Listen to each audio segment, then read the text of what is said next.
is bearing the brunt of disasters more than any other regions. With climate change, both extreme and slow onset natural disasters are hitting harder and more often. As these growing threats add to the social, environmental, and economic pressures, innovative solutions to disaster risk management are in high demand, with less focus on responding to and recovering after disasters, and more focus on preventing and mitigating the impacts of climate hazards, as well as protecting lives and livelihoods. As the scale and frequency of climate-related disasters are only set to increase, we must act and move forward together.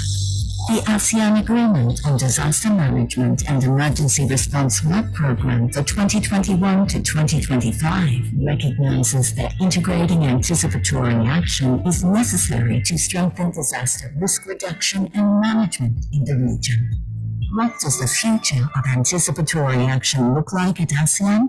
This year, ASEAN developed the Anticipatory Action Framework in Disaster Management, led by the ASEAN Committee on Disaster Management, ACDM, with the support from various sectoral bodies, centers, and partners. The framework defines anticipatory action as a set of interventions that are carried out when a hazard poses imminent danger based on a forecast, early warning, or pre-disaster risk analysis. Anticipatory actions are taken by individuals and organizations before an anticipated disaster to mitigate its impact on people, assets, and infrastructure likely to be affected. Setting up anticipatory action systems and implementation has three building blocks at its core. These include 1. Risk information, forecasting, and operations and delivery, and 3. Prearranged finance. To translate words into action, the framework further sets out an action plan for 2021 to 2025. This focuses on the alignment of policy, strengthening foundations to enable an environment for anticipatory action, and setting up regional collaboration mechanisms. By adopting the framework, the ASEAN region is committed to protecting and equipping at-risk populations before disaster strikes, minimizing the impacts, protecting livelihoods, and saving lives.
Its session to ACHIL system.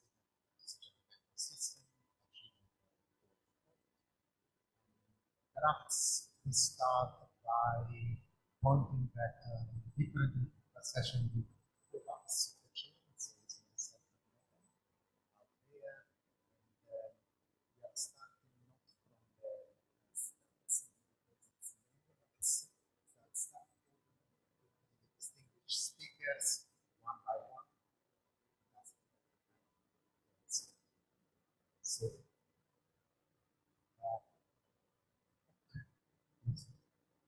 factor for certain different program means that if dash mother seat, we also have that is the head of weather production and dissemination, the MKG, so to say the Meteorological, Climatology and Geophysical Agency of the Government of Indonesia. Third speaker is Tanya Conte from the Civil Defense Office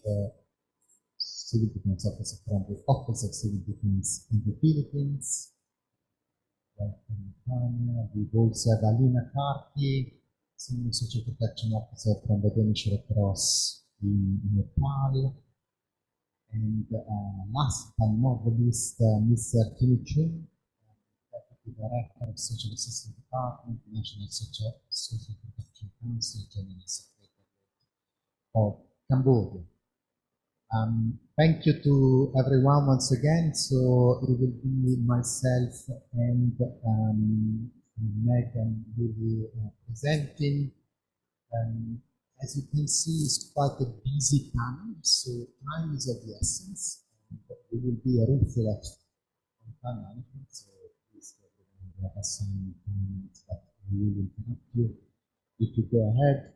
So very briefly to introduce the session, and we will have Slido available throughout the session, so please feel free of sending comments and questions for the discussion at the end.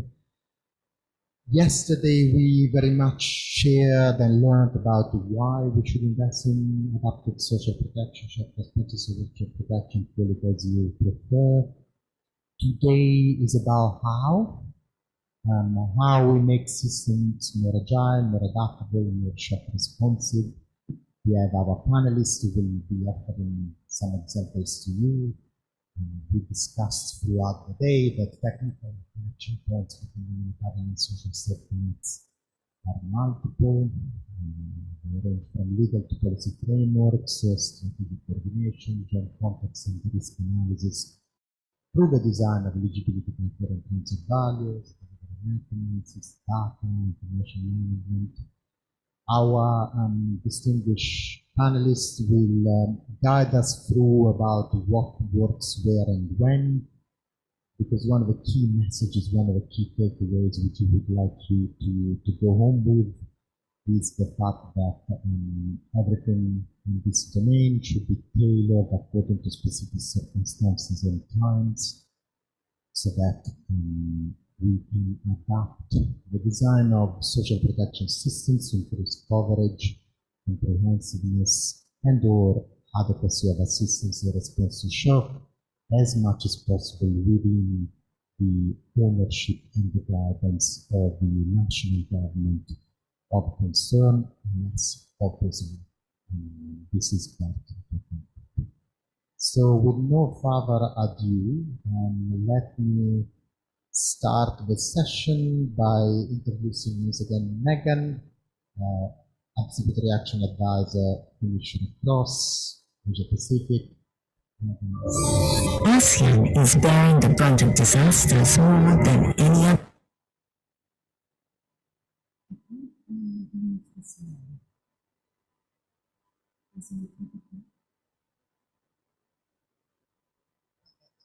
So much to be there with everybody. I think we probably have the people on the stage rather than in the audience. So I hope we can have some good discussions. We always talk about dialogue and anticipatory action. So I hope that a smaller group in the room as well today. Yes, I would say thank you as well for the opportunity for us to have this anticipatory action focus as we start to look at this final stage of this 2-day conference. That we hope to see in social protection. What we need to do is identify lessons in anticipatory action. So in the Asia Pacific region, we have a strong working group at the regional level and also at the national level, and somewhat there are speakers but all related to those groups. And we have, as you see in the moment, we have a framework of anticipatory action, which I hope will explain more. And there is a framework as an anticipatory action framework and disaster management. So let's take a look at the short video now and go into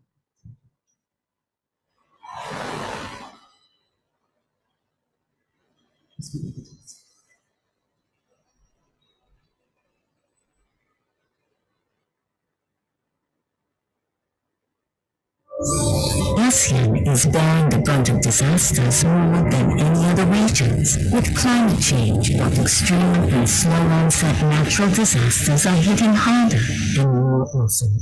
As these growing threats add to the social, environmental, and economic pressures, innovative solutions to disaster risk management are in high demand, with less focus on responding to and recovering after disasters, and more focus on preventing and mitigating the impacts of climate hazards, as well as protecting lives and livelihoods. As the scale and frequency of climate-related disasters are only set to increase, we must act and move forward together. The ASEAN Agreement on Disaster Management and Emergency Response Work Program for 2021 to 2025 recognizes that integrating anticipatory action is necessary to strengthen disaster risk reduction and management in the region.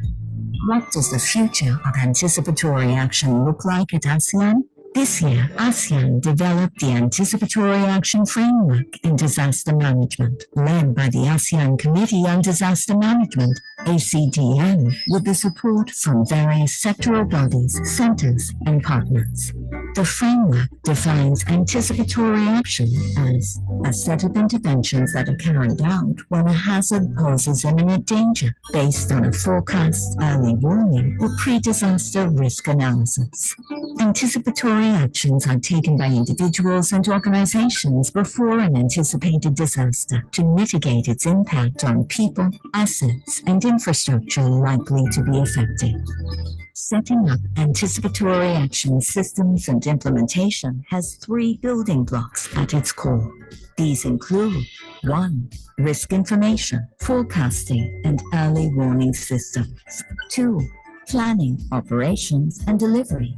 And 3. Prearranged finance. To translate words into action, the framework further sets out an action plan for 2021 to 2025.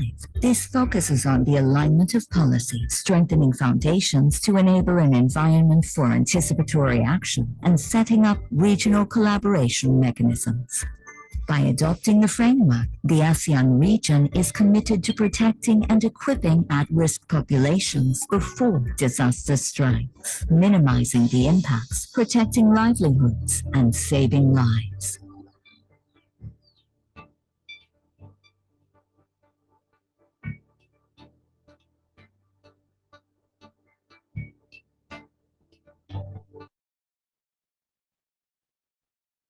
Okay, that was a successful video. So that's my first video of the session over. And I also realized that I also have a team. But I want to reflect first on a few of those points, not assuming that we are all familiar with or working in anticipatory action. So I think what we heard there in the video, of course, this main takeaway that we're talking about a specific approach to disaster management where we want to take actions, which we call anticipatory actions. You might have heard forecast-based action, forecast-based financing, early warning, early action, disaster risk financing.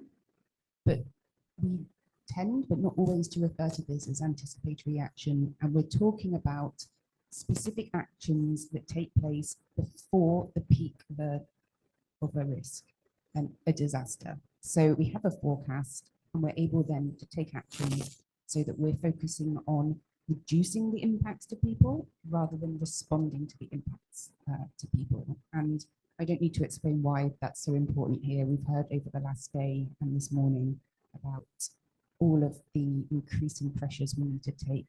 I think we heard this morning that children now face 4 to 5 times more shocks. So it stands to reason that we need a good way forward. So just to recap there as well, anticipating action, we won't go into too much detail about what it is, of course, but there are 3 characteristics that we notice that it has in order to fulfill our aim of mitigating impacts. So we want to mitigate the losses of lives, livelihoods, and assets that people at risk may face. And we also want to minimize the recovery and the cost of the recovery, the time that it takes them to recover after the disaster happens. So in order to do this, anticipatory action, it needs to be time bound. We need to have everything really well planned and understood. We need to have a pre-agreed, we call it a trigger, but we also need to have a pre-agreed decision on at what point we will implement these plans. Usually that's based on a forecast, pre-disaster risk assessment, or analysis or early warning. That also, of course, assumes that those are available in the countries and the regions that we're working in. And as is clear, and as I already mentioned, they're supposed to have a protective intent. So I was then tasked with convincing you that this approach is the way forward. And we have heard so much about the evidence, the need for the evidence, how evidence in terms of results and impact isn't just about the finance, the money, the return on investment. However, we can't go into it too much detail. I'm already on 5 minutes, and there are lots of resources available. And more importantly, my colleagues here will be bringing those examples to you today of the evidence or what we hope to see in the evidence in the future. And something I forgot to note as well is that we have a nice range of case studies from within ASEAN and outside as well. So I hope that that will help in our sharing and the discussions today. So very quickly then, I have 4 examples that were put forward by the Anticipatory Action Technical Working Group. There are many more, but I hope that they show this evolution from 2017 to 2022. So first of all, here we have Mongolia and these 3 actions that were implemented. So not just cash, but early action funds, there was cash available for destocking livestock, distribution of food and nutritional support, and also meat to households. And I think that the point here that we want to raise is that each household then was able to save $32, which may not seem a lot of money, but for those households, that is a lot of money that they can use to invest in other areas. Of course, there are many more points to these things. We can come back to them if needed. So Nepal then, actually this here was a UN study kind of based on the return on investment scenario humanitarian methodology. So looking at a community of 290,000 people, every year those people, about 175,000 people are affected by floods. So looking at different scenarios and different measures, they were then able to calculate, it's conceptual, and that's what we're talking about today, the forethought, the ideas, and the direction we hope to take forward. So in this case then, every dollar spent resulted in $34.9 saved, and over 10 years that would look more like 21.4 million if you look at the response costs for those 175,000 households. The final 2 points then, Bangladesh, and of course our panelists here can talk to these things more specifically. In Bangladesh, floods, anticipatory action to 600 households, so anticipatory, it was actually cash, but it was received by the households 100 days before it was usually given in response times. And that meant that 36% of people were less likely to go without food during the flood.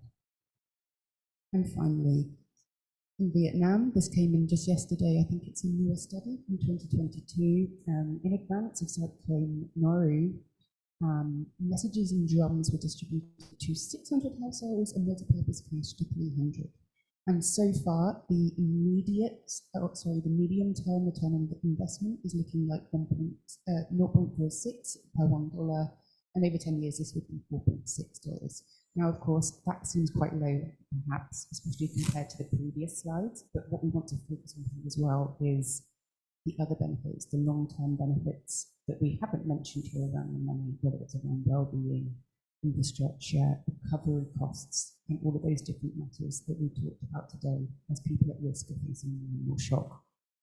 So very finally, you heard in that video that when it comes to anticipatory action, there are these 3 necessary blocks in order to make it possible to meet those characteristics. First, there must be some kind of risk information, credible risk information, whether it's a forecast or something else, which gives us that information in cue that something is going to happen. Like I said before, there must also then be planning, operations, and delivery in place. And thirdly, we need the money. We've heard about this as well. We've heard about the fiscal space and whether it's available or not. And in this case, we need that finance and policy in place to make that happen. So we're now going to move on to hearing from 3 speakers who each have experience in each of those 3 building blocks to see what we can learn and take this forward. And that's all you'll hear from me. Thank you very much. Thank you, Megan. And we will start with building block 2. We'll hear from Mr. Hock here, who will be presenting about government-led harmonized protocols for forecast-based financing and action in Bangladesh. As you may be familiar, since the 1970s, Bangladesh has made progress in reducing impact of disasters, including the use of anticipatory action protocols, early action plans. So, Mr. Hock, from the perspective of the government of Bangladesh, what makes anticipatory action different from how disaster risk management works in the past? Over to you. Thank you. Thank you very much, Davide. Of course, thanks to Megan for a wonderful presentation of anticipatory action as on day.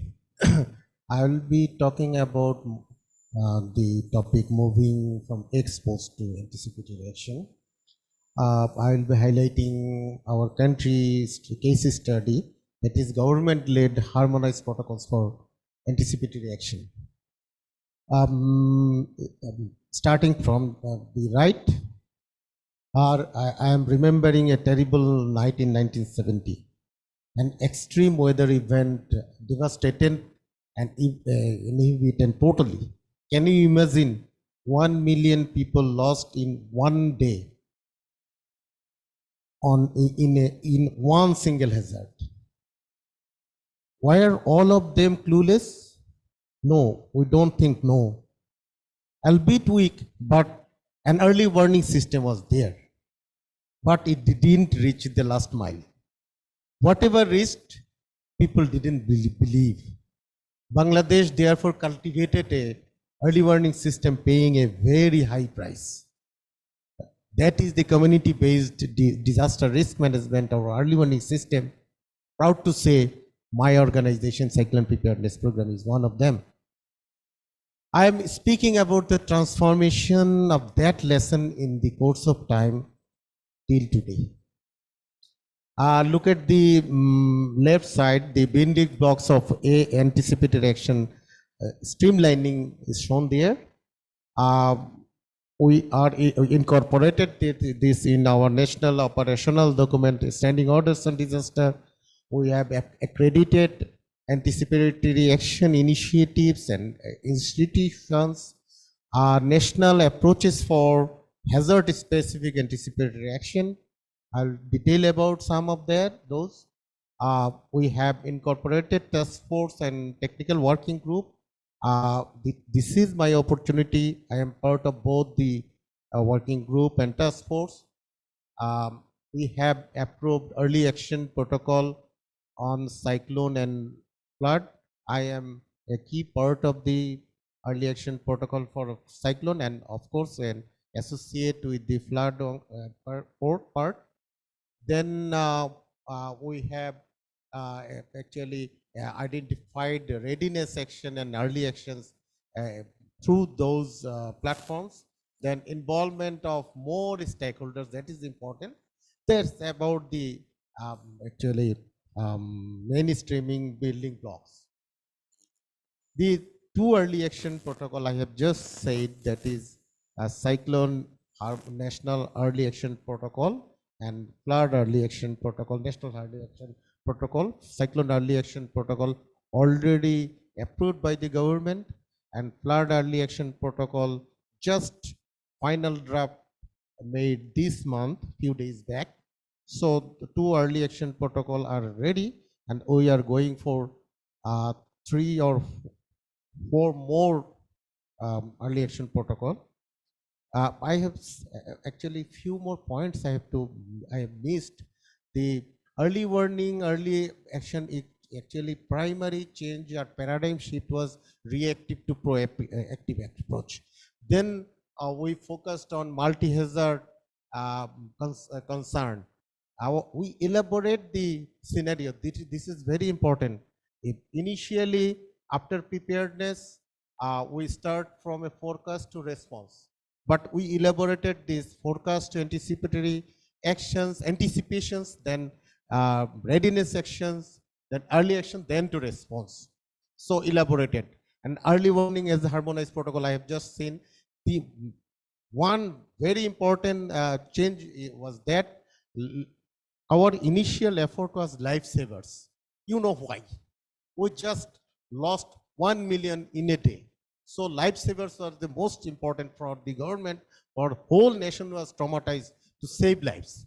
But after that, it is we change our focus shift to lifesavers, to loss and damage on livelihood also.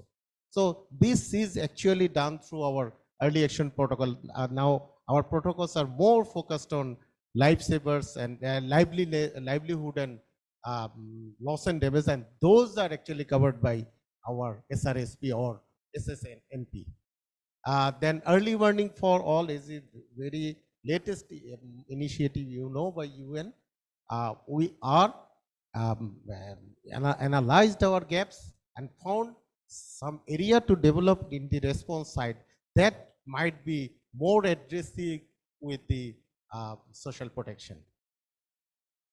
Again, I am going back to two protocols. These are the different attributes, alien features. You can go see something, understanding risk in the cyclone protocol, impact-based forecasting. This is very important. Trigger methodology, sector-specific readiness and early action. This actually is with the social protection points. I am going first. Success, I will not detail about that. I just talk about some challenges. This is the last slide. Megan, don't know what is. Beneficiary selection is a challenge. Coordination among different actors, huge actors are there involved. Selection of early actions, this is a key challenge we are facing, and lack of localized triggers, etc. This is this is the story I have told in few minutes, from a miserable past to a glowing future. Thank you very much. Thank you, Mr. Hope, for outlining the normative developments in Bangladesh reacting to the disaster. That was really inspiring. And Megan, over to you to introduce the next points. Thank you both. Okay, so as Davide mentioned as well, we actually looked at building block 2 first, because we wanted to give you a sense of the range of the planning that's in place in order to make anticipatory action possible. And then Mr. Haig also mentioned a key challenge around the forecasts. And so now, by chance, we are going to look at building block 1, which is the risk analysis, the forecasting, and the early warning that is needed as a building block in anticipatory action. So now we have Ida Pramawardani from BMKG, and just to update as well that she is the head of weather information and product and dissemination for BMKG in Indonesia. So over to you, Ida, and it'd be great to hear about how forecasts and early warning can play a role in those measures that Mr. Haig just talked about. Thank you, Megan. Okay, good afternoon. So my name is Ida. I'm from BMKG. Today I would like to share about the early warning system in BMKG and its role in enabling the humanitarian response and social protection in Indonesia. This is a point, but I already promised to Megan that I will make it quick. So before we go through the anticipatory action and also early warning, we have to know about the climate and its potential disaster background, especially in my country, Indonesia. So there are many phenomena or drivers that influence the climate and weather condition in Indonesia. There are many actually. It is only several, like monsoon, La Nina, Enso, La Nina, El Nino, tropical cyclone, and then phenomena come from the Indian Ocean, because Indonesia lies between two big oceans and two big continent, Asia and Australian. So quite we don't have a monsoon, but we influenced by the monsoon from Australia and Asia, and it caused the many impact like landslide and flooding. Puting Beliung is a small tornado in Indonesia, and also strong wind, land fire, forest fire, erosion, and also tropical cyclone. And we also have to understand what is the potential disaster background in our country, especially in Indonesia. From meteorological aspect, we have many potential disasters that can occur throughout the year. Like during December, January, and February, many places in Indonesia experiencing a rainy season, so we have to facing like a landslide, then flood and high wave. And then during March, April, May, September, October, November, we experiencing a transition season. So like putting beliung, thunderstorm, hail, and also strong wind could be occur in Indonesia. And also during June, July, and August, we could experiencing like a drought and also forest fire. Like in this year, we impacted by El Nino, so the atmospheric condition is drier. So we facing many forest fire, especially in Kalimantan and Sumatra. And in BMKG, we also divide the information into two information, short information, short-term information. It is in weather, goes to weather information, and long-term information, it is goes to climate information. So from nowcasting until 1 week, we put it into the weather information, and from 10 days until season or maybe next 10 years, it categorized into climate information. And in BMKG, we also do a climate projection, and this is the rain characteristic change until next 20 and 30. We can see here by the picture, we see that the amount of rainfall in the rainy season period did not change much in the left panel, but the number of days of heavy rain increased. We can see in the right panel. And the potency of hydrometeorological disaster are increasing. It is based on the rain characteristic change. How about the temperature and humidity change? We can see that in up to 2030, the air temperature is projected to increase by 0.5 degree in the next 7 years. We can see in the left panel. And rainfall in the dry season is projected to decrease by around 20%. And it can conclude that the dry season in the future will be hotter and drier, because we also experiencing a very hot temperature this year, up to maybe more than 39 degree, and it is very hot in Indonesia because we have a high humidity, so hot and not comfortable. Then to answer that condition in BMKG, not only in BMKG, but in meteorological office all around the world. So the changing paradigm is necessary from conventional forecast to the impact-based forecast. I think it's already mentioned by Mr.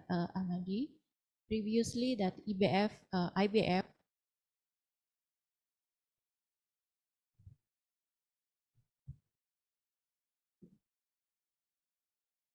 IBF is important, especially for early warning and also lead to the anticipatory action.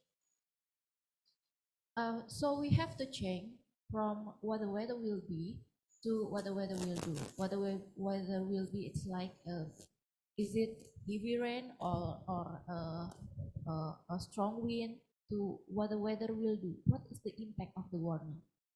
Is the road will be flooded or the community cut off? So we think that it is necessary. So a new paradigm towards weather impact information is needed to support anticipatory action decision making through the impact-based forecast. So the WMO, or World Meteorological Organization, also published the guideline to the multi-hazard impact-based forecast and warning. So it gives the mandatory to all meteorological office all around the world to give early warning, especially in impact-based forecast and risk-based warning. So this is the IBF flow of thinking in Indonesia. I think it is not only Indonesia, but this is IBF flow of thinking. So it is a combination of the weather forecast and the risk analysis. The weather forecast comes from the BMKG or Meteorological Office, and the risk analysis Indonesia comes from the Agency of Disaster Management, National Agency of Disaster Management, or BNPB. So the combination of those information fulfilling the information needs on impact on social life, the environment, property, and also the economy. So based on that information, we can release the early warning and also the impact analysis, which is as a part of the impact forecast. This is an example of IBF service in Indonesia. So the upper left panel table is for the information of risk matrix in IBF. IBF not only provide the information about the impact, but also the likelihood or the probability. So we have level 1 until level 10, warning from yellow to red, which is yellow is the lowest, and red is the highest warning. So we also create the impact table, impact and response table. So it considered to the level of the warning. Warning level 1 to warning level 10 have a different impact and response information. And we prepare it by the collaboration with other stakeholders like with BNPB or the Agency of Disaster Management, and also with the Ministry of Public Works and Housing, and also with the local government. We collaborate with them to create the impact and response table. And on the left below picture, this is the information, the end information of the IBF. The IBF provide the impact and response information, also the map. This is Jakarta map, and also the warning. And they also everything come towards the conclusion as well. Okay. Okay. So this is success story of IBF. This is the example of the anticipatory action scheme in our agency. I think it is still in a concept because they still developing on the progress of developing this scheme based on tropical Saroja study case study. So this is in the black circle. This is where the warning information are taken up. BMKG not only provide short-term information through the IBF, we also provide long-term information. The left panel is for next 3 months information, giving the information about the heavy rainfall potential until next 3 months, and the right-hand panel is for the forecast for 10 days flood potential. So the right-hand panel is like a IBF, but for a long-term information up to next month. This is the coordination and collaboration to humanitarian aspect. We also do some field school, or also it is like outreach program to give information to stakeholder, and we do it regularly. And we also improving the child awareness through the education program. For example, in the left picture, this is from Papua, so they conduct like education program to child in the, now it's still in the 5 location in Papua, and we also provide the education program by the video about the tsunami and also earthquake, and also weather education. Okay, I think that's a short information for me. Thank you. Thank you, Ida, from the BKMG for all this information, as well as the emphasis on impact forecasting, making sure that people are most vulnerable and understand what we're going to do. And we believe is a key element of making sure that they are better prepared. We are now coming to the third building block. If you can remember what was presented by Megan in the beginning. We have the pleasure of introducing once again Tanya Conte from the presented the Enable Financing for Anticipatory Action in the Philippines. So Tanya, how was the draft bill developed, and what are the implications for the financing of disaster risk management activities, especially anticipatory action activities in the Philippines? Sorry. Thank you. So, just to give a bit of context first on the imminent disaster bill, we currently have the declaration of state of calamity in the Philippines. So, this declaration of state of calamity comes after the impact of a disaster.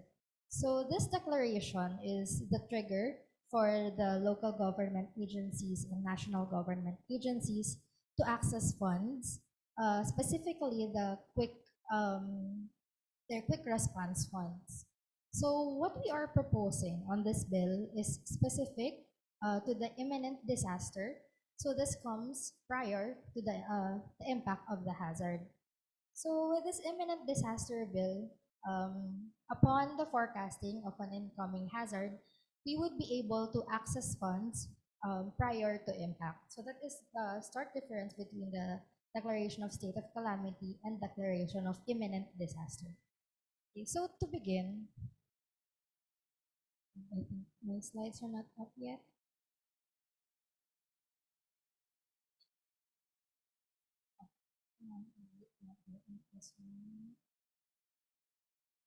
Okay.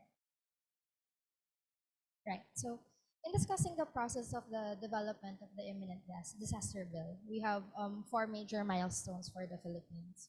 First is, of course, with the alignment with international frameworks. So this is done um, to heed to the ever-changing concept of the RRM in the Philippines, and of course, to be at par with emerging international frameworks and approaches. So currently, the concept of AA is not recognized by law in the Philippines. It may, however, manifest in our DRRM system, but to a very limited extent, especially when we talk about funding.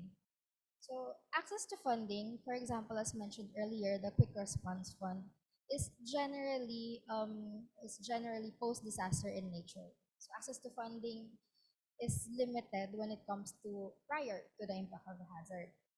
So a notable milestone in the process is the issuance of the National DRRM Council of a resolution directing all concerned offices to look into the concept of possibly institutionalizing anticipatory action in the Philippines. So we view this declaration as an answer to the recurring issue of policy limitations in preparing anticipatory action.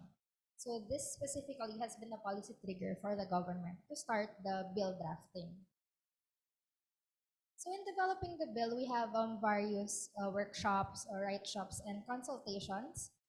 This is conducted by the National Anticipatory Action Technical Working Group, which is formed with the Philippine national government agencies and INGO, such as the World Food Program and Food and Agriculture Organization, and among other UN bodies. So currently, we're in the process of fine-tuning the bill. We are expecting that it will enter the Philippine legislature and it will be filed by December 15 of this year. So we're looking forward really into that. As for the implications of this bill, so the IDB is intended to serve as an umbrella policy of AA in the Philippines. So once it is passed, it will be officially recognized by law. It will be a strong and clear legal basis for the allocation of funds for anticipatory actions, which has been constantly a challenge for local implementers. So the declaration of the imminent disaster will be allowed after meeting certain conditions.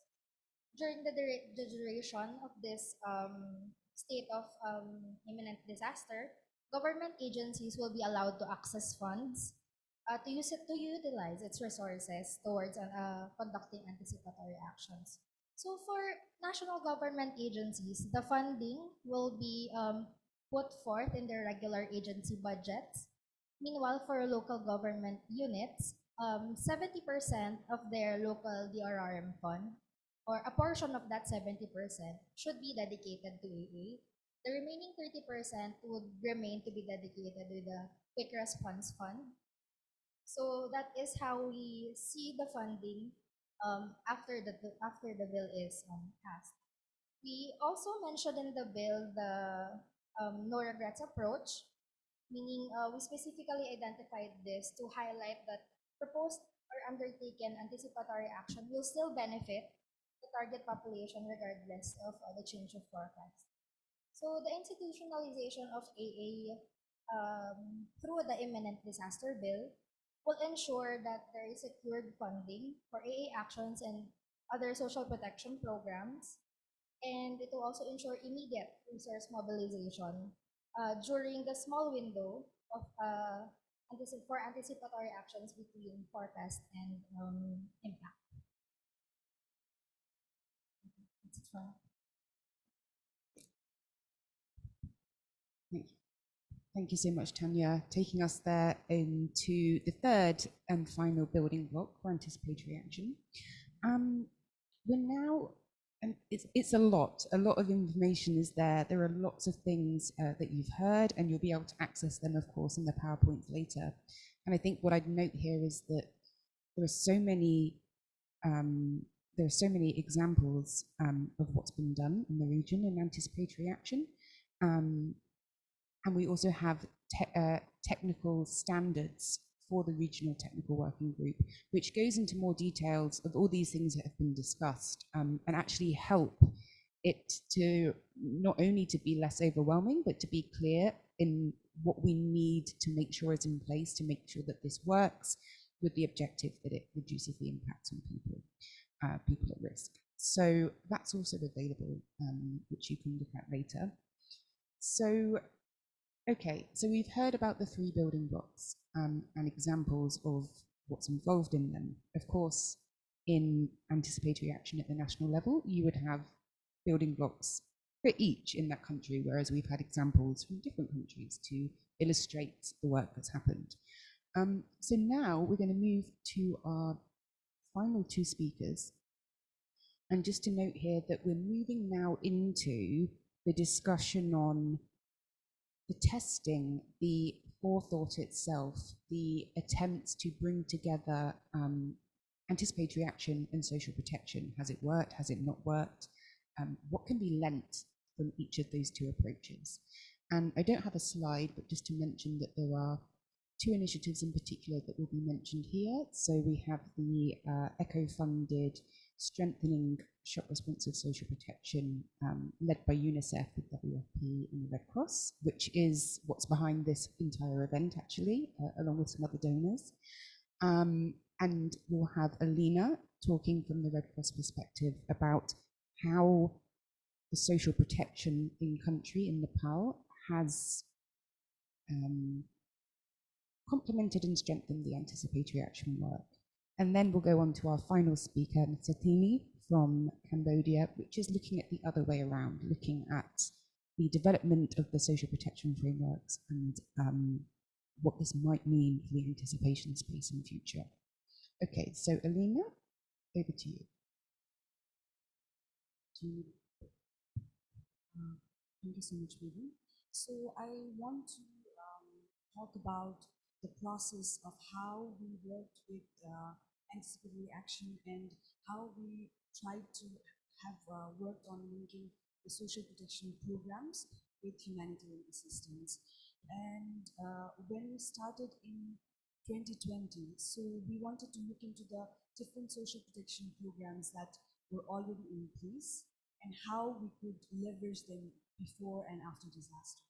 So there are about 80 different social protection programs in Nepal, and these programs are like have different ranges. Some have like really robust systems, but at the same time there are also smaller programs that have like very basic systems, very manual systems.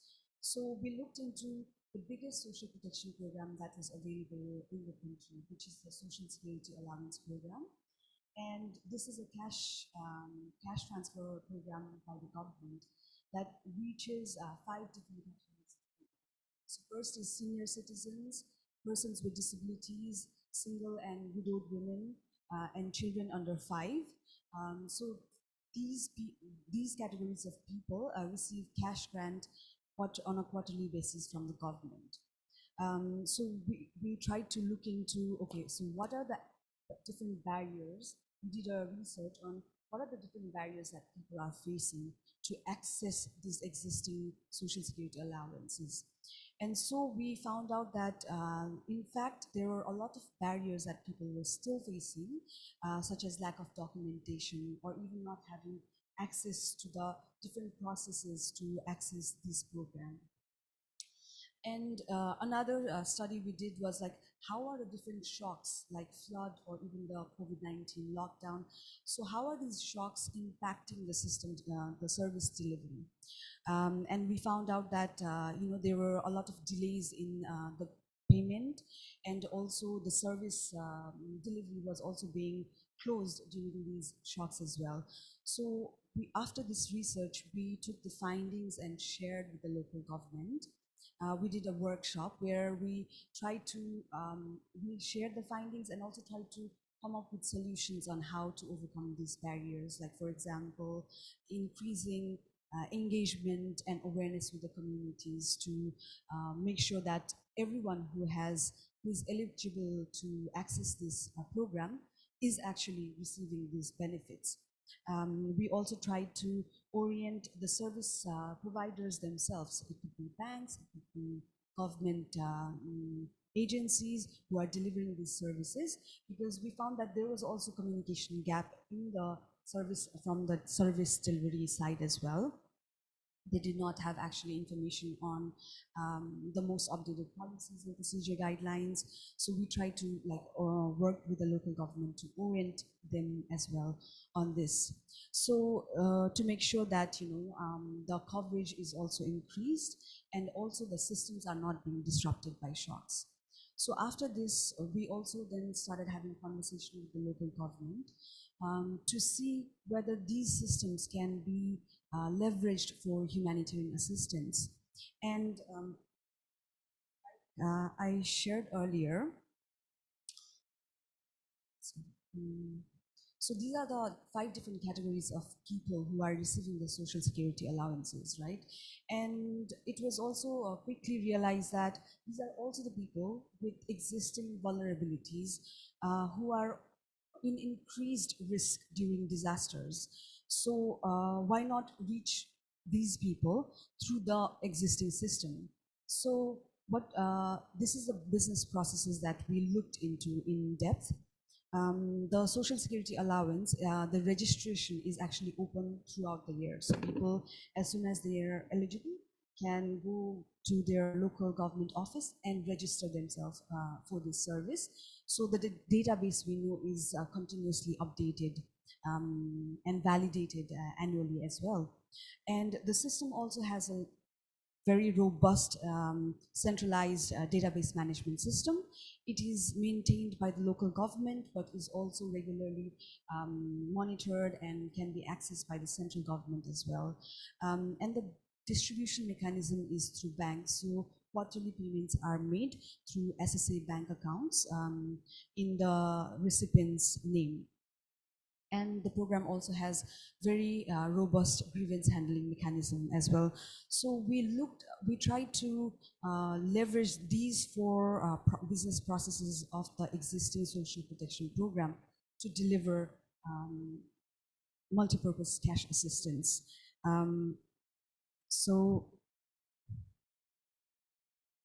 So after the consultation workshop with the key partners and local government, we have done several pilots. And today I want to talk about specifically 2. Vertical expansion that we did during the 2021 flood. And also we tried to explore in 2022-23's monsoon, we tried to explore how other existing social protection programs can also be leveraged for humanitarian assistance. So in 2021, what we did was we accessed the database to provide multipurpose cash assistance to the 5 categories of people who were being targeted by this program. And we also accessed the database to reach out to them with early warning messages of a probable forecast flood forecast, and also to inform them that they had been selected, pre-selected for the cash transfer program as well, and how and where can they encash the cash as well. Since the system already has this grievance handling mechanism that was also activated, people were informed that they could, if they had any feedbacks or suggestions or complaints regarding the cash transfer, they could access the existing government's grievance handling mechanism as well. So that is how we delivered cash. But a lot of the work was already done in anticipation. But however, we still, because it was like a pilot, we transferred cash in response. So it was an early response to the disaster. So in 2023, our plan was, because we had experience of leveraging social protection programs in early response, so we tried to deliver cash in anticipation in 2023. That's one. And another thing is we also try to incorporate like who are the other remaining vulnerable groups that is not covered by the existing program. So we looked into the government's 1000 Golden Days programs, which provides services to pregnant women and lactating mothers. So they are also very much vulnerable during disaster, and especially in terms of anticipating early actions like pre-evacuation and meeting their needs during the evacuation time as well. So we try to incorporate that. So 2 different registries, we try to use those databases for targeting. Well, I must say that fortunately this year we did not trigger because we had done a lot of the readiness stage work, but the forecast showed that the river level was decreasing, so we did not activate. But still, nonetheless, there was a lot of lessons that we had learned from this practice as well. One of the most important lesson was that, especially since we are doing cash transfers in anticipation, we worked very closely with the communities to for community-based targeting, so that community is also very much in line with how we are targeting and why we are reaching the communities, this particular vulnerable groups for cash in anticipation. So that was something that was very crucial to us. And with these different pilots, now we have been continuously engaging with the government to sort of create more favorable policy environment so that we can link social protection programs with anticipatory action and in response as well. For instance, based on these pilots, the National Disaster Management Authority has drafted a SRSP guideline that specifically talks about linking anticipatory action with social protection programs. Final thought. Okay, please. final, I'll wrap. It's wrap great, up. but maybe share some later. So the guideline, will open up the way for all the humanitarian agencies and the government as well to connect social protection programs with humanitarian assistance. And it also clearly talks about anticipatory action and cash in anticipatory action as well. So we have also tested this guideline with during our simulation exercises as well, and SRSP technical working group, which compromises of UN agencies, Red Cross, and all other humanitarian agencies working on the area. So we came together to review the guideline and provide a consolidated feedback to the government as well.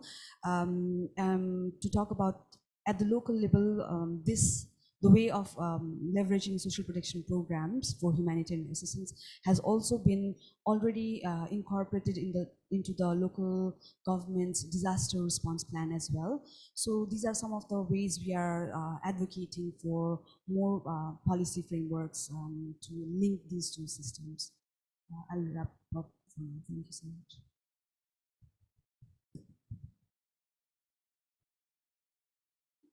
Thank you, Alina, for comprehensive description of a lot of these innovative efforts and how they are resulting into changing practice and making sure that ways to program through integrated programming, integrated register could happen. Last but not least, we have our Mr. Tini Chung. He will be presenting IDPU, the flagship program in Cambodia and its potential role in targeting anticipatory and response actions in Cambodia. So, Mr. Tini Chung, the humanitarian community in Cambodia is starting to focus a lot on acting in anticipation of risks with short lead times like floods, typhoons. How can IDPU and or other SP frameworks, social protection frameworks, potentially support the delivery of disaster management and identify those to be reached? And are there other aspects of Cambodia social protection framework that can support anticipatory action? Over to you. Thank you. It's very good to have me here actually, and my name is Tierney. I'm working for the National Social Protection Council. Actually, just like a colleague from Philippines, the concept of anticipatory action is kind of new as well. If asking me where is it situated right now, probably with another institution responsible for this kind of work, which is called National Committee for Disaster Management. So my content here today, talking from the perspective of social protection system in Cambodia, with the link to the anticipatory action. And also my second point, would like to provide an overview of the SOC response social protection. I think it's not different from our colleague from Nepal, that we have established the guideline in the framework for the SOC response social protection. So a bit overview, the nation in Cambodia, we have the blueprint one, which we call the National Social Protection Policy Framework 2016 and 2025, which we think is a roadmap for building social protection system in Cambodia with the vision to build an efficient, resilient, and financially sustainable. Here I pick up the word resilient social protection system to be the core of our discussion today. And in terms of institutional arrangement in Cambodia, we have National Social Protection Council, which was established in 2017 with a role to coordinate all policy development and rollout related to social protection, both social assistance and social security. And also we have a role to monitor and evaluate the program after rolling out. And last but not least, we harmonize the system for all with the perspective of a linkage to other sectors as well. So let me come to SOC responsive social protection in Cambodia. So with the support from WFP back in 2021, we have developed the SOC responsive social protection framework with the objective to utilize the social protection system to its full potential in order to provide systemic, predictable, timely, and highly effective protection for the target group. Here the target group, as the chair mentioned, that for social protection in Cambodia is mostly a target one to poor and vulnerable household, and also the at-risk household, commonly known as the near poor population. So this is mainly the objective that the SOC responsive social protection mainly have those people, and particularly the intervention mainly on during the shock and after the shock, because pre to shock we try to strengthen our regular existing social assistance program and scheme already. So the objective of the the framework itself is to deploy a set of specific intervention measure using existing database and the delivery mechanism. Just like my colleague yesterday, he introduced one of the flagship program on the cash transfer for pregnant women and children too. So we would like to utilize those already existing mechanism. And also we establish the coordination mechanism that link between those institutions who work on social protection and those who work on emergency response. So our framework focus on three shocks. First one is on epidemic, just like COVID and so on.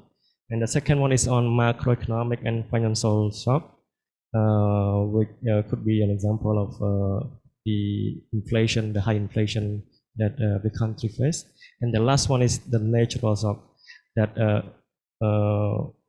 Cambodia also, like other country, we always have flood and drought and so on. So the framework cover three kind of shock I just mentioned, and within that focus on building five main building blocks. The first one is on policy and institutionalization. The second building block is on program design. The third one is on delivery system, and the fourth one and fifth one, which important and relevant for the AA as well, probably on the first one is on data and information system, and the fifth one is on financing mechanism. Let me stress a bit on the data and information system. So the framework also focus on early warning system. In order to provide intervention to respond to each type of shock, we need a kind of early warning system. We need data. We need a trigger in order for the policymaker to decide whether intervention should be taken. So this is one of really important, which is important for not only for the social protection, but also for anticipatory action, as well as the early warning system in Cambodia is under development with a lot of improvement to be accurate. And the last one, the fifth one is on the financing mechanism. Just like Nicholas mentioned this morning, that proper and innovative financing mechanism should be designed in a way that could sustainably support the initiative in terms of social assistance intervention, social security intervention that could taken by the government. So again, I would like to provide an application. This is would be my last slide, and then I would conclude what is really meant for us forward. So as you aware, Cambodia also hit hard by the pandemic. The royal government of Cambodia respond with introducing the cash transfer program for poor and vulnerable households during the fight against the COVID-19. So here, due to the MIS that we have on ID poor, we are able to roll out this program successfully.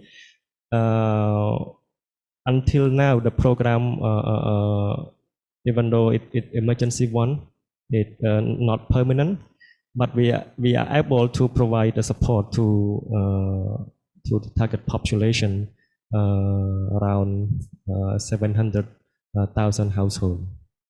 And also during the high inflation, the royal government of Cambodia also able to provide to roll out the cash transfer program for at-risk household, because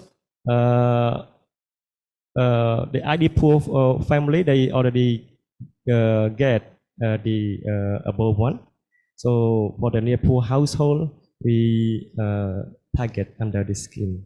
And also the royal government of Cambodia Also introduce the cash transfer to family who got affected by a severe flood back in 2022.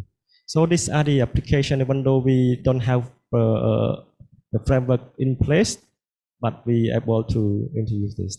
So my last point is on the key success factor and key takeaway here. Data is really important going forward. Even though we have the ID pool system in place, but we need to regularly update, modernize, and integrate the system so that interoperability between the ID pool and the hazard exposure vulnerability data could be linked, and we know exactly where the target population are in the country. And also the trigger, right? The trigger that enable the NSPC to decide whether intervention is really needed is really important that we should look forward to. That is my last remark. Thank you, Mr. Tini. And I think that throughout the 5 different panelists, we've heard different ways in which experimenting, moving, trying to understand better how and if anticipatory and early action can be matched with shock response and social protection came out very clearly. I think overall the common message is that there is a lot that is happening. A lot that is going in similar direction, what Mr. Tini just concluded upon, data, information management, making sure that registers, ways in which we can then program are very much defined. We'll go for a quick additional round of questions. I'll pass it back to Megan to lead us into that, and then we'll take probably 1 or 2 questions at the very end. Megan, over to you. Sure. Thanks. Yes, I agree. You know, one of the characteristics of anticipatory action we spoke about before was the need to be time-bound to be effective. But there is so much to share, so I hope that you found these interventions useful to highlight those building blocks in the progress. Now then, yes, this second part, we have 20 minutes remaining. It's a good amount of time to discuss some final points. I know that we have quite a few different people from the regional and national technical working groups online here listening to your discussions as well, and that may be able to ask questions. We also have that Slido link. I'm not sure if we can share that or not, but now that we're done with the presentations, let's hear a little bit more about what that means, because the point of the event is sharing between different contexts to see what might be possible. It's all about forethought, not necessarily entirely definitely possible, but what we should be thinking about as we move forward. So we've already thought through a few points that might be able to be linked to each other. So I'll move now to Alina to see if there's anything you think you might be able to leverage from anything the participants have shared. Thank you so much. Actually, this has been very, the whole event has been quite a learning experience, especially learning from governments like from Pakistan, from yesterday's session on how the government has been really able to invest and lead building robust social protection programs, and how that is actually spearheading the humanitarian assistance work as well. I actually was also thinking, from Bangladesh, like Bangladesh has also been very at the forefront of anticipatory action, institutionalizing it, and also ensuring like its operations are also very much to the point. I wanted to also learn a little bit about whether there were also talks happening in terms of using social protection programs and linking it with anticipatory action. So basically, I wanted to learn on that. Thank you, Alina. I couldn't detail about the things in my earlier presentation. Now I could do according to your question, thanks again. Our government has prioritized SRSP that can build resilience and preparedness of households before onset of a disaster shocks. Help households recover after the shocks also. Our ministry is responsible for disaster risk reduction, included safety nets. Not all the other the broader safety nets, that is responsibility of other ministry. We do. There are included safety nets like employment generation for the poorest, food for works, test relief, humanitarian assistance, other, etc. Social protection in Bangladesh, there are has two facets actually. One is employment generation as cross sector, and number two, program to cope with natural disaster and other shocks. Our approach is to make social safety nets anticipatory action flexible or compatible to leverage the resource for building a better resilience. I have said earlier, we have already enlarged our anticipatory action focus on household level loss and damage. Particularly in early action protocols we developed in the identified actions, cash-based assistance provisions are there as community level readiness action. Those are totally unconditional cash grants. Recently, our government enacted disaster management emergency fund rules. I am happy to hear about Philippines financing law. We'll be looking for share our knowledge also. In this act, the SRSPs are in priority action in our disaster management fund rules.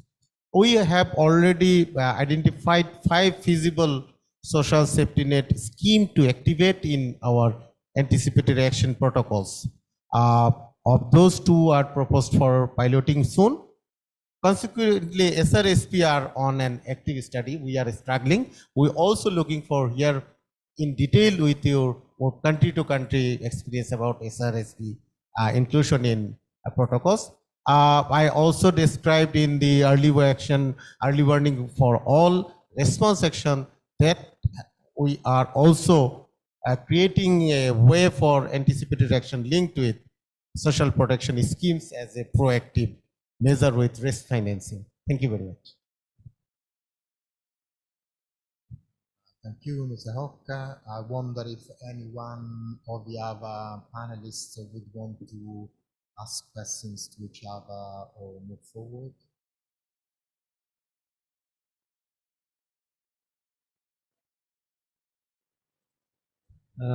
Actually, just want to add a point, and then I would like to ask a question to a colleague, one question as well. The point I want to add is that for the ID pool system in Cambodia, currently we have the poor and vulnerable household using proximity, and then we have a number of household. And we have in that system as well, we have at-risk household, which are simply the near poor household. So we have this kind of data, and geographically, if we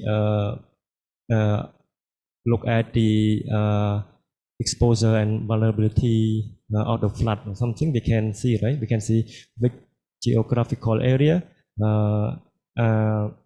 affected and the number of household, including poor and at-risk household. So I think this is really helpful for agency, both government and humanitarian want to respond. But from what I have discussed with the NCDM, the institution mandated for this work, they some kind having some challenge in early warning system, which I also want to hear from our colleague from Indonesia in this work. What are the challenge and what are the decision that the government count for in order to to take anticipatory action on this, because it somehow it's more political one when the government make a decision to do or not to do. So I want to learn from Dr. Ida on this aspect. Thank you. Yeah, thank you for the question, Mr. Denny. So basically, I think it is interesting question, but very hard to answer, because the most challenging for weather forecaster, because I was a weather forecaster, is the accuracy. Like we talked before, the accuracy is most challenging, because even though our model, our numerical weather prediction model are improved every time, but we still facing other aspect like climate change. It in it very impacted to the pattern of weather and climate. So for example, this year is El Nino in Indonesia, in the maritime continent, but it should be drier, but in some part there are still heavy rainfall in Indonesia. So the climate change influence many things in terms of weather forecast. So the weather accuracy is the most challenging one. And the second one for the early warning is the accessibility of early warning, because like in Indonesia, I think other Southeast Asian region, we have a rural and even a remote area. So it is quite difficult to reach that area to give the information about early warning information, weather information. And sometimes they have a less educated people. So to make they understand and aware about the early warning, is quite difficult. So that's the second challenge. And the third challenge, I think this is the last challenge, is the collaboration and partnership. I think in my country, it is also still struggling with collaboration and partnership, especially between government institution, also with the university, with the NGO, with the private sector, to build a good partnership and collaboration. It's quite difficult. Like maybe if some part of the institution maybe they develop some scientific research to make a good early warning and to make a good anticipatory action scheme, but maybe it is not collaborate and communicate with other institutions, so it could be useless. So the collaboration and partnership, I think it is important, but still lack in my country. Machida, I mean, in my privileged position of the chair, perhaps I just want to ask a final question to Tanya. Money is an important enabler. We have talked extensively about, the draft bill. Maybe for you a final reflection on, is it enough to have the bill in place? Is that the end of it? Or what is it needed from your point of view that is different from the way that disaster risk management, public fiscal management system currently operate, especially for channeling funds to social protection beneficiaries in disasters? Thank you. Right. So, well, the bill is meant to open up the policy on anticipatory action, especially on financing.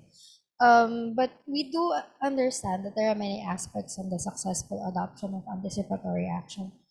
For example, mainly its implementation and the setup of guidelines, implementing rules and procedures that comes after the passage of the bill. We also have to ensure or get the buy-in from stakeholders, both national and local, especially during the time of deliberations in Congress. We also have to look into the difference between availability and accessibility in the area of anticipatory action. Say that this bill do pass. We talk about the funding would be available. However, when we look into areas that are geographically isolated and disadvantaged, access to these anticipatory actions may prove to be more complicated. For example, if these are cash transfers, are there enough financial institutions on the ground or local businesses to sort of liquidate this the support that is being provided by the local and national government agencies? And then the logistics of replenishment of goods. It's and also the availability of goods on the ground, and availability of suppliers to put, for example, if there is a need to reinforce housing. So the bill is there to support the financing, but it is not expected to be an answer to every concern for the successful adaptation, but a strong beginning for its for realizing the full extent of AA in the Philippines. In terms of channeling the funds to these beneficiaries, we can integrate the social protection programs and the AA rather to social protection programs that are already existing. We have database for targeted beneficiaries already. So we can utilize these database to identify already who will benefit from AAs. We already have cash cards deployed from other social protection programs. So these cash cards may also be tapped as a resource when we're identifying beneficiaries. So indeed, it is possible. We can look into that already used social protection programs in channeling the funds to the beneficiaries. Thank you very much, Tanya. We are towards concluding remarks. Let me just ask anyone in the room if they have any specific questions, as well as perhaps we can take one from the slide afterwards. Please go ahead. Thank you very much. My name is Mulu, PO, Regional Bureau in Bangkok. I think excellent and super informative session from all the panelists, really great. I guess Tanya has touched on it. My key questions is, what are the key barriers or blockages of that you see in each of your country contexts where linking or integrating anticipatory action with the social protection system?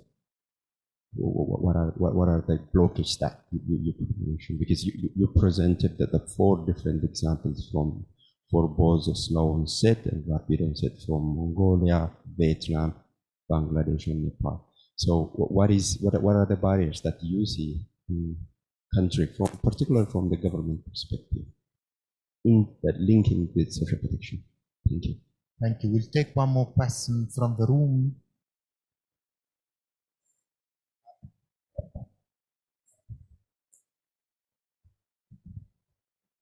Okay, thank you. I see, I mean, it's excellent presentation by all colleagues, and we really learned a lot.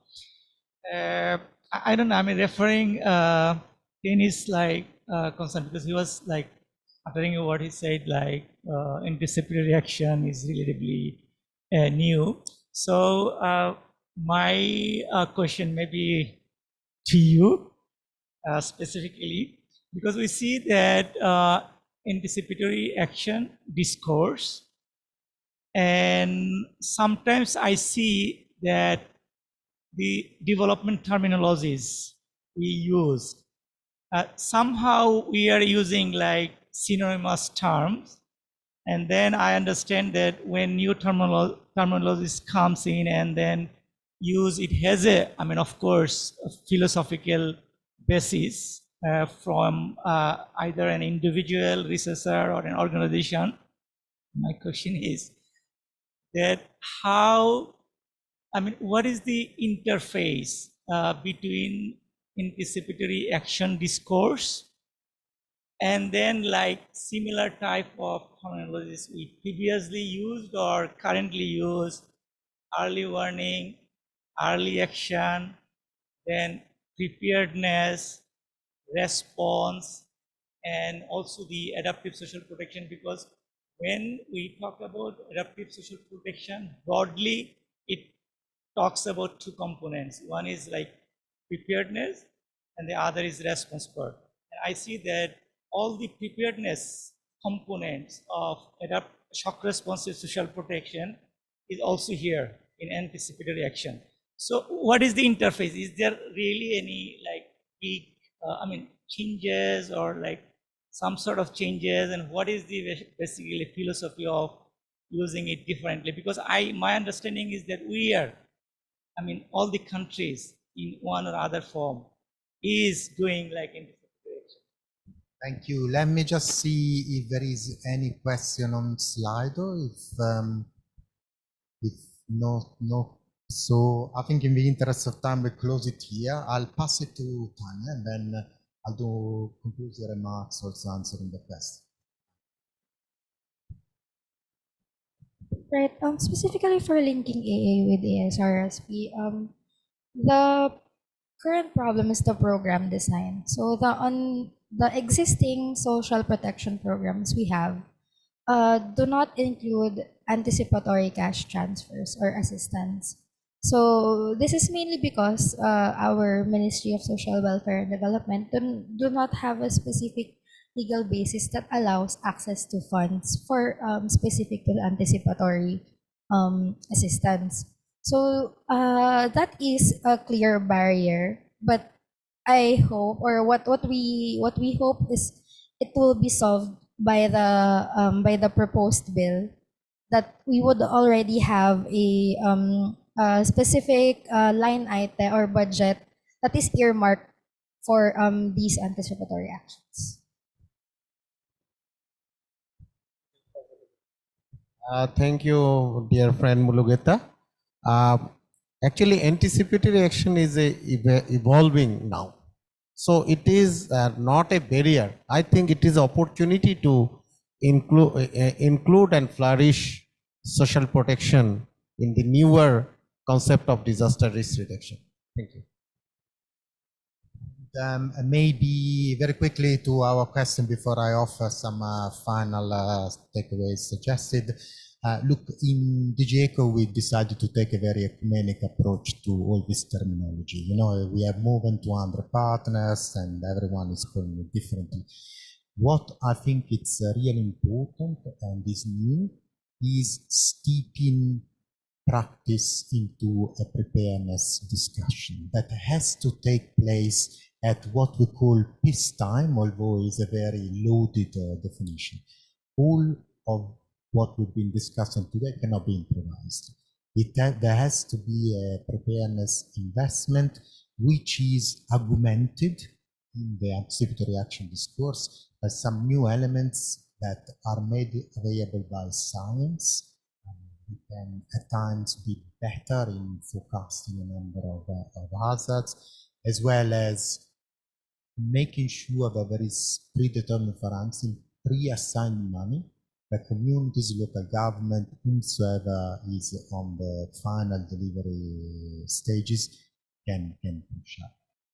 But look, this has been a very interesting discussion, as some of the colleagues have already highlighted from the audience, so well done to all the panelists. In terms of takeaways that I would like to offer, I think that very much what we have discussed today is about including people who are in immediate risk in preparing for, and as much as possible, acting early.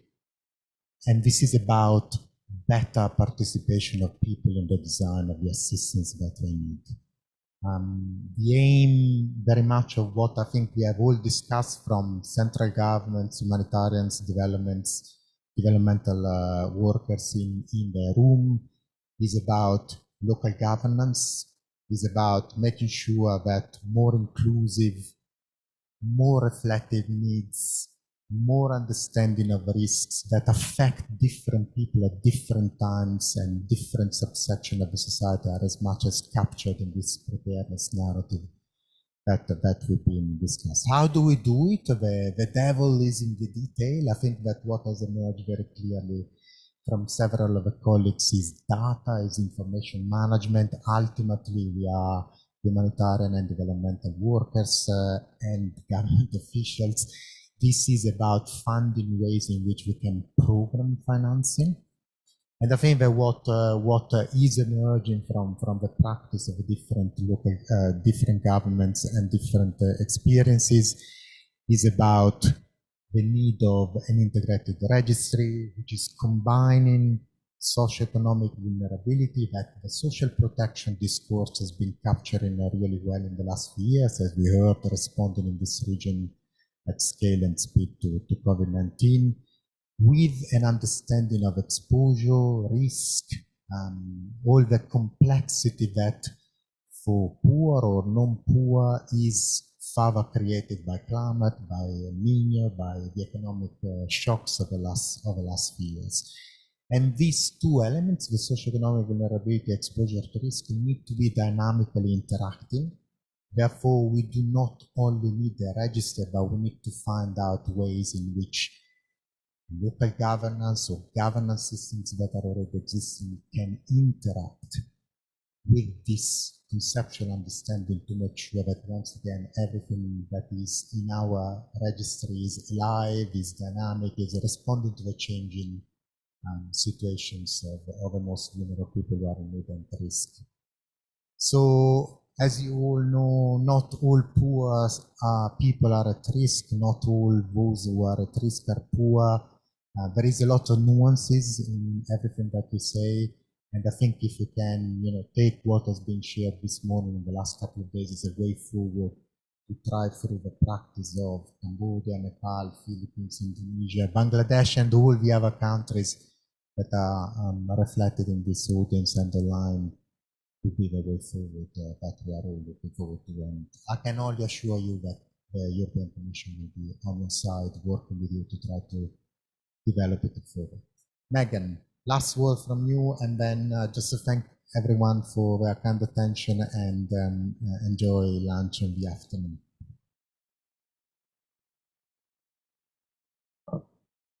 No, nothing more to add really. I would just highlight again, no regrets, and keep the conversation going. You can use the Slido still to add questions. You can reach out to the participants, and we have the event app as well where you can message people. So let's leverage this and take it forward. I'm only 5 minutes over.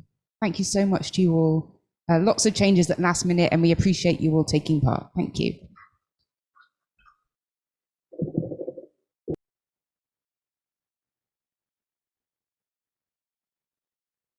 Good morning, ladies and gentlemen. Welcome to the 8th Asia and the Pacific Regional Social Policy Forum and toward a child-sensitive and adaptive social protection system, achievement and forum. The East Asian Pacific Regional Social Policy Forum towards a child-sensitive and adaptive social protection system aimed at facilitating learning, good practices, and innovative approaches in Southeast Asia, ASEAN member states, and the wider East Asian Pacific region. It aims to inform policymaking on strengthening social protection systems and contribute to the development vision of Indonesia, the ASEAN, and other participating countries in Asia and the Pacific. First of all, please allow us to greet our honorable guests who are already well seated in this room. Mr. Mio Zinjun, UNICEF Deputy Regional Director, East Asia and the Pacific, Mr. David Zapa, Thematic Expert, Disaster Preparedness DG ECHO, and Mr. Maliki, Deputy Minister of Bangkok. Mr. Andrea Rossi, Regional Advisor, Social Policy and Economic Analyst, UNICEF Libro, Yosimi Nitino, Chief of Social Policy, UNICEF Indonesia, Ms. Wara Eselistianingrum, Deputy Minister for Coordination of Child, Women and Youth Quality Improvement, Coordinating Ministry for Human Development and Culture. Before we proceed further, let us sing Indonesia's national anthem, Indonesia Raya, together. Ladies and gentlemen, please stand up.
Ladies and gentlemen, you may sit. To start our opening session today, we invite Mr. Mio Jin-yoon, UNICEF Deputy Regional Director, East Asian Pacific, to give us his speech. Mr. Mio, the time is yours. Thank you very much, Excellencies, distinguished participants, ladies and gentlemen. A very good morning to you all. May I begin by expressing our sincere gratitude to the Ministry of National Development Planning, Papanas of Indonesia, in organizing the forum and all your collaborative efforts.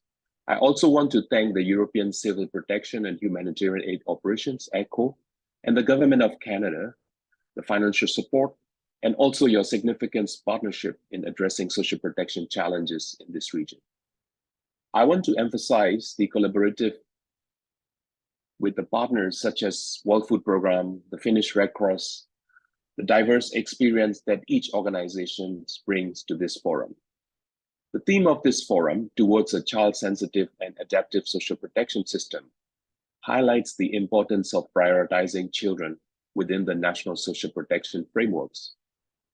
In a time of post-COVID, climate emergency and conflicts, we must stocktake achievements on social protection and plan for the future. This collaborative nature of the forum highlights where governments, international organizations, development partners, researchers, and experts, we work together to achieve our common goal. It is a testament also to our collective commitment to addressing social protection issues in East Asia and the Pacific region. We count on your collaborative expertise in addressing complex challenges related to social protection, gender, disaster risk management, climate change adaptation, and so on.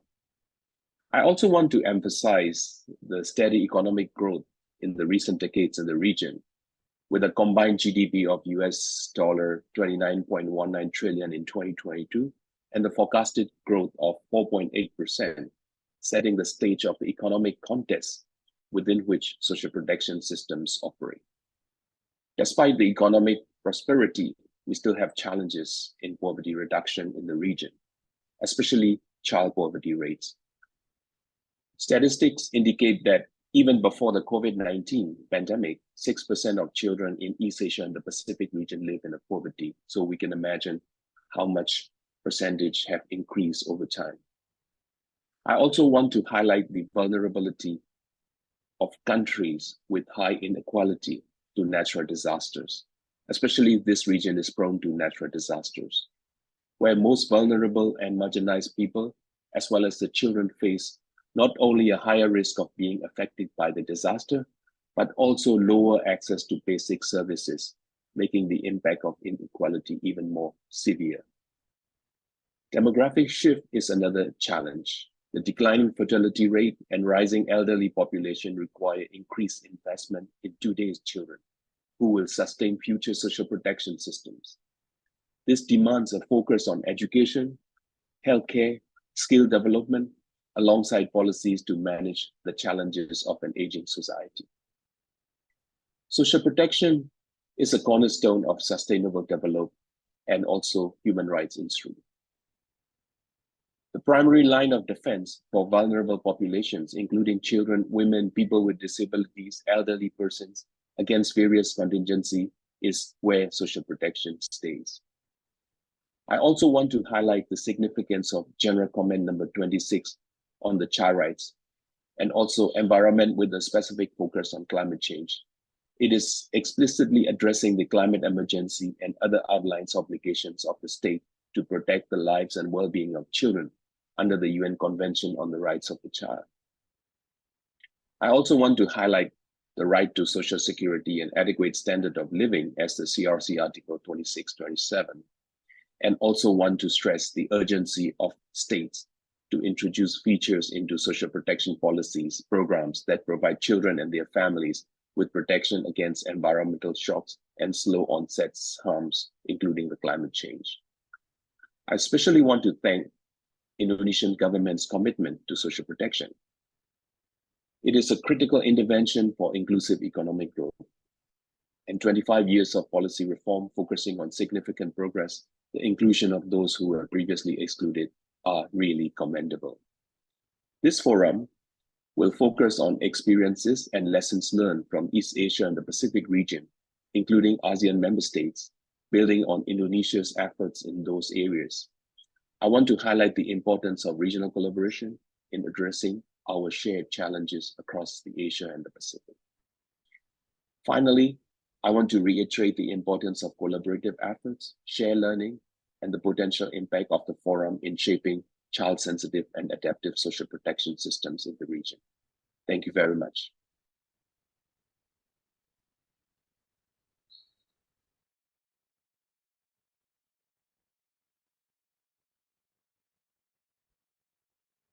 Thank you, Mr. Mio, for the speech you have given. We invite Mr. Yadi Rizalpa, thematic expert disaster preparedness in GECO, to give us his speech. Mr. Yadi Rizalpa, the time is yours.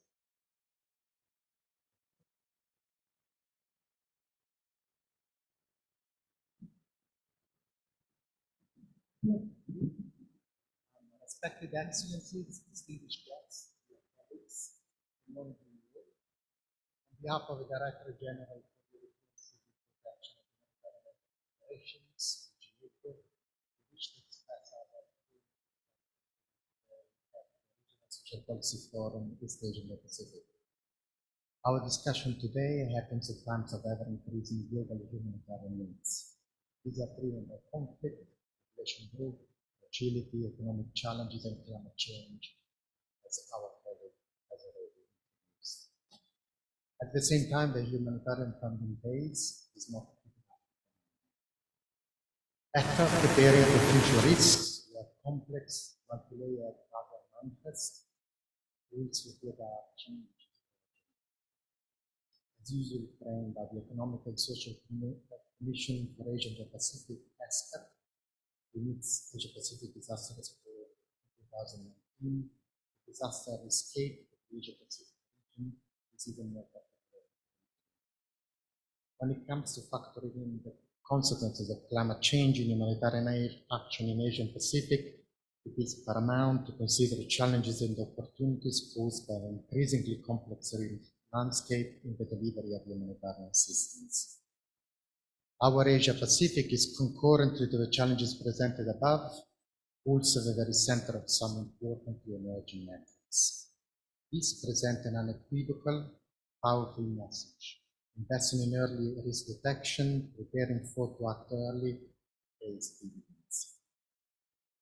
By helping in advance of a crisis, we know we can save lives. This needs contribute to protect developmental gains and thus reduce costs, meaning that humanitarian aid funds can spread wider. This is very encouraging, but we must collectively do more. Those who are most vulnerable and marginalized are often the least prepared for acting early, ahead of recurrent and protracted hazards manifestation in our region. This is the case both for naturally induced hazards as well as in situations of conflict, crisis, and violence, which are further compounded their vulnerabilities. This is why the GECO finances the work that has led to the definition of the ASEAN Disaster Response Social Protection, which contributed to an unprecedented response by ASEAN member states in terms of scale, speed, and magnitude in the response to COVID-19. Across the Asia-Pacific region, the GECO supports our partners to conduct feasibility study and pilot relationships. The GECO delivers this always mindful of enabling collaborative discussions with the state so that they are at the very center of home policy and normative development. For example, in Bangladesh, the work of the technical group improvement CCTV action in support of the government of Bangladesh for space finances and services.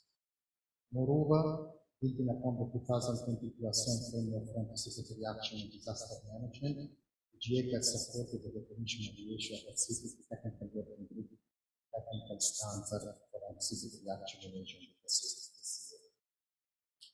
Let alone the ongoing efforts that many of you in this room are familiar with in terms of making social protection more shock responsive and risk informed in Indonesia and Cambodia, for the work UNICEF, we work across the region, for example, in Bangladesh, supporting the placement of two government of Bangladesh social protection schemes, namely Mother and Child Benefit Program and CBP, and the World Bank Finance Employment Generation Program for the Poorest, UGPP, through the action of the World Food Program to define clear triggers and thresholds to implement special responsiveness of the schemes. As another example, in the Philippines, we are supporting the Department of Social Welfare and Development to build a standard modality in the Pantawid Pamilyang Filipino program, also known as the 4Ps, additional cash transfer program of the Philippines government. We do this in Mindanao, working with the Food and Agriculture Organization, piloting a sub-project which is called Building Social Protection and Anticipatory Action in Response and Emergencies to Disasters of Despair. Let me conclude this opening remark by stating that the GECO approach is always to put people at the center of what we do. We do this by leveraging investments we make to reinforce local preparedness and response capacity, whenever possible, working at system level. We at the GECO are looking forward to continuing partnering with you in this discourse to contribute to identifying clear and measurable commitments to close the identified gaps and scale up anticipatory action. Thank you for your attention. I wish everyone productive deliberations over the next 2 days. Thank you. Thank you to Mr. Ragizaba for the speech you have given. We invite Mr. Maliki, Deputy for Population and Employment of Apenas, to give us his speech. Mr. Maliki, the time is yours.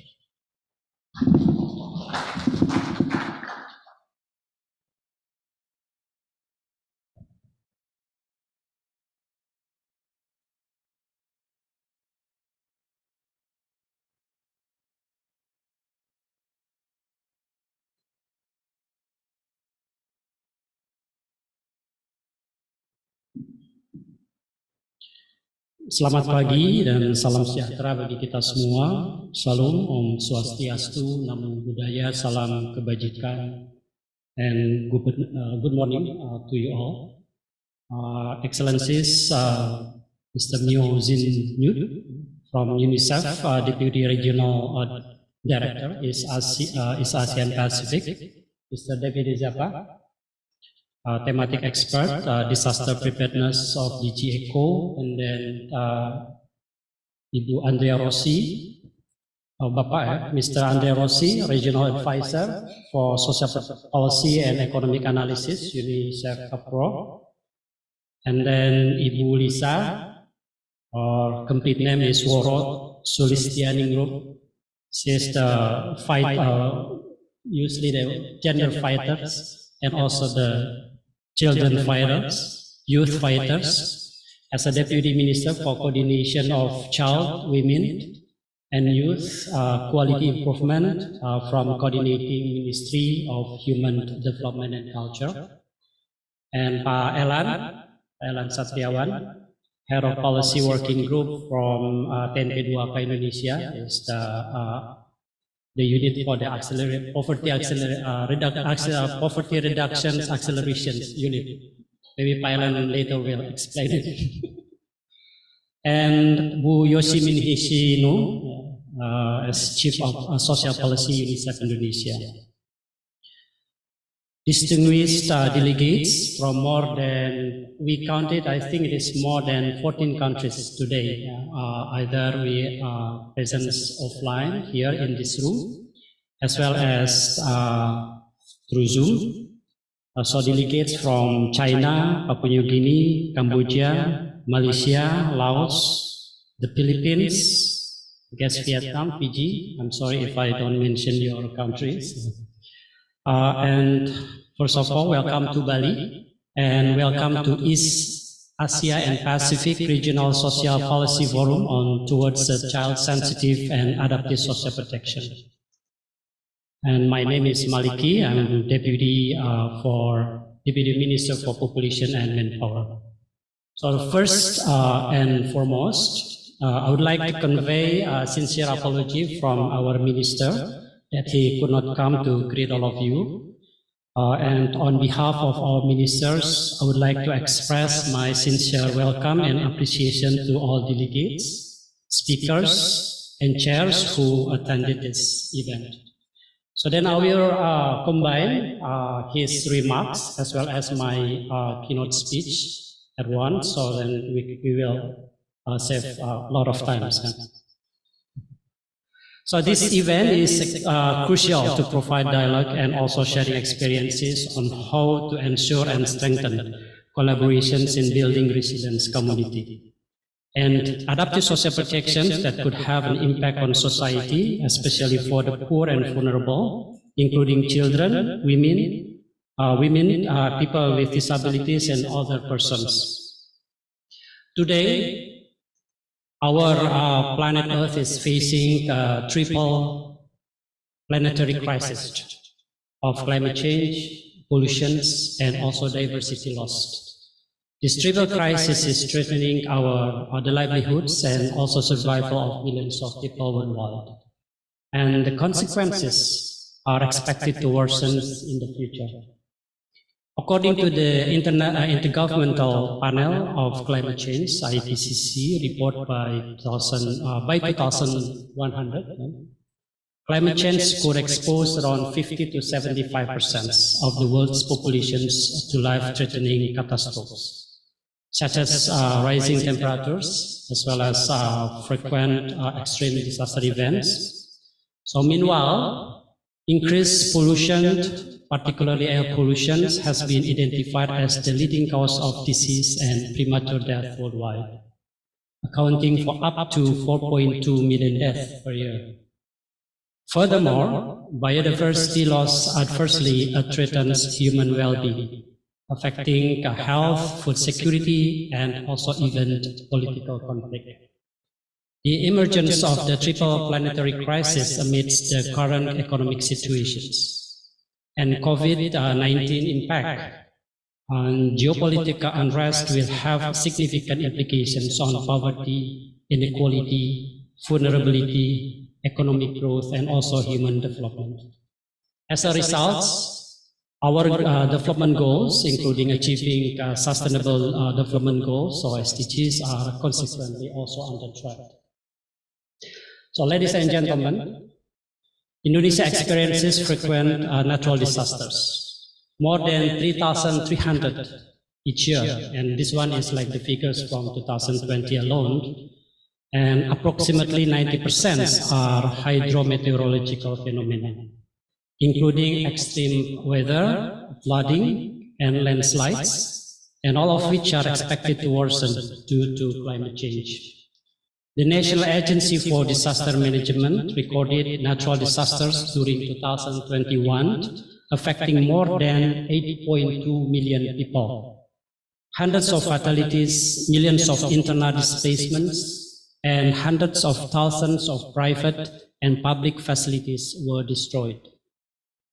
The country's locations on the ring of fire exposes its populations to a high risk of earthquake, volcanic eruptions, tsunamis, and also landslides, that counting up to 22.8 trillion rupiah economic loss on average, and that is annually.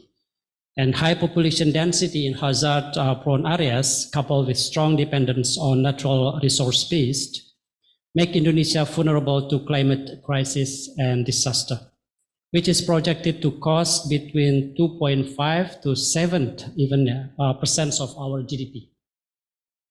This also includes the embarrassing impact of disaster and also climate change on Indonesian population.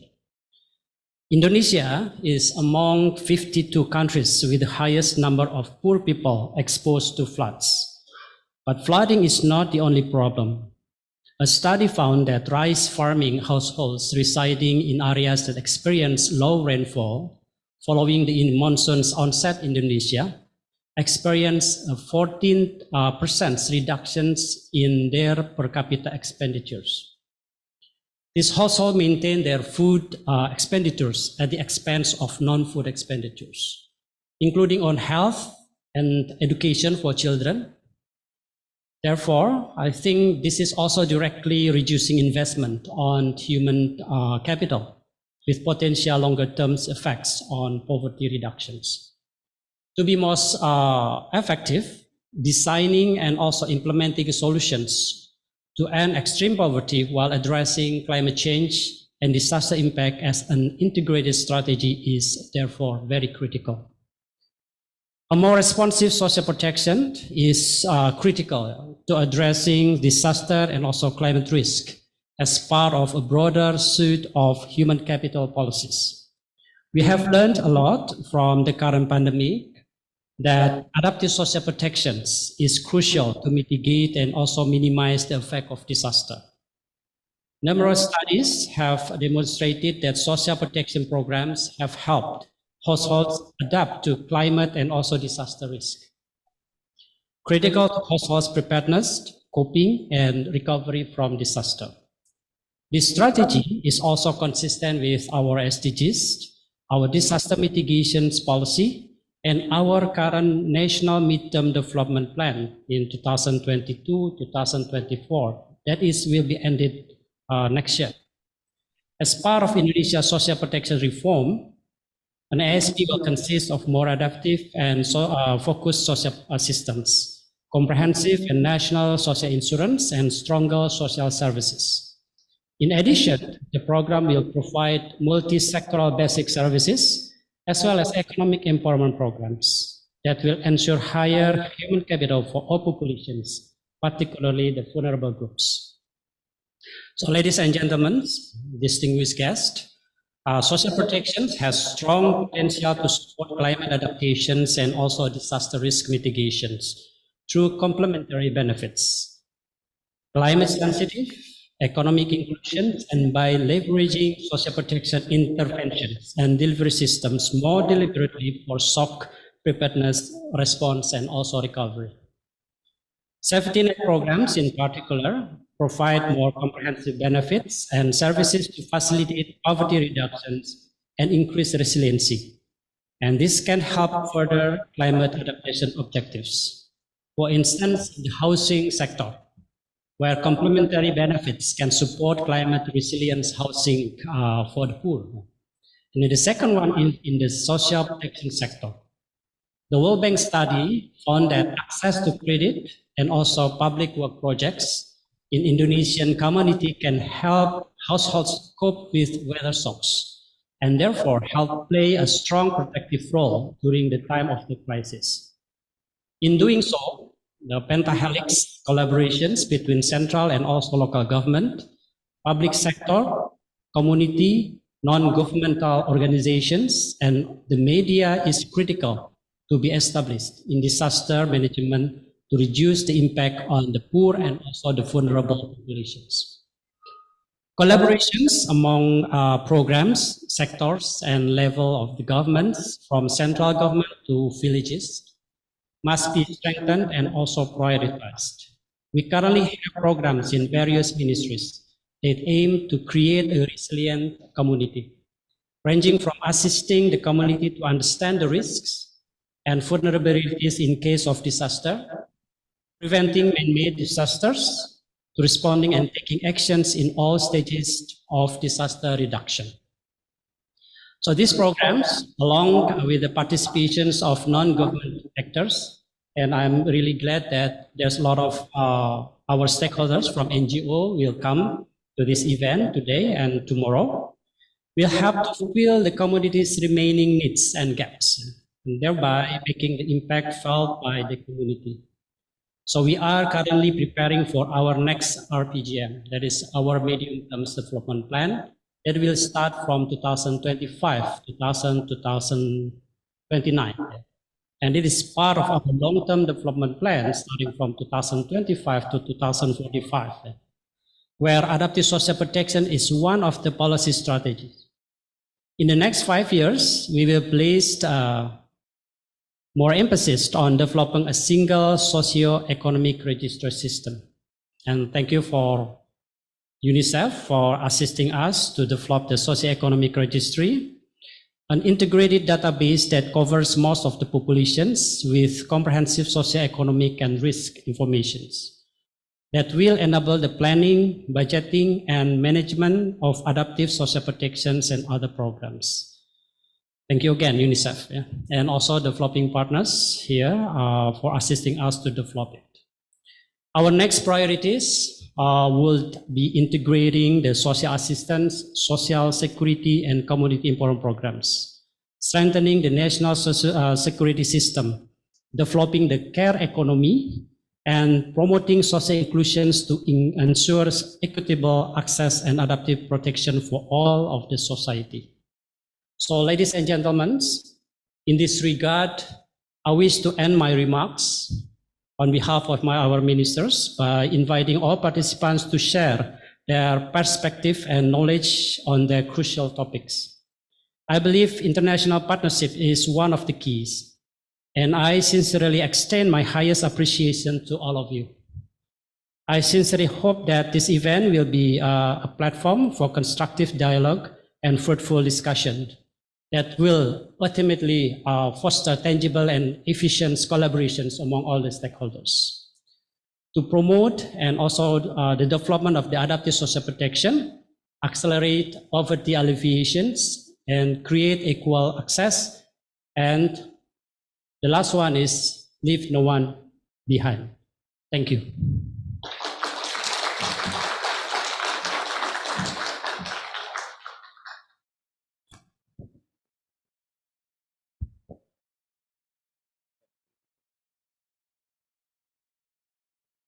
Hello. Thank you, Mr. Maliki, for the speech you have given. We invite Mr. Andrea Rossi from UNICEF April to give us the keynote presentation. Mr. Andrea, the time is yours. Thanks so much. Yes. And welcome everybody again. Thanks for all the introductory remarks. Thanks all the technicians that are working for us on the background for this important event. I will try to give some ideas on this conference, this meeting, and some thoughts about how we can work towards child-sensitive and adaptive social protection system in this region.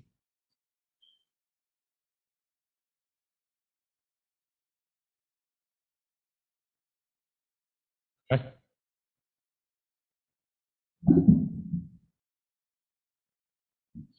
So we know that the region is a fantastic region, and for 30 years, this region experienced every year a better situation for children. Every year, slowly, but actually not so slowly, the level of poverty, the level of deprivation of children in East Asia and Pacific went down for 30 years. If you see in this graph, that green light that very sharp goes down is the reduction of child poverty in the region.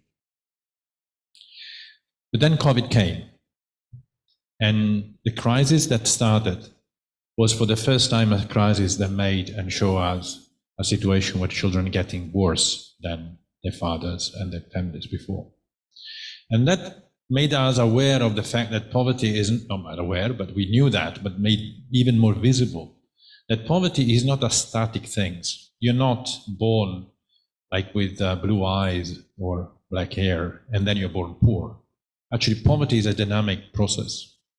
That for some people is the same, they enter in poverty and they stay in poverty, but also people can go in and out, sometimes very quickly, as we have seen during the crisis.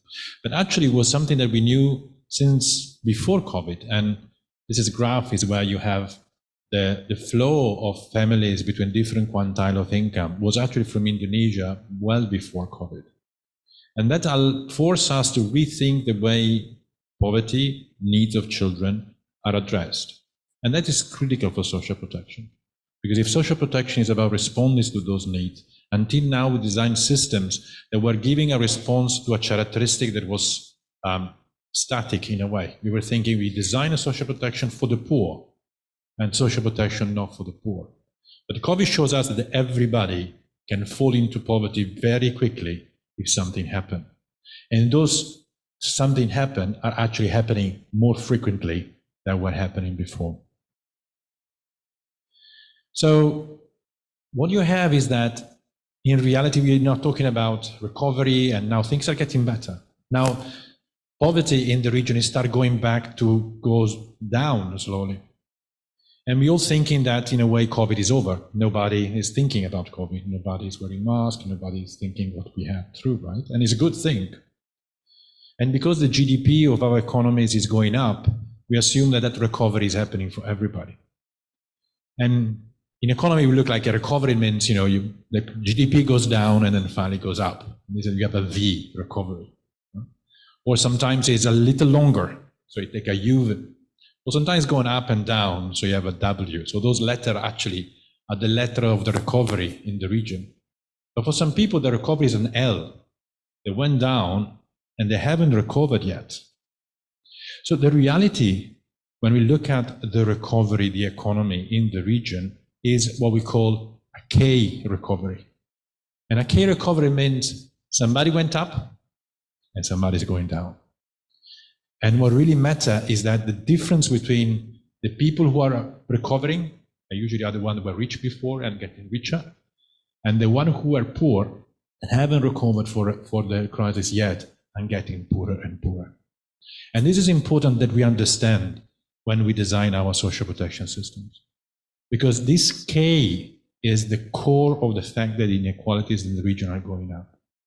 And the social protection has a role to play in that, addressing that K. But we have also learned during the COVID amazing things. And social protection has probably been a fantastic area of intervention. We have seen response to the crisis using social protection to a scale, a speed, and a level of financing that never happened before. In this region, social protection programs to respond to emergency were set up on average 42 days after the first case of COVID. In some countries, were even done 3 months before, like Mongolia. The capacity of expansion was huge. We expanded both vertically in the amount of money that was given and horizontally in terms of people that were addressed at an incredible speed. But more importantly, the amount of money and financial resources that all the governments mobilized immediately to provide support to all the population, not just the poor, all the population. The support was given to companies, to people with business, to everybody. To give them a support was amazing. And I remember before COVID, working on social protection, always going to the Minister of Finance and proposing new child grant programs or new intervention. Always the answer was, yes, UNICEF, that's a great idea. We know that will make an impact, but unfortunately we don't have fiscal space. Well, COVID showed us that in some situation, the fiscal space can be found. And fiscal space was not a problem anymore at the moment where it was a need. And actually what we call is a political space, the importance of that. I'm not saying that we can do whatever we want, but it was important that sometimes we think that fiscal space is a technical issue and we forget that mainly is a political issue that requires our intervention. So I say, what is changing? Well, yes, it's changing very rapidly. And for the last 3 years, almost change every 3 months. Just think about what's happening in the world, right? Just open the newspaper and almost like every day there is something new, big things that can completely change our life. And we go from the environmental crisis, the political crisis that we have now in the world, the problem of financing that we are getting, the challenge that many families and households are in getting good employment and employment that can guarantee the capacity of the poor people to get out of poverty. We have a huge technological transformations. But there is something, those are where we start addressing those things. And again, the climate crisis is probably the biggest one. There is something that we haven't looked in detail, and I just want to use that one as a way to look at the child sensitivity of social protection. And that is the demographic change. This region is experiencing a revolution in demographics. And I'm trying to show you how big this revolution and change is, that for the work we are doing is even more critical than all the other mega trends that I just mentioned. And it's about aging society. Now you were asking why UNICEF is speaking about aging society. Now we should think about pensions and the elders. and thinking about. So I will try to give you why in an aging society we must invest in children. And I will try to do that when connecting data and money. So in an aging society, what we hear, and we had just had the Regional Asian Population Conference last week. The major mantra was like, okay, in an aging society, it will cost a lot. We have to mobilize resources for the pension. We want to mobilize resources for the elders. We have to shift the way we do social services. But my proposal here is to moving from how much it will cost to who will pay for it. Just give you some graphs. What you see here on the left is the good news for all of us, right? Is the fact that life expectancy in East Asia and Pacific has been growing for the last 7 years. And is projected for the next 50 years, 70 years to keep growing. But what you see there is a dramatic drop on fertility rate. That green line is a production level. It means the minimum number of children that we need to have the same population or to increase the population. Every fertility rate under that line, it means our population will go down. Yeah? And as you can see, this drop hasn't started yesterday, already started many years ago, since the 70s. But the speed that had in the last 2 years, you see from 2020 to 2023, that line is incredible. In the last 3 years, not 25, in the last 3 years, we have a completely shift into the drop of fertility rate in the region. Now, why we don't see that one? Because, well, if the elders are going, if the fertility goes down, but the life expectancy goes up, still the population keep growing, right? Simply because the elders are still alive, that's good. But what has the implication for that? The implication is what we change is what we call the dependency ratio. What is the dependency ratio? The dependency ratio is how many people are in the age of working and how many people are not working. So if you look at the people usually between the age of 20 to 65 and everybody else, what you see here is that that dependency ratio went down since the 70s dramatically. What does it mean? There are less and less, there are more people working and less people dependent. This is what we call the demographic dividend. When you have more and more people working and less people depending on those people working. But in around 2015, this starts changing because of the changes I show you. And the dependency start going up. That means every year, every person will have more people to sustain. But what is the key? So what we are having is every child who is 5 years old now, when they will be 25 or 30, so in 25 years, they need to support more people, more dependent people. So this is the backpack, right? We go from this number to that number.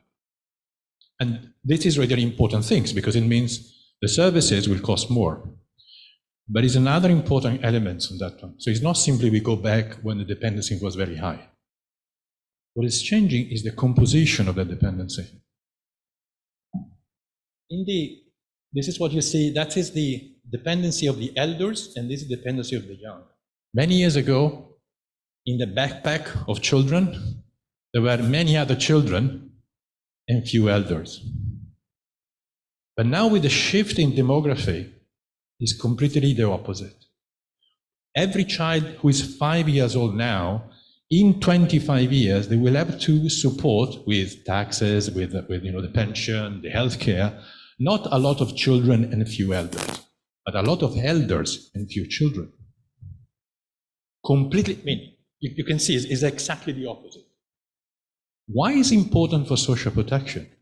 Because that will be the social protection we have to look at.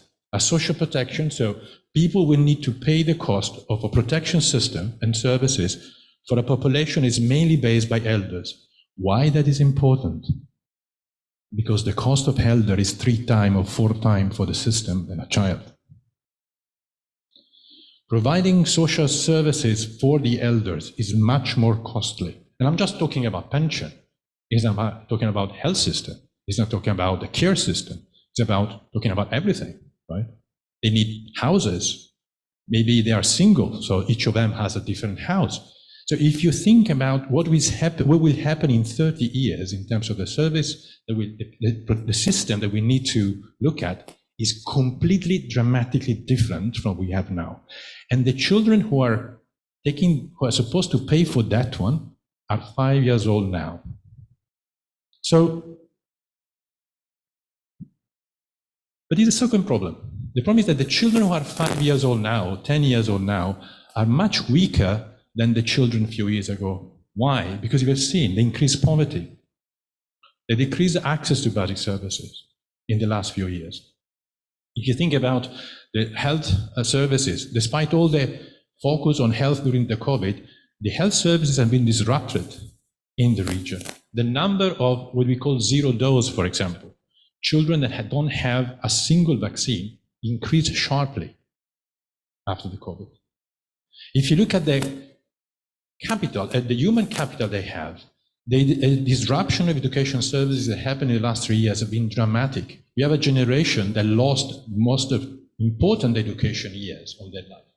Those are the children. So you can see, in a way, they will have a big pack in the future, but now they're much weaker than before.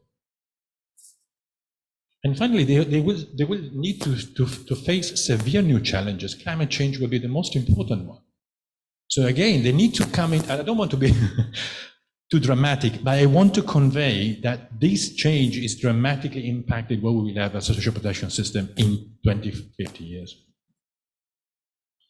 And finally, and this is important, is that countries are getting old before getting rich. And that is a problem, right? If you get old and you didn't have saved enough money to your retirement, you know there's a problem, right? Well, countries here, this is what's happening. Thailand is getting old with half of the money that Japan had with the same level of aging society. What is an aging society? Is where more than 14% of the population is higher than 65. France took 125 years to become from aging to aged society. Vietnam will take 19. Thailand, 22. I want to convey here that this is not a normal problem, it's the speed of the change that we are facing at the demography that is incredible. And the importance to address these things, we need to address it now.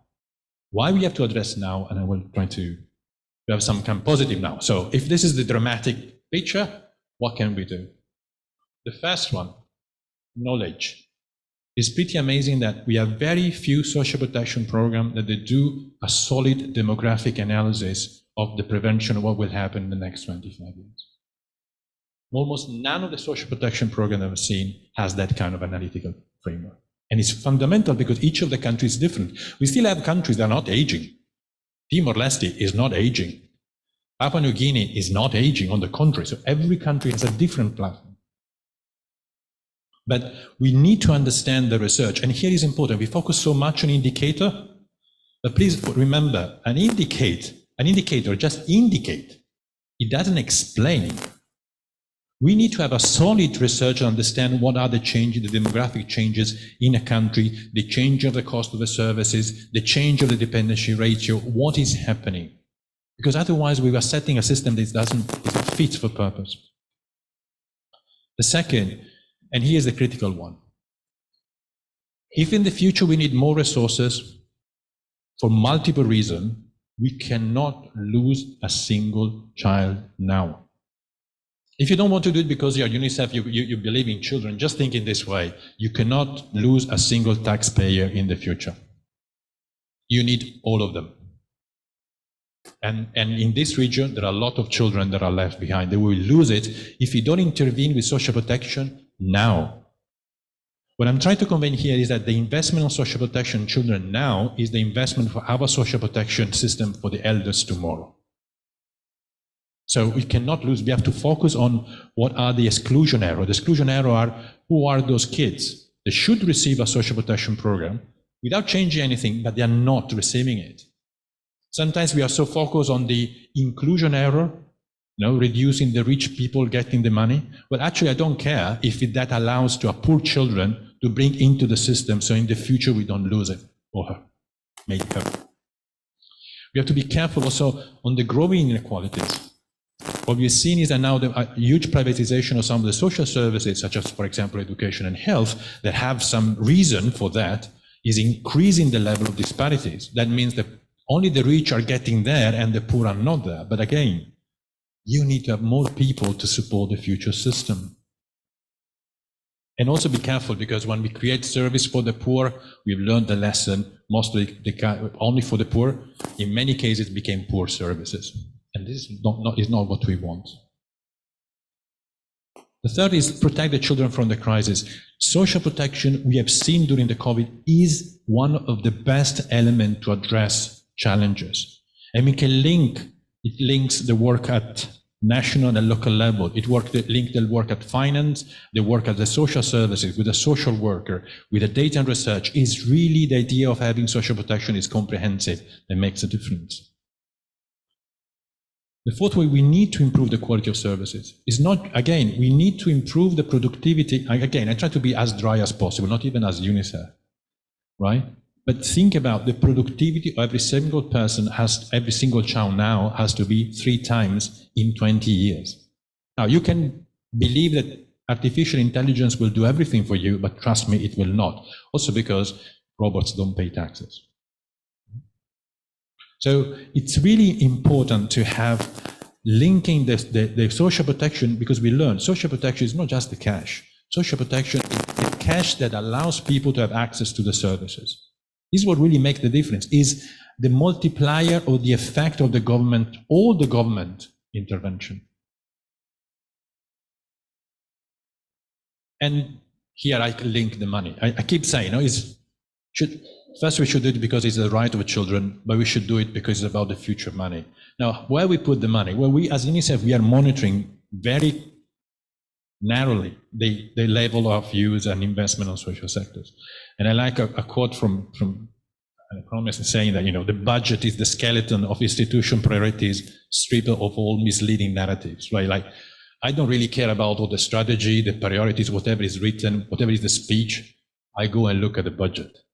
The budget is what's telling what the real priority is. When we look at the budget, what we found in this region is that after COVID, when everybody was saying, we have an educational emergency, the budget as a percentage of, so the budget on education as a percentage of budget, national budget, was decreasing on average. That means governments, despite all the blah, blah, blah, were actually investing less and less in education.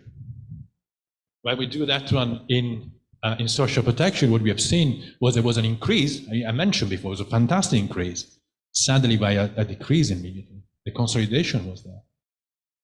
So, and here is important also, what we are seeing is that sometimes some increase in some areas of social sectors are done at the expenditure of others. And when we look at the budget of social sector, what really makes the difference from children and people is going down, or at least remain zero. So I increase one area, I increase on social protection, I cut on education. I increase in health, I cut in social protection. And this doesn't really make a difference.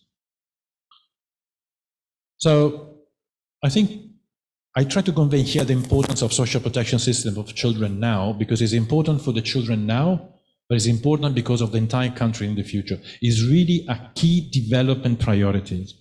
And I've done these things with the information I get. I really hope that each of the countries is doing that more seriously. I hope the Ministry of Social Welfare are working together, for example, the central banks or the other financial institutions to look at what will be the impact of the demographic change, what will be the impact of the cost of services, what will be the importance of investing in children now.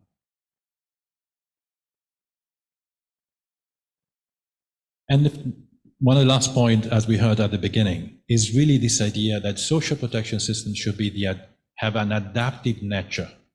So far, we always talk about adaptive social protection, shock responsive social protection in emergency, when something bad happened. Well, those bad things are now happening every 6 months for the last 3 years. And we should expect, I don't want to be negative, but We are now in a world that changed very rapidly. Let's put it this way. Social protection system needs to be able to adapt to any new changes, big changes in the environment. It's not anymore the idea of the cash in emergency or parallel system. It's really how the system is able to adapt and to react. And for this is what we look at, again, you have to look at the capacity at 3 levels. You have to look at the capacity of mobilize the resources. Where are those additional resources coming? Because if you think about a normal national budget is done assuming that nothing will happen in a year, right? More or less. But now we have big events happening. So how we can mobilize those additional resources? How we can channel the resources through the pipe systems of social protection? How we can deliver, how we can have the money out to the social protection systems? How we design a system is able to adapt. Because if it is too small, it's like a pipe with water, right? If you push pressure water and your pipe is too small, the pipe will break. If you build a pipe too big, that would be a waste of money. So you need to have something that is able to adapt, both in receiving the money, flowing the money, sharing the money. And you have different options here. We have to be much more creative in the way we look at the resources for social protection. And I think this idea of scaling up shock responsive now has a new frontiers, and this is what we are working. We heard before, working with ECHO, working with the countries here, is going into areas where we want to make our capacity to respond to changes much more dynamic and much more effective. We want to look at early warning systems. What we know that can anticipate a shock before the shock comes. And even better, how we work on anticipatory action. And our countries are already doing that. How we can make sure that, for example, we mobilize money to the people before the event is happening. Just think about cyclone, right? If a big event is happening, there's a big difference to have $10 before. I can buy something to cover my windows rather than $10 later when all the windows are broken. And we are trying to learn on that one. We want to look at the risk financing. What are the modalities that we can manage additional resources when there is a specific change? How we look at multidimensional vulnerabilities. What are the new vulnerabilities? Who are the new poor? Who are the new people that are affected? Again, the question I would like to ask for this conference is really, are the existing social protection system in the East Asian Pacific region fit for the purpose? Fit to the purpose on the changes already happened, fit to the purpose of the changes that are happening macro level, also the one that we never look at, and the changes that will come. The investment is very low.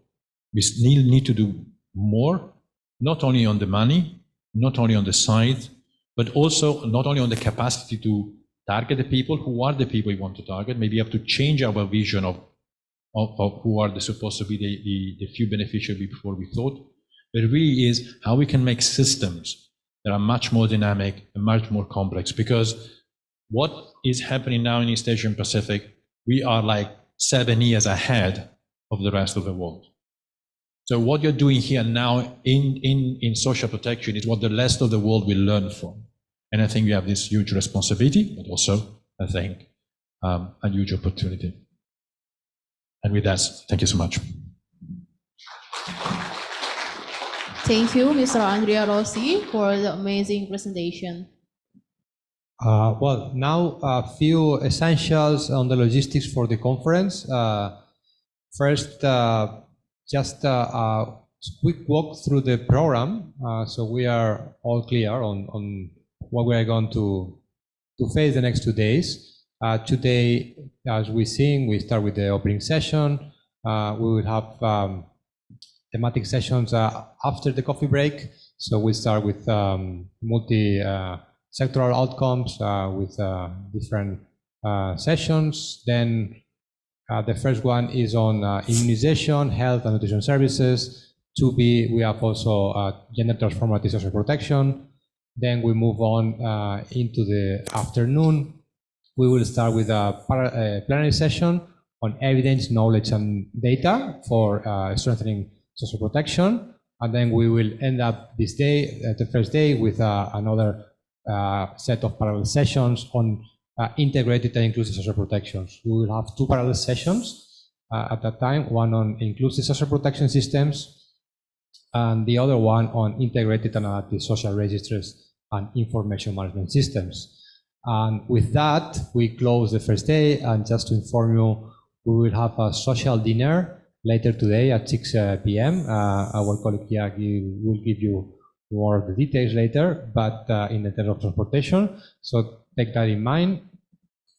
Tomorrow, we start the day strong as well on all the climate change, around the climate change emergency, with a plenary on protecting people against shocks and climate change, social protection.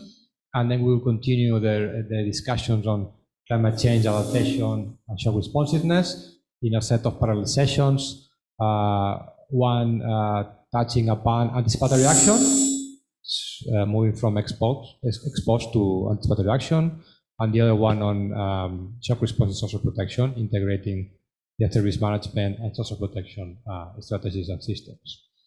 Then in the afternoon, after lunch, we will move to the important issue of financing, including risk-informed financing for social protection. And finally, we will go through the takeaways, highlights of the 2 days in our closing session, summary and way forward. The title of the agenda says is a way forward and for thought. That's about the program. Then, in terms of the Evenium app that you might have seen in the registration, we have our badges here. So please, if you haven't downloaded the app, please do so.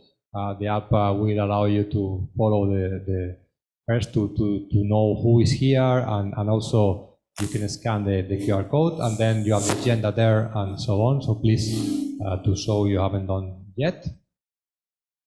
You will see there as well on the top, if you click in agenda, you will have the link to the Zoom live broadcast. And why is that important? Because the translation is being provided through Zoom. So we have translation, different channels, one channel for Bahasa, one other Chinese, Thai, Vietnamese, and sign language, as you see. But an important reminder, especially for today's session in the afternoon, sessions 4A and 4B, our colleagues from the Chinese government will speak. So for the participants in the room here, we will need to have the translation. So for that, if you click in the agenda on top right Zoom, it will take you straight to the Zoom Zoom room. Then we have provided you with earphones. Either you can use, so you will be taken through your phones in Zoom to the room, and then you can switch the channel to Chinese and listen to the Chinese presentation for the particular session. You can use either your own earphones, or we have provided you with a set of Bluetooth earphones that you can also use to connect to your phone. So please keep your phones charged, at least for this afternoon, which is the 4A and 4B sessions, to be able to switch to Chinese. And for the rest of the languages is okay. Finally, Slido, you will see through the different sessions and presentations, we're using a Slido. We will project the QR codes in each session. And what we are using a Slido for is basically to capture the main takeaways, the highlights, the forethought that we will be presenting at the closing session. So please, the chair will remind you, please use a Slido to give your thoughts, one sentence, one concept that you want to take away from that particular session and topic. And then we will capture those, plus the chair's own thoughts and conclusions, and we will put that together in the last day of the session. Those will be the outputs from this conference and the way forward. And in terms of logistics, that's all. If there is any question in terms of the logistics, otherwise we can move on.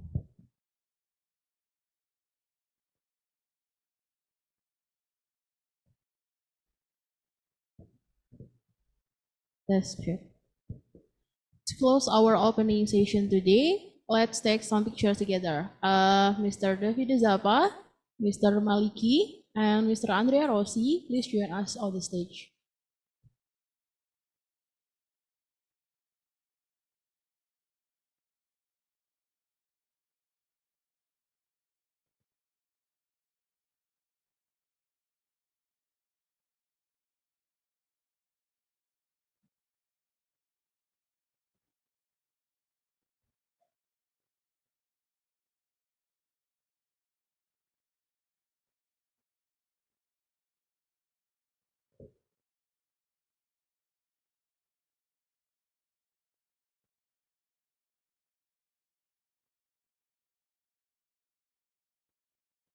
Miss Woro Eslistianingrum, you can join us to the stage and take a picture.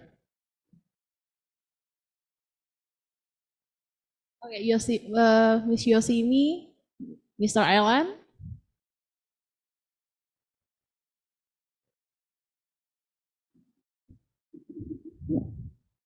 Mr. Alan, please join us.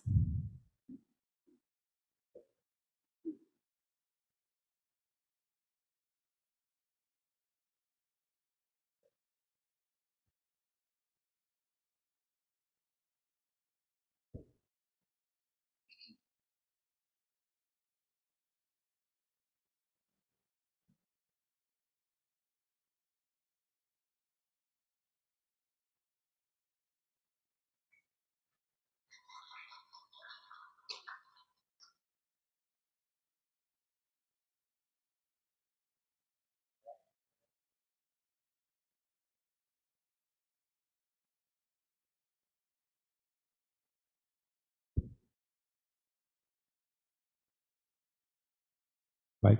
Yeah, now. So now, please, to the rest of participants, the coffee break is already served on the foyer in front of the room. But after this opening session, you can join the thematic session in the Palmer room here with the topic about child-sensitive and adaptive social protection to increase immunization, health and nutrition services. You also can join thematic session B in Crescent Room with the topic about empowering girl, women through gender transformative social protection. But before the coffee break, please let's go together now outside and take the picture of the whole group. I am Ruben. And I'm Naila. See you in the other session.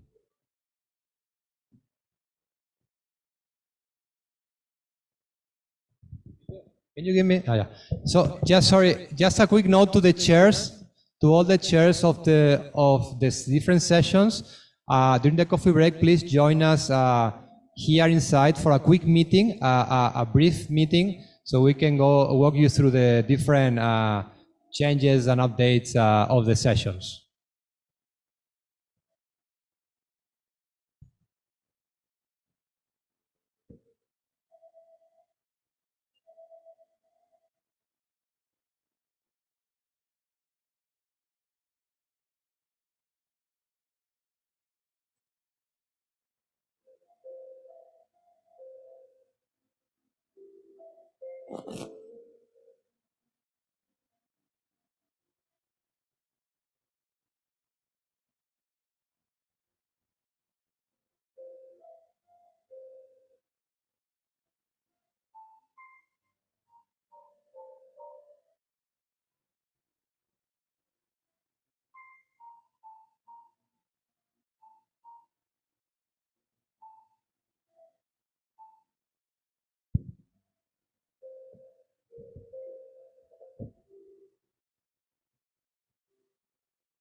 Okay, everyone, if you could please get up and meet in the court, in the foyer outside for the photo, and then we can enter the coffee break. Thank you.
Cek one, cek satu. Halo, halo, halo, halo, halo, halo.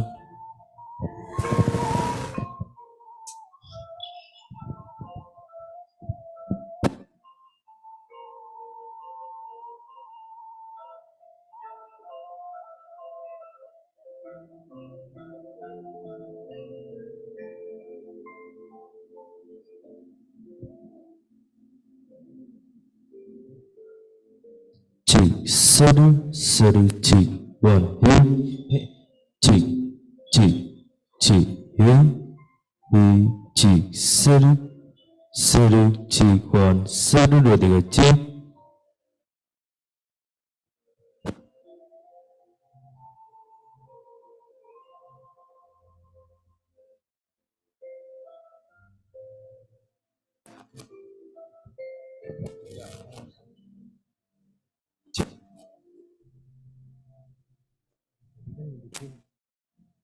Waktu ngomong nggak ada kan.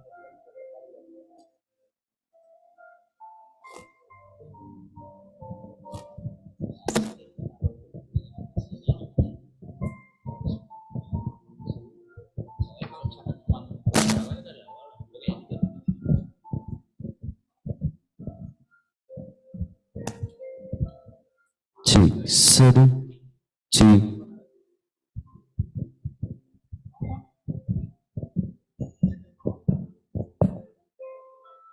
cek seru cek one hey cek seru cek one hey.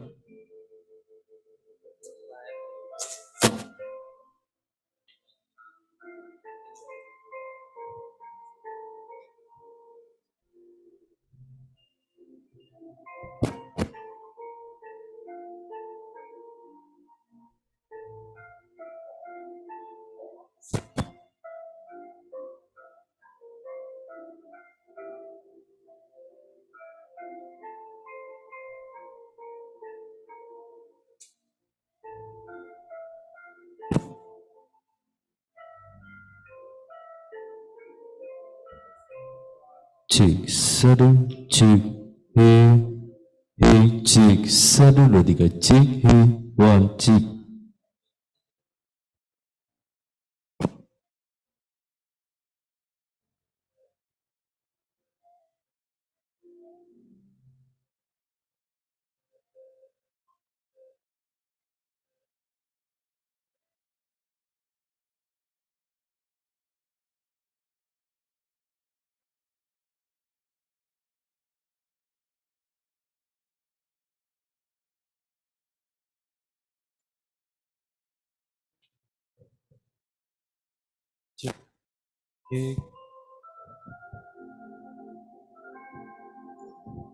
Cek one, cek hey Cek ho, cek ho, seru satu, seru cek one hey. Satu, dua. Cek hey ho, selamat pagi, selamat siang para peserta.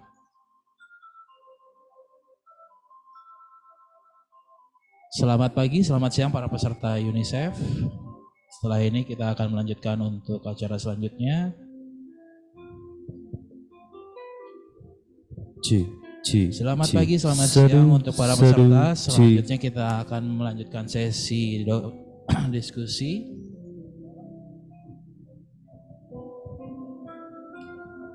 Cek seru cek seru dua tiga cek hey cek seru. Selamat pagi para peserta, selamat siang. Selanjutnya kita akan melanjutkan sesi diskusi bersama 4 narasumber.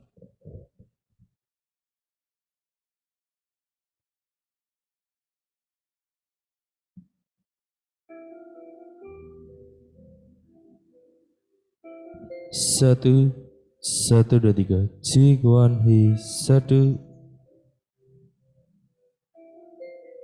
cek satu hey one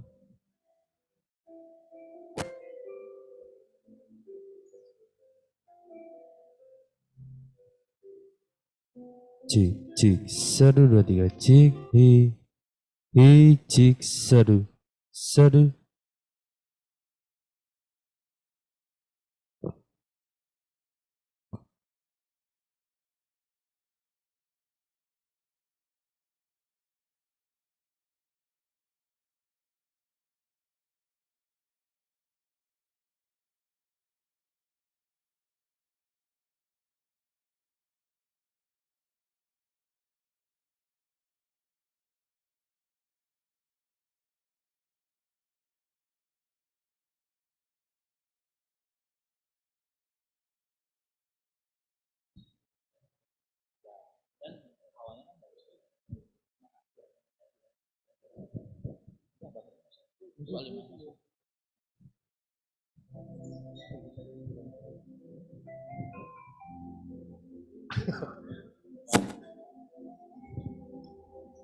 Cik sadu, sadu, cik one, sadu dua tiga, cik.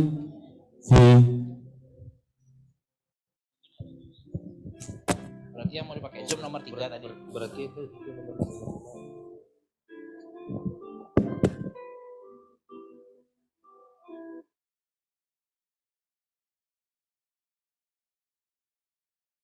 Cek Heho 1, selamat pagi. Kita akan melanjutkan sesi coffee break.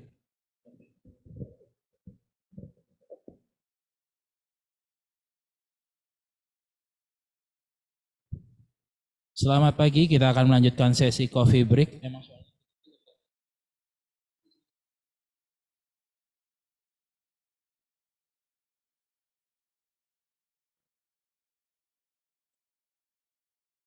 Selamat pagi, selamat datang dalam sesi selanjutnya acara. Selamat pagi para peserta, silakan menempati tempat duduknya masing-masing. Selanjutnya kita akan melanjutkan untuk sesi diskusi.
Check mic number 3. Mic number 3, is it clear or is making noise there?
Mic 1, 2, 3, selamat siang. Cek 1, 2, selamat siang, selamat datang kembali di Regional Social Policy Forum.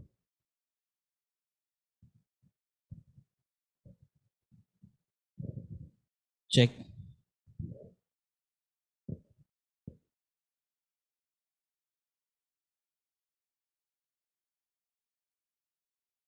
Cek, cek, cek, cek, cek, satu cek, cek, cek, cek, cek, satu cek, cek.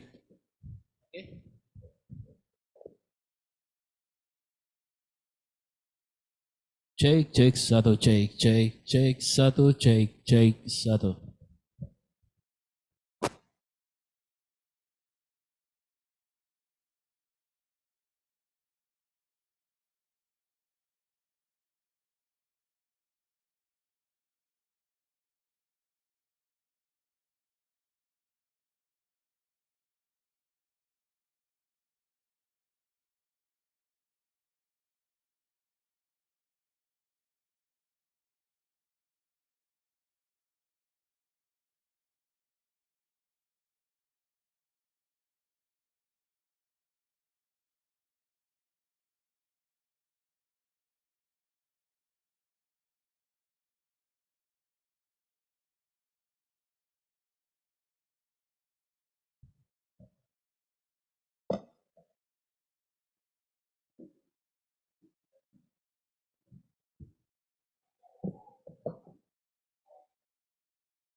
lingkungan, baik alami maupun terbangun, dan juga sarana prasarana yang Bapak Ibu miliki dalam menanggulangi bencana tsunami, serta terakhir aspek inklusivitas, bagaimana isu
So the Palma room here is immunization, and there is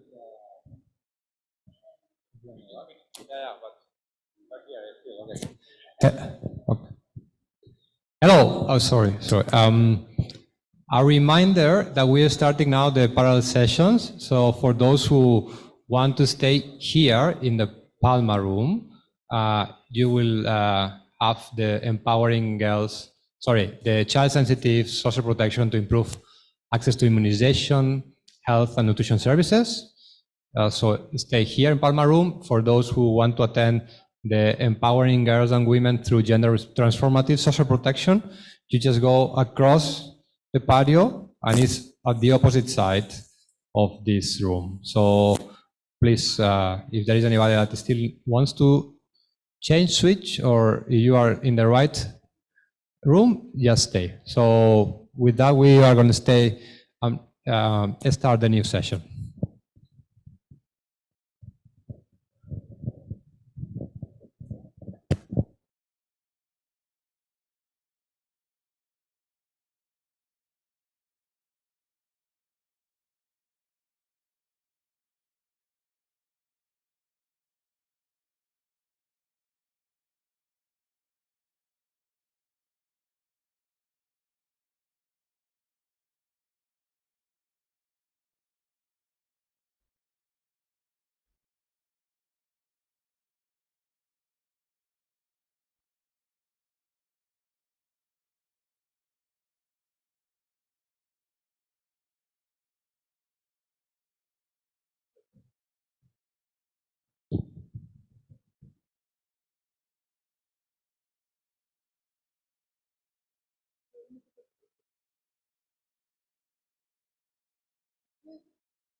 Selamat pagi, good morning.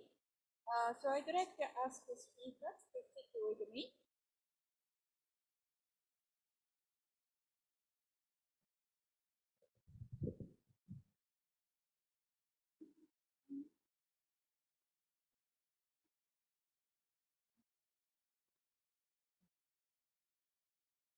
Yes. One more. Yes, we have one speaker online.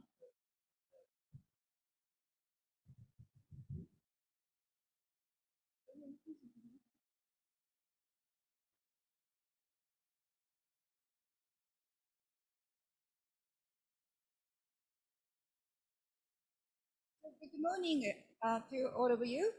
Welcome to this exciting session on child-sensitive and adaptive social protection to improve access to immunization, health, and nutrition services.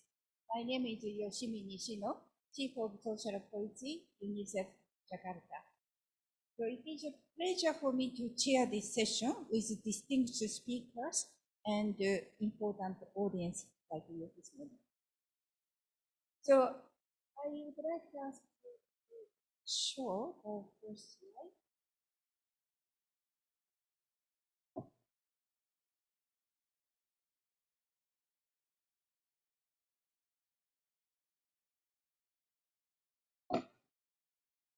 So we'll start with the key questions, as you can see on the screen, which we'll have asked the panelists to consider focusing on in the presentation. The basic question is, can social protection such as health insurance and conditional cash transfer or unconditional cash transfer contribute to improving access to health, immunization, nutrition services? This question is timely because it's reflecting our concern about the increased zero-dose children during the COVID pandemic and the persistent prevalence of stunting, anemia, and low coverage of routine immunization in countries in this East Asia Pacific region, including Indonesia, Philippines, Cambodia, PNG, and Myanmar, and also even China. There's some disparity in terms of routine immunization coverage. So we have a sub-question. First question is about linkage. What links are these between social protection and immunization or health and nutrition services? Second sub-question is, what does the linkage look in practice in terms of cash birth or conditional release, and which geographic areas or what are conditions or strategies, that kind of thing. The final sub-question is about evidence. How do we approach to monitoring and evaluation and for evidence-based policy decisions? So presenters will talk about the experience in design, also implementing or supporting such social protection, especially regarding challenges and the way forward.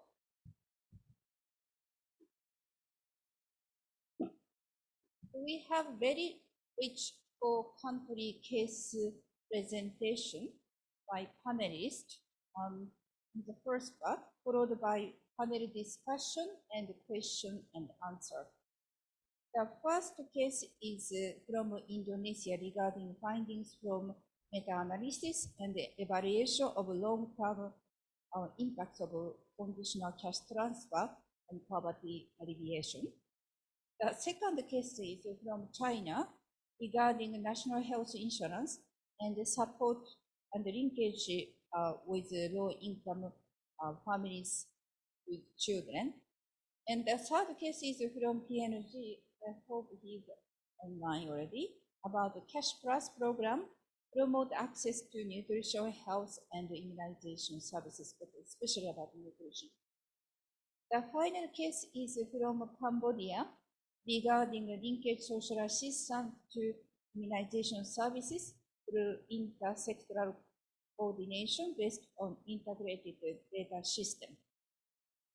All these cases are significantly unique based on the country context, needs, and policy choices. Yet we have common themes and lessons learned, which we'll explore in our discussion.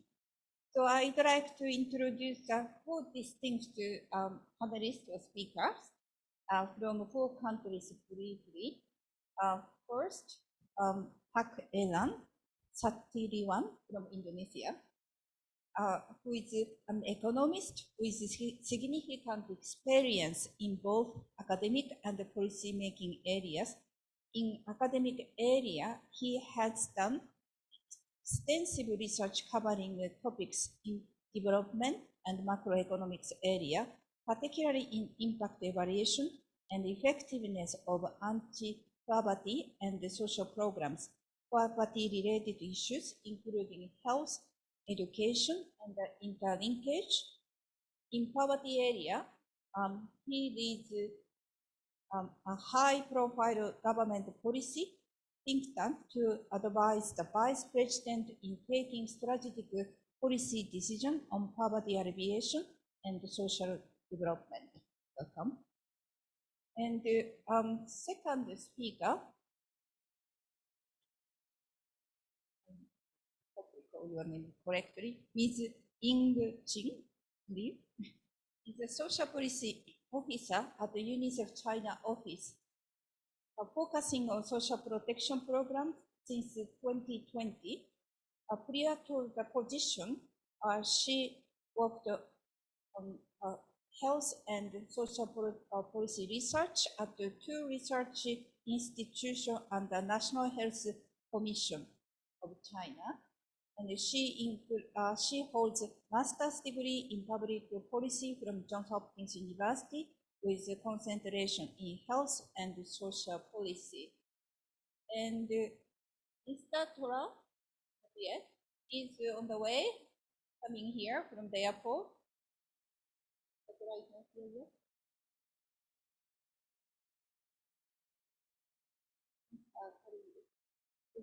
Please join us on this stage. Yes. So Mr. Tora might join us later, right? Yeah, okay, good. He missed some flights. Yeah, you can see the sorry, like, how should I introduce? So you are a colleague of Mr. Tora. Oh. It's nice to have someone who can fill the gap. So, I skip now Mr. Tora's introduction, and I'd like to introduce Mr. Wilson Paroke. Is he online? Okay, so Mr. Wilson Paroke is the acting technical advisor of nutrition and dietetics with the National Department of Health in Papua New Guinea. He holds a master's degree in international public health and a bachelor's in food science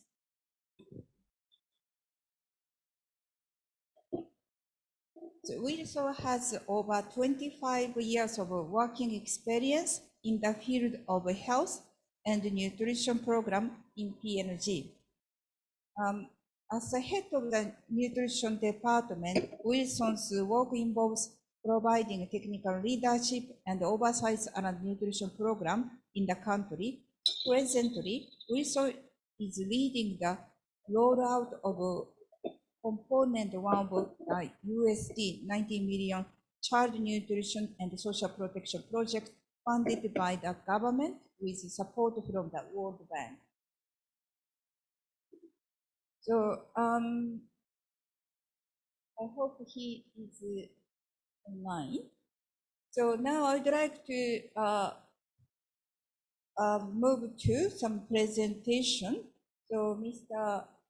Era, sorry. It's your floor. Thank you, Simi, for very kind introduction. So, still, this is the morning. Good morning, everyone, and thank you for being here. So, I think my task is just, to trigger the discussion regarding the topic that Yosimi already explained to us. So my presentation will focus on the investing on children health and nutrition through conditional cash transfer. I thank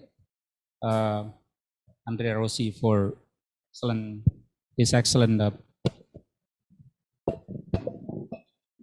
presentation. I think that provides a strong foundation for this presentation, particularly when he said that we need to start from investment on the children.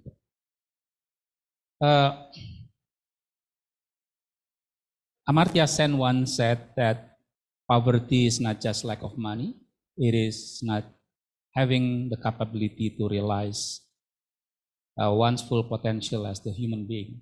And I think we all can agree more with him that addressing lack of money as a way to address poverty has been, popular everywhere. I think almost every country globally has this cash transfer. And this program actually stands in the assumption that the poor will wisely spend the cash on the food, on the health, education, anything that will, improve their human capital, improve their well-being. Well, that assumption can be right, but I think in many cases we saw also that didn't optimally realize. So I think we need then to move from there. The fact that providing cash only may not be sufficient, and I think that's also the last point that Andrea put in his presentation, because if the assumption actually is not hold, then the poverty may not just be addressed in the short term, and while that's still a question whether it's also sustained in the long term. And if there's no strategy actually to address the poverty in the long terms, the poor family will remain in the poverty trap, and the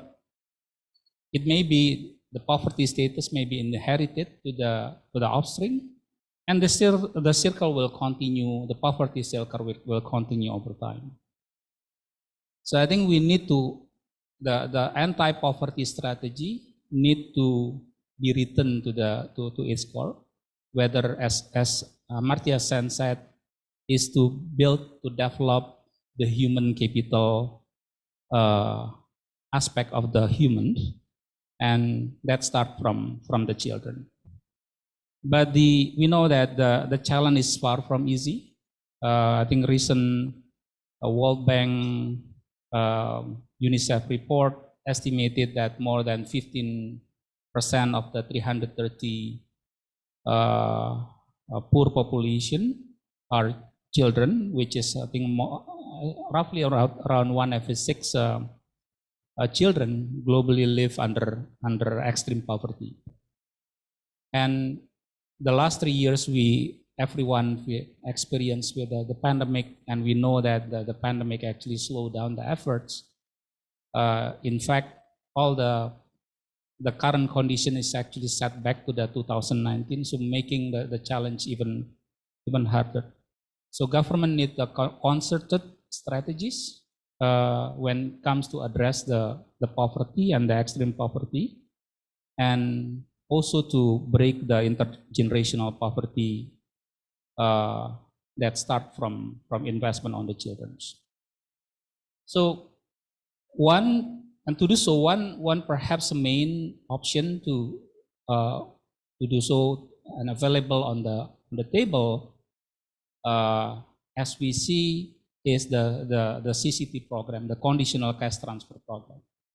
What is CCT? I think many of us has been known, and how it differ from the unconditional cash transfer. So it's I think now it's common knowledge, but let me refresh a bit about this. That again, unconditional cash transfer aim to protect welfare and reduce poverty, but it seems just giving the cash is not sufficient, because it stands on the assumption that it can be right, can hold, but in many cases also cannot be hold, because again, cash is not sufficient, and then the poverty problem rooted not just on the monetary aspect, so it's not really optimally solved by giving them the cash. It rooted to the access to the health facilities, access to the education facilities, which is the problem also started, or come from the lack of knowledge or lack of awareness, lack of positive behavior, and so on. So in that gap, the CCT, on the other hand, try to combine between cash and then condition, that to promote, to facilitate actually the poor to access the health facilities, the education facilities. In that setting, the cash is used as an incentive to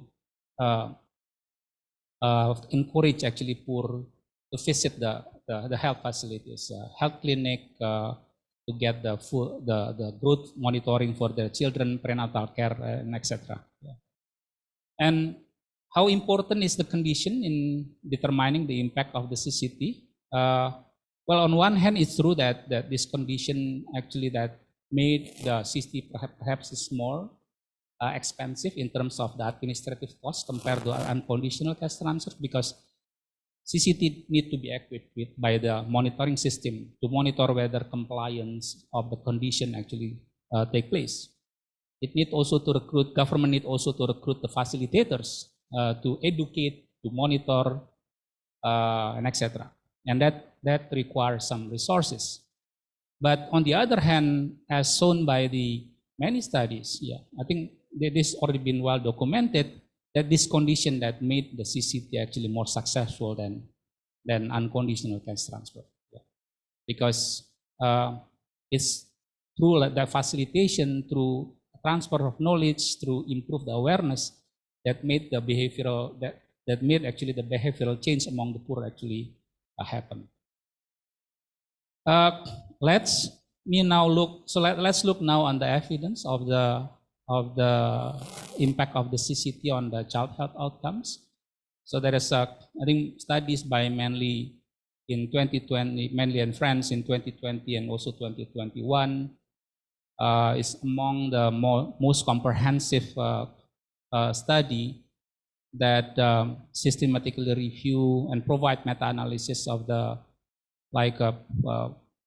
milestone studies on the area. Yeah.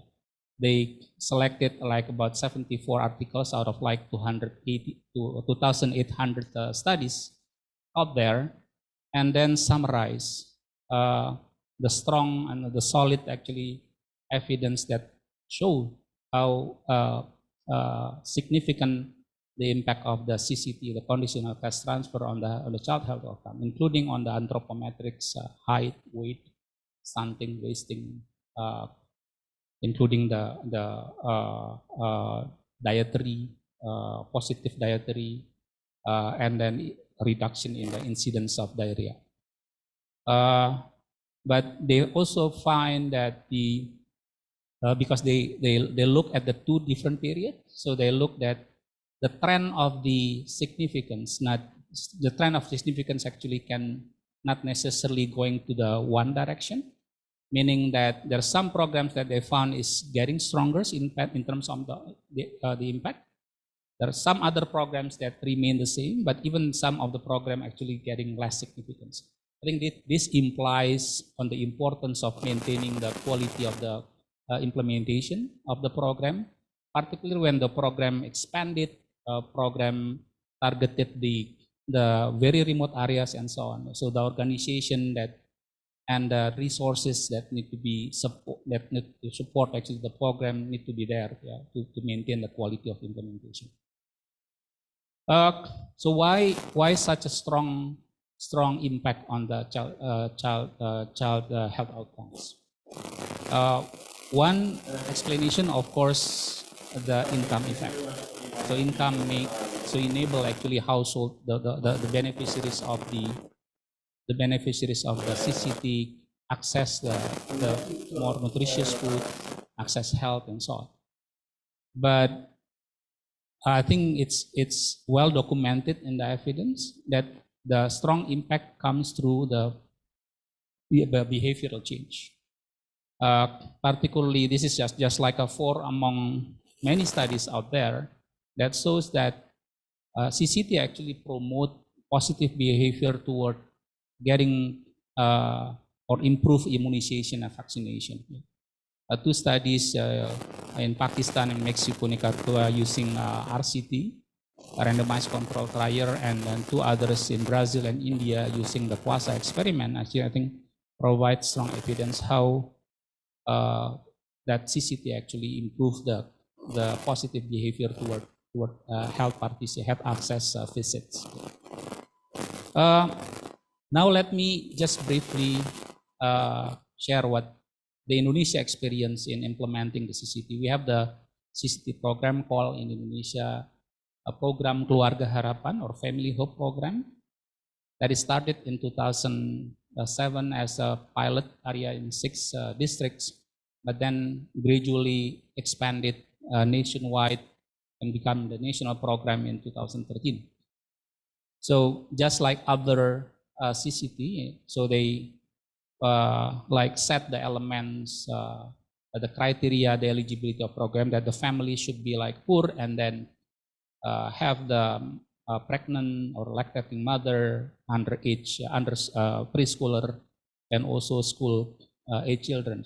And in each of the that criteria, so there's set of conditions that need to be met for the household to get the full access, the full amount of the benefits. Yeah. The table on the right just give you like the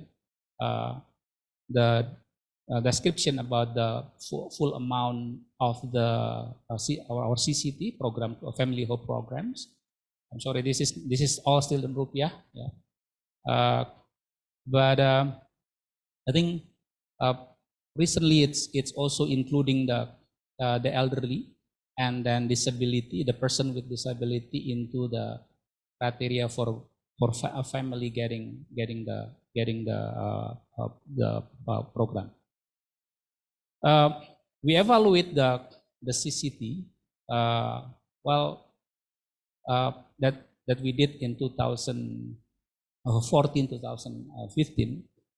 So 6 years after its implementation, and this is actually the second evaluation. First, it was conducted by the colleague in the bank that looked the 2 years of the program implementation, and there's some impact that actually shown by the studies, but we also identified that some of the outcomes and also some of the behavioral indicators actually not significant. And we found this is not because the program actually not good, not really work, but we think that this is the outcomes and then behavioral, the process, the intermediate indicators that will take some time to change. So that's why the research called cumulative impact of the CCT, because we see that some of the indicators need some time actually to be manifest. So this is the RCT based program. So we collaborate with a colleague from Jamil Poverty Action Lab. We look at the behavioral aspect of the human capital, the incentivized health-seeking behavior and education behavior, but also on the cumulative indicators like anthropometric impact, child labor, and high school education. And the key findings, I think we found that very significant impact on some behavioral indicators, particularly the visit to train health professional and facilities for childbirth. And I think that's among the reasons why in 6-year evaluation, we found that the PKH, our CCT program, significantly reduced the stunting among children, something, the indicator that we don't find significant in the 2 years after the implementation. Colleague from the University of Indonesia that collaborate with the international researchers also found that PKH have the significant impact on the child vaccination. This is also the RCT-based program, and we found very connected. This is very connected studies to our results. How that change the consistent result actually with our study, because people might question how PKH reduce stunting, and one of the reasons is because there is a change in the behavioral positive behavior toward health behavior. And another study that we conduct is to test whether innovation that use the technology, the simple technology tax base, will even improve the effectiveness of PKH. For a vast country like Indonesia, the archipelago with a different with variation, high variation in geographic condition, I think it's quite challenging for the facilitator to be everywhere. Not to mention about the variation in the capacity of the facilitators. So then I think we test whether sending the message, the health message, the personalized health message directly to the PKH beneficiaries will improve will increase their knowledge and might change their behavior. So this is also the RCT based studies that we conduct, collaborate with some international researchers, and we found that the personalized health message are very effective actually in improving knowledge about health-related issues, including knowledge about the anemia, about breastfeeding, prenatal care, and vaccination, and also not just improving the knowledge, but also changing its behavior related to those aspects. We found though that the SMS-based, the text message, the short text message intervention, not really strong. The impact is not really strong actually on changing the health. So I think that might implies that SMS-based intervention not really replacing the program itself, or not really replacing the facilitators. So it complements, it's add actually to the importance of having the facilitator on the ground. So I think just to summarize and to close my presentation, I think investing in the children health and nutrition through conditional cash transfer, I think it's one of the very critical, very important strategy overcome, to break the generational poverty, as I think well documented by the literatures. It shows actually how the cash combined with the condition, I think, works so well. And I think when we mentioned about the condition, I think yesterday I talked with Yosimi that isn't it like applying the condition like punishing the poor? Well, it can be yes, it can be no, because I think the other way to see it, we that's kind of the incentivize the poor actually to promote, to change their behavior.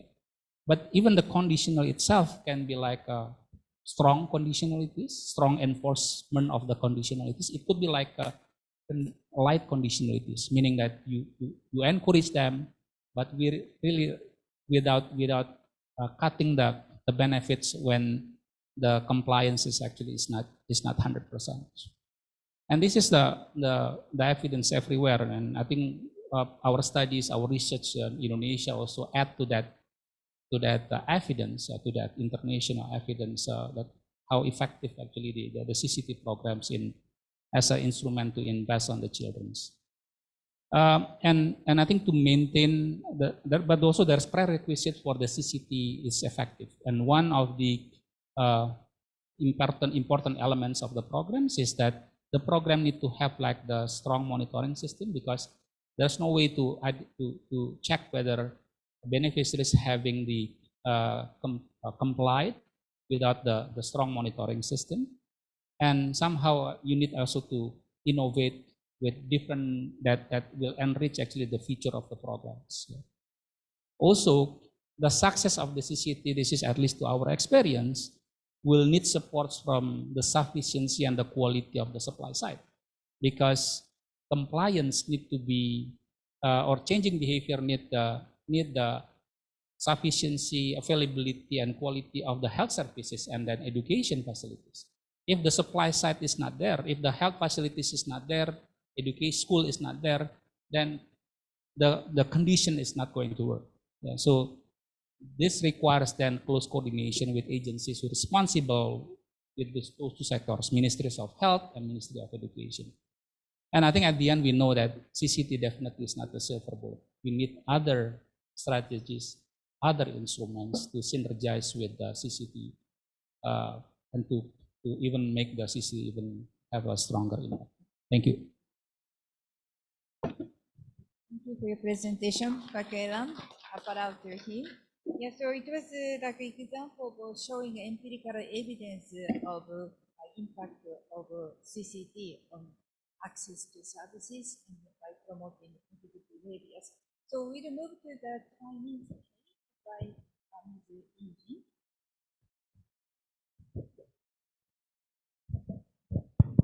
Good morning, everyone. I'm very honored to be able to give this opportunity to speak at this meeting on behalf of the social protection team in China. So my presentation is based on a policy brief we did this year on basic medical insurance system in China. It will briefly touch on the structure of China's medical insurance system, and then I will talk about the key challenges and issues related to this system, and also propose some possible pathways to see how can we further improve this system to better serve the health service needs of children. So as we all are aware of, social protection, achieving the universal health coverage is a key objective of SDG goals. And medical insurance play a very crucial role in protecting the families and the individuals against the unpredictable and sometimes financially disruptive health expenditure, and also increasing their access to health services. China actually already achieved a near universal health coverage. Sorry, yes, so China has already achieved a near universal social health insurance coverage through the basic medical insurance system. In 2022, the latest data, this whole system covers about 1.34 billion people. That's around 95% of the total population. This insurance system consists of two parallel and separately funded insurance schemes, which is shown at the left side. One is the mandatory and employment-based urban employee basic medical insurance scheme. In the later presentation, I will just call it employee scheme. And the other one is urban and rural residents basic medical insurance scheme. I will call it residence scheme. This one is designed for people who do not have jobs or formal employment. In this case, children can only be enrolled in the residence medical insurance scheme. So as of last year, it covers about 243 million children and students in primary and secondary education. Because the administration and the implementation of this residence scheme is mainly managed by the prefectural level of government. Yearly, each prefecture, they set a standard premium for the participants of this resident scheme. But some prefectural, they set preferential premium policies for newborns and children and students in the way of maybe exempt the premium for the newborn in their first year, or reduce the premium for children and the students compared with adults premium. Some of the points I will mention in a later presentation. But although China has already set up a broad coverage of the health insurance, the family with their children, they're still facing some challenges when they utilize health services. First is the out-of-pocket health expenditure remain very high in China. According to the latest data available, we can look at the data from the 2018. As you can see here, the family needs to pay about 60% of the overall medical treatment expense are borne by the family, and medical insurance can only cover about 22% of the medical treatment costs. If we further break down to the outpatient care and the inpatient care, the number was even higher for the outpatient care, whereas the family needs to pay around 79% out of pocket, and the insurance can only cover about 10% of the outpatient care. The considerable out-of-pocket health expenditure can place very high financial burden on the families, especially the vulnerable ones. It can adversely affect the utilization of the health services and ultimately the health outcome of the children. It can also reduce the disposable income available for the family to access to other vital goods and services like education or childcare. Second, because the enrollment of this resident insurance is voluntary and hukou-based. Hukou is the household registration system in China. So people has to enroll their insurance in the place of their original hukou registration instead of where they currently reside. This leads to some family, they opt their children out because they lack of awareness of the insurance benefits or inability to afford the insurance premium. And the migrant parents whose hukou is not in their current place of residence, they also face some barriers in registration and claiming of the insurance claim. As I mentioned earlier, that the residence scheme is implemented by the prefectural level governments. So they set up their own premium and benefit package based on the minimum standards set by the national government. So each prefecture may have their own deductibles, reimbursement rates, annual saving, and coverage of the service and medical supplies. This can lead to the poor. It's really greatly restrained the portability across different localities. So if you receive the treatment outside of your hukou, your out-of-patient care usually cannot be reimbursed, and the inpatient care receiving a much lower reimbursement. This leads to higher out-of-pocket expense for migrant families with children, and also for the rural residents who are seeking their health care service in urban areas. Another thing with this resident insurance scheme is that it has a very insufficient funding pool compared with the employee insurance schemes. As you can see, so the maybe just some background information. The resident scheme is co-financed by the individual contribution together with the government subsidies. And according to the latest data, the government subsidies represents about 73% of the total contribution. But compared with the employee insurance scheme, which is mandatory and it's based on the salary of the employee. So it increase as the wage increase. For the residence scheme, it was set at a fixed contribution, which annually adjusted.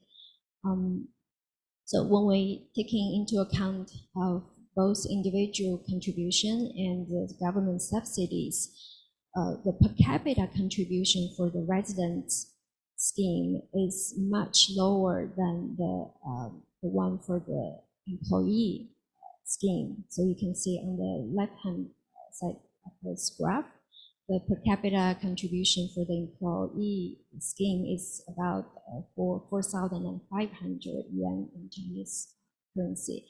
For the resident scheme, it's only about 800 from that number. So this funding gap has been widened over time. This limited financing actually contribute to the lower benefit coverage of the resident scheme. As you can see from the right-hand side of this graph, the reimbursement rate, taking example of the inpatient care, the reimbursement rate for the inpatient care of the resident scheme is only about 60% in 2019, but for the employee insurance is about 75% coverage. So lastly, there's also a supply gap in China in terms of the pediatric services and medicines for children, because children tends to experience more common and minor illness and injuries, which should have been able to be taken care of at the primary health level. But because there's limited provision of the pediatric service and medicines at the primary health facilities in China, children, their parents took them to the outpatient care or the emergency care at the higher level health facilities for those common diseases. But in the design of the health insurance system, they set higher reimbursement rates for the inpatient care and lower rates for the secondary and tertiary hospital. This results higher out-of-pocket expenditure for family with children because the needs are not aligned with the insurance design.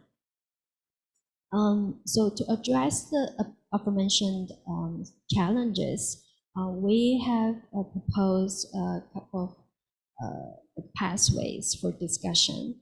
The first is to improve the enrollment policies for the residence scheme. Because last year, compared with last year, there's actually a drop in the coverage rate for resident scheme. It's about 1% drop. 1% drop in China is huge. So it dropped from like 1 billion to like 900 million.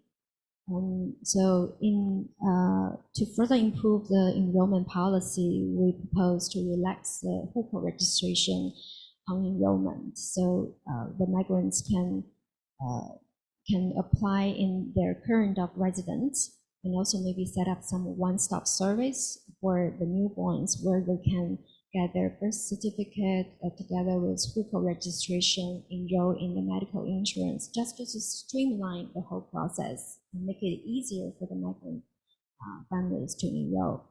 And also to further improve the policy design to support the low-income families with children. This include maybe adjust the premium based on the household income to reduce the financial burden associated with insurance participation. Because the some low-income family, they have to pay each of their premium to enroll in the insurance scheme. Altogether, if the household has 4 members of the family, for taking the example of this year's premium, the minimum standards is about, for the individual contribution, it's about 380 yuan.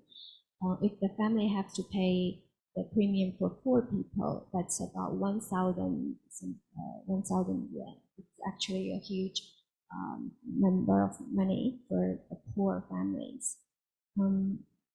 And also to expand the benefit package for children to reduce the out-of-pocket expenditure.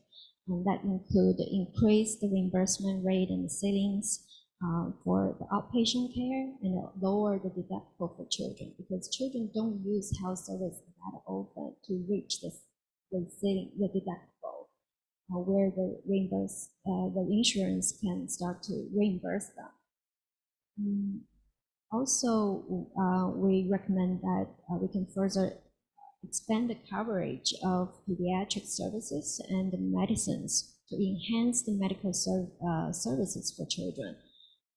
This include maybe set up a list of essential medicines for children and improve access to pediatric medicines covered by the medical insurance scheme.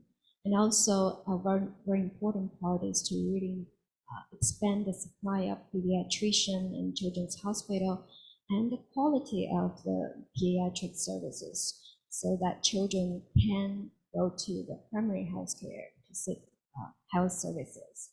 One last thing, we had this idea about explore family-based health insurance scheme so that the children, if we could unite the funding pool and the benefit coverage for both resident scheme and the employee scheme, so that the non-working dependent like children, they can enroll in the mandatory and employment-based scheme. So that way it can increase the coverage because it's mandatory, it's no longer voluntary, and the benefit of the non-working dependent will be further increased. That's all for my presentation. Thank you. Thank you, Injin, for your presentation. So, as you know, in this region, there are few countries which have universal health coverage. One is China, Vietnam, and Indonesia. So I see like challenges are very similar in terms of these issues related to access to outpatient care and basic services, and also like a restriction due to residential status. So we could have more discussion later. And Mr. Tola arrived at the airport. So, let me try to make a point here. Actually, I seen Mr. Tola, the Deputy Director General of National Social Assistance Fund in Cambodia, who just arrived. Whether I'm asking the chair whether should I give the floor to Mr. Tola because he may be in a position to provide a comprehensive presentation. yes, thank you very much for your sitting with us. And Mr. Tola, please come to the stage. But the next presentation is by PNG. Sorry, like someone moved this slide, but it's by PNG. Mr. Wilson, are you online? Yes, thank you. I'm online. Welcome. So next presentation is by PNG. If you online. It's this one.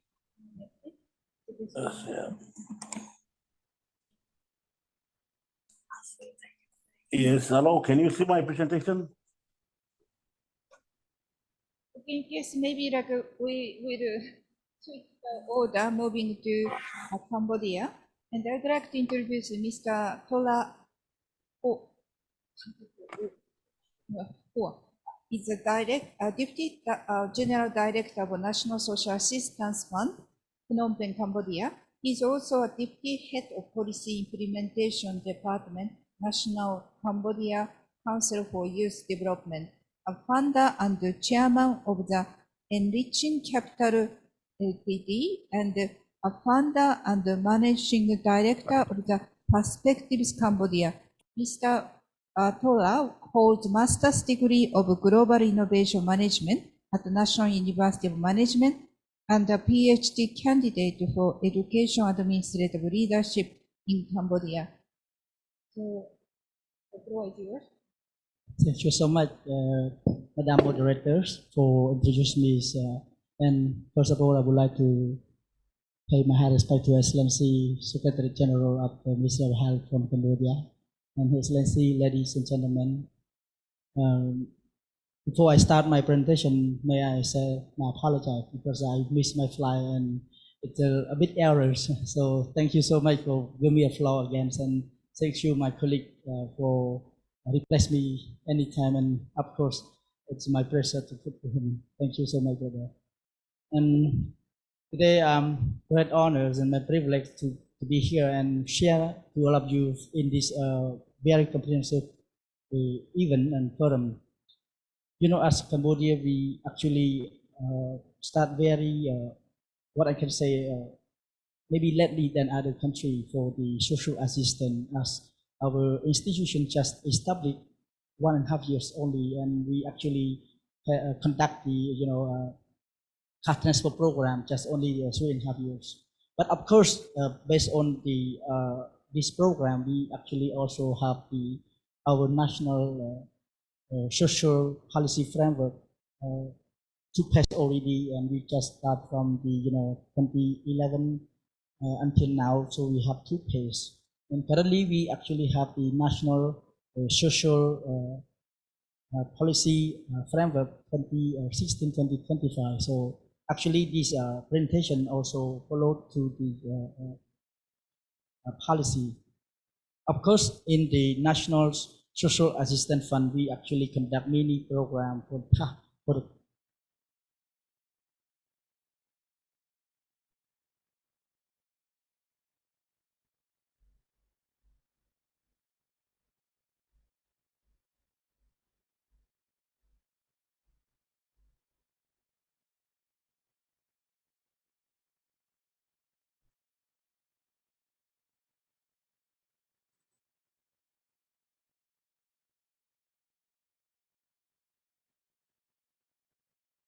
for conduction,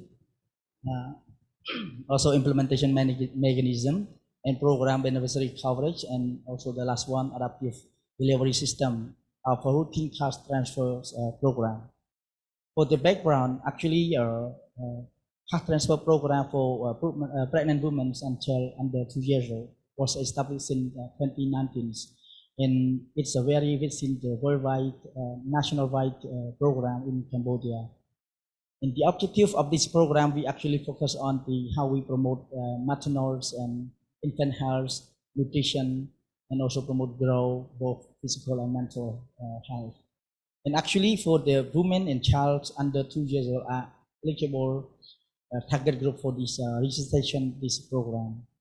And women and child must comply almost 15 condition health and immunization in this program. Of course, women and children under 2 years old come from the poor household family.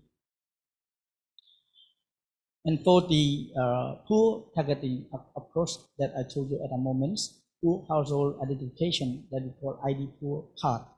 And data is basically eligible registration for the cash transfer program for women and child 2 years old. And poor household identification is also an on-demand process that can be registered and updated in the commune Singkat office. Is the local authority in Cambodia. And women and children target group can be enrolled, in the comprehensive program at the community levels. Is it for the benefits, values, and health and immunization condition that they are in condition? And here I actually separate into 4 parts of the condition. First, that we call the A and C, what I can say, natal care benefit. There are 4 payment conditions, and we actually provide the cash for the woman and since she actually pregnant before 16 weeks, and also during 24 and 23 weeks, 30, 32 weeks, and until 38 weeks. And for PERS, AMC, we actually provide her $20 per case per AMC. And another another step for the delivery vendors. Basically, we actually provide her for the cash when she went to the public facility, and also with injection the vaccine hepatitis BCC also for the children, and we actually provide her $100. And post delivery, we have 4 postpartum with after delivery for 48 hours for mother and child, and also with the first week, around 7 days, and another 15 days, another 2 weeks, and another 6 weeks. She have to come back to the hospital, and also all the state we actually provide her $20 per post. And also the last one, we have 6 cases. Is it for the how we actually follow up with the children and mothers with the vaccination, and also the health checking, and also at the 6 week, 10 week, 14 week, and also with we actually provide them again per each $20. For number 4, actually I separate into A and B. Yeah, maybe it's a bit slow. Yes, for the A, focus on enrollments. Here we actually provide for the women at the commune. They actually go themselves to check in the commune, and she need to have ID proof card, mother's health record books, and also children health record card also. And the commune staff need to enroll her and her children through the online system, and also support document for mother.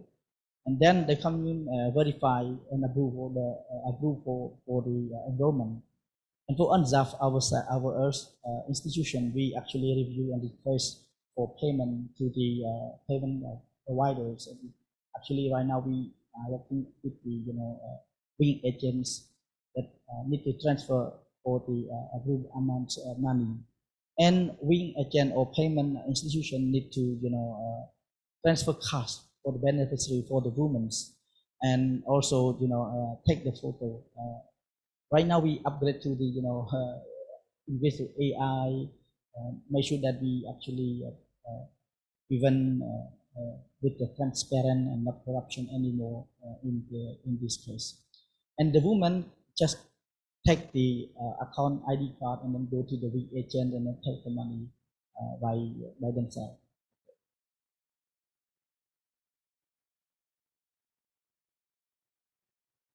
For B, we actually focus on certified condition at the hospital, at the health facilities. Here also we have 5 steps also. Then women just come to the public health facility for schedule health and immunization for service and condition compliance. And actually the public health facility doctor and nurse also provide health checkup and also immunization service, like provide vaccination based on the condition, and also transfer data to the our UNZAF. And UNZAF review the confirm to the payment and provide the data for the payment providers like bank agents and the pregnant women and go to payment agent and bring the ID card and bank statement. Is it the step that we actually working together as an inclusive info number 5 focus on it's a number that we actually since we start from 2019 until now we actually have the total number of the pregnant women around 248,007 people, and also the children around 229,413. And actually, we spent almost $29 million for this program. And for the adaptive delivery system, we actually with sophisticated delivery system of card transfer program for the pregnant women and child under 2 years old in place in early 2020, and the government has been successfully and with ability to respond to the unpredictable shock as below. Here we actually have another program for the card transfer. I can say card transfer for family pets livelihood difficulty during the lockdown in 3 target location in Phnom Penh and Phnom province and other location. And also we have another program called card transfer for ID poor household family during COVID-19, and we actually start from June 2020 until now. It almost spent around $1,200 million for this program. And another program we call card transfer for at least household affected by flood and also global infection. And this program totally around $50 million to this program. And another program monitoring COVID vaccination of the beneficiary increased vaccination coverage among this population. So basically, because of time, I actually go through very fast. This is my final slide. If you have any question related to this program, or you get more, you want to get more information about this, I think after the presentation, I think we can share and discuss more on that. Thank you so much. Thank you, Mr. Tola. It was another great example of conditional cash transfer to promote the access to health services, especially immunization. So I wonder whether PNG speaker is connected now? Yes, Mr. Wilson. thank Welcome, you, Mr. Wilson Karaoke. Thank you, Josime will present now. Let's Can you put hear up my us? slide first. Yeah, can you hear me? Hello, can you hear me from there? No, we cannot hear you. I can hear you loud and clear, but you cannot hear me. Let me check.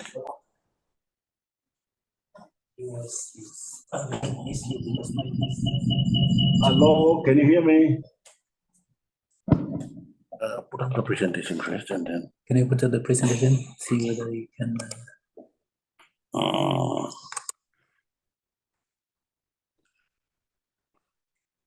Hello, can you see the presentation?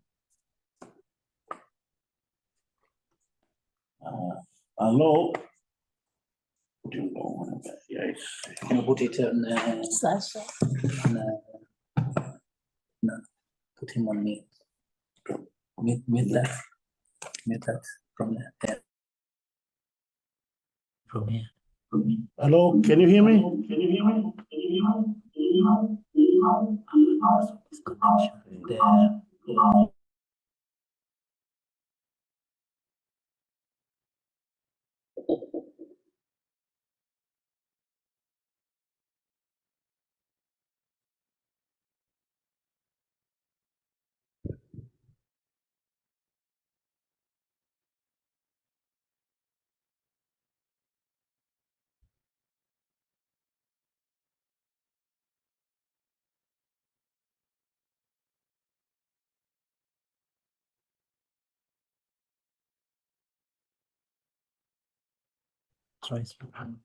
Hello, can you hear me, Josime?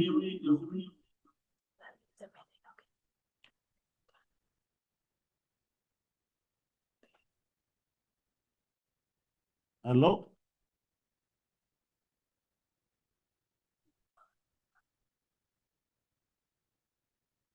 Hello, Yoshimi. Wilson is here. He's ready to present.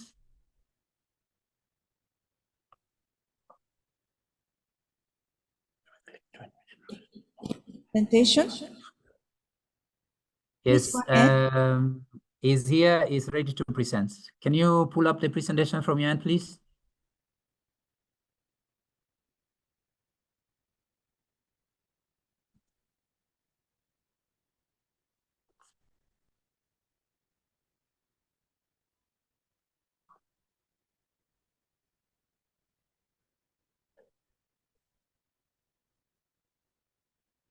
Hello, Yoshimi, can you hear me? Yes, I can. Okay, so Wilson is ready for the presentation. If somebody from that end could already share the presentation online. Thank you.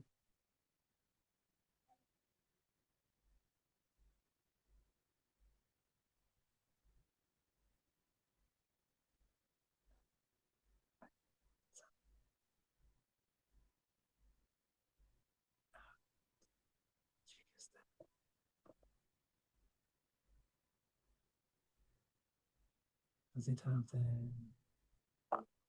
Not this one. It's not this one. Yes. Not this one.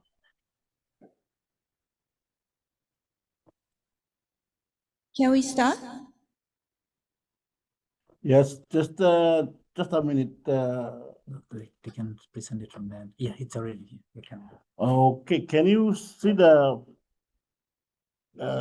You want to listen? Can you see my presentation? See your presentation.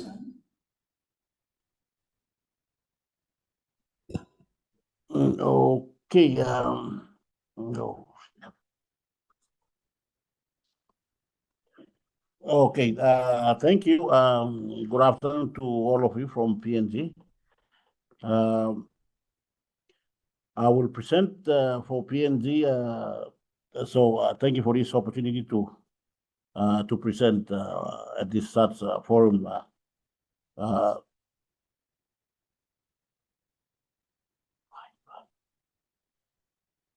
Next slide. Next slide, please. Thank you. The next slide shows the child malnutrition and immunization coverage in PNG. Actually, the coverage is quite low.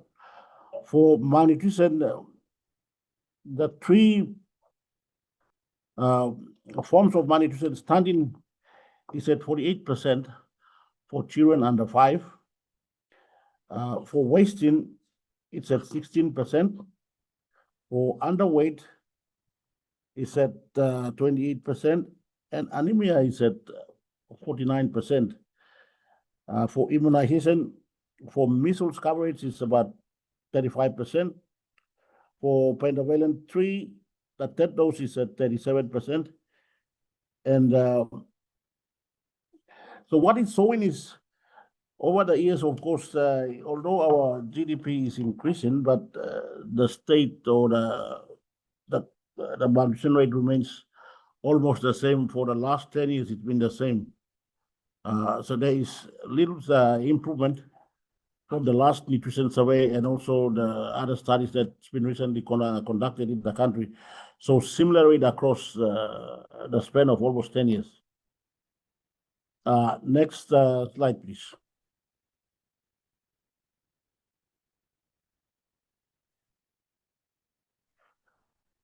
So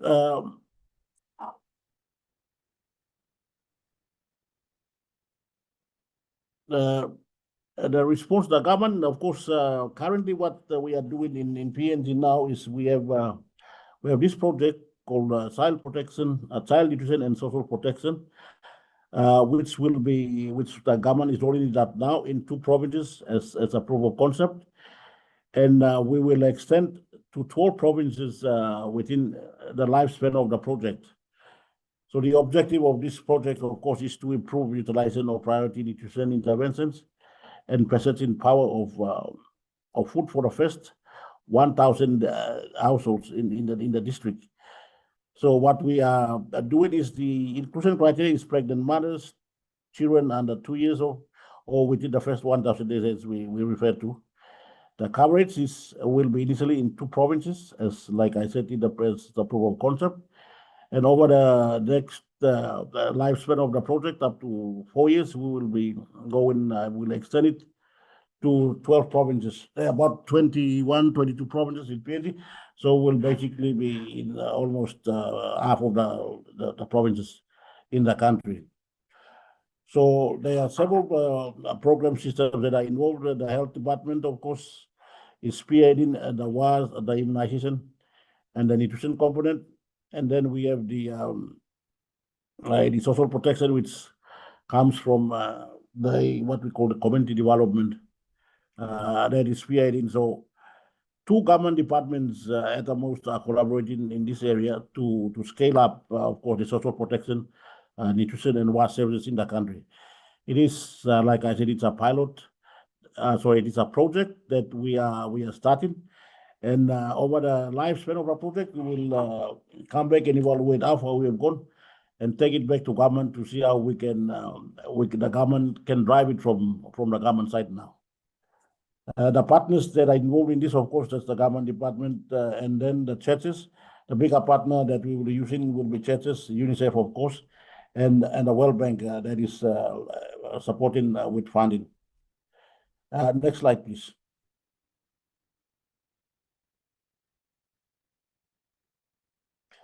So in the funding arrangement that we have, what we call the project development objectives, the first one is called the PNG CARES, which stands for community-based approaches to reducing and ending stunting.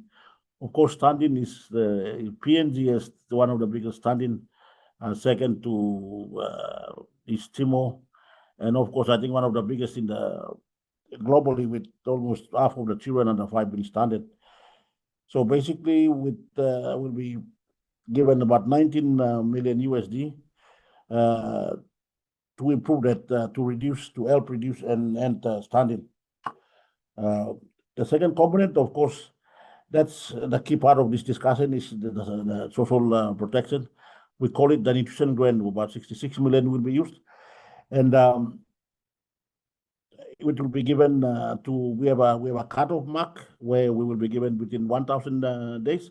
After the 2 years of the lifespan of the project, children will have graduated. So we will be given supporting children and mothers from conception to the time the child is 2 years, and after 2 years they will graduate, and they will not benefit. So again, we have a cutoff mark, we have a starting point, and we have a cutoff mark. It will not be extended widely to everybody, but those in project sites, and only children under 2 years. And the other component, of course, is the coordination, the M&E, which another department will provide it.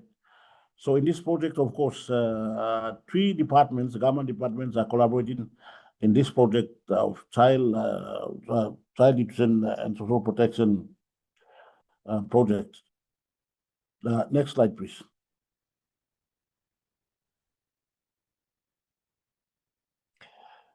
So coming back to the package of intervention, the cash transfer will be given quarterly. So what we will do is when we give the cash, we are trying to promote appropriate infant and young child feeding practices, good hygiene, and stimulate the early stimulation and positive parenting sessions will be given, and also to improve access and utilization of health and nutrition services that are already in the provinces. That will include growth monitoring, management of severe acute malnutrition, deworming, vitamin supplementation, just all of the micronutrients. So what we will be doing is with that, we will be doing, the health department will be promoting nutrition specific interventions. Community development will be promoting the child protection, or the nutrition grade, as we call it. We go next slide, please.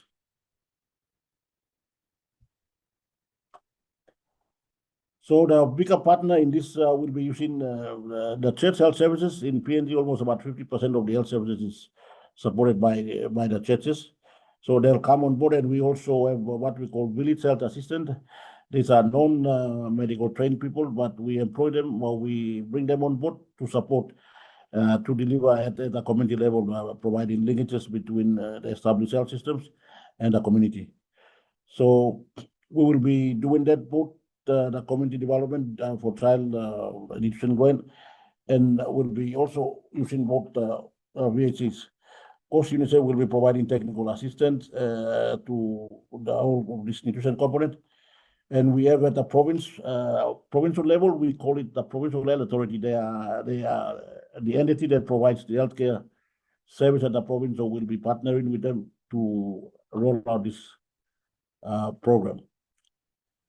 Next slide, please. So some of the key challenges that we face now is the delay is in rollout of the project due to internal bottlenecks that currently we are facing. Coordination across different systems. Like I said, we are 3 different departments trying to work on one project.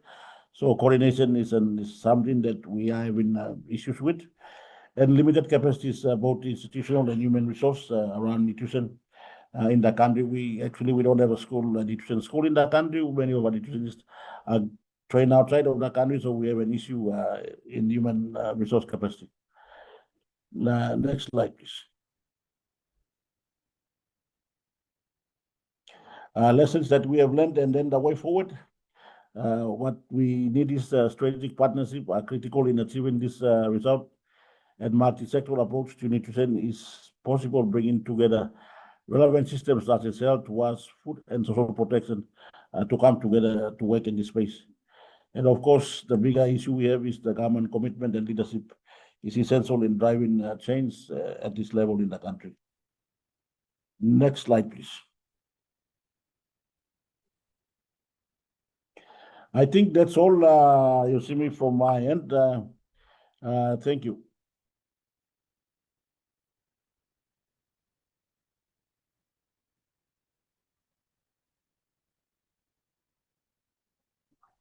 He's talking, but we cannot hear him.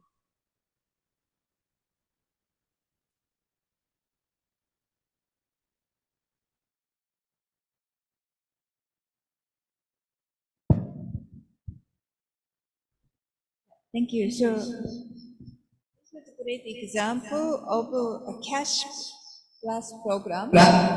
Oh, sorry. So we have only like 10 minutes left for this session. Unfortunately, it took longer than I expected.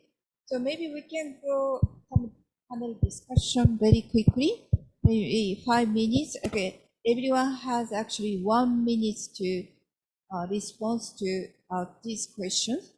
So then we will go to floor for questions answer. So first the question. So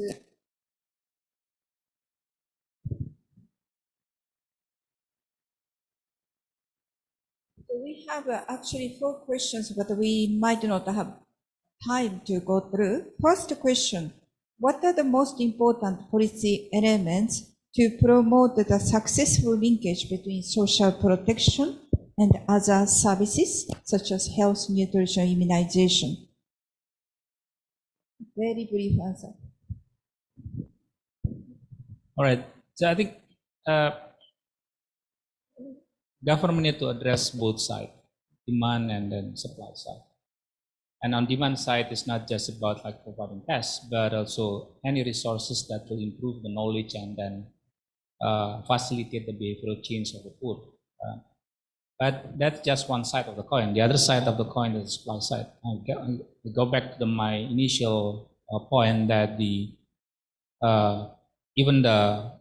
there's enough to be done. The government has done something on the strengthening the demand side, but if the facilities, health facilities is not there, the doctor is not there, the quality is low, so it's not going to be active. So again, government need to address those both sides of the sector. Thank you. I echo the response from Alan, and in China's case, I think it's also important to strengthen both the demand side and the supply side. Like from the social protection perspective, that would mean to further strengthening both the social insurance scheme as well as the social assistance scheme, so that they can provide the means to cover the low-income family with children. And on the demands, on the supply side, that would mean to further enhance the health services provided through the health organizations. Thank you so much. It's a very comprehensive question. Related to the Cambodia context, let me share a little bit about the important policy that our royal government of Cambodia that we conduct before. We actually have, as I already shared at the moment during my presentation, our royal government of Cambodia, we conduct, what you can say, national social policy framework 2016-2025. So it is a very good policy that we actually allow on us to every stakeholder to join together to focus on how we link between social protection and other services from relevant stakeholders. Another point, I agree with our first speaker that we actually focus on demand side and supply side. Our government also focus on how we actually strengthen our institution, building capacity, both national, subnational level, administrative levels, and also policy level, and every level that we actually being a providers, being a service provider for the people. So actually our government actually spend a lot of time and energies and finance to focus on how we build their capacity, their institution. And another, we actually, our government, we have a very strong commitment to ensure that everyone have the secure with the social protection framework. And is it what I can share to our forum today? And last but not least, we actually need to strengthen all relevant stakeholders and also development partners and other relevant institutions. Thank you. So, Wilson, are you there?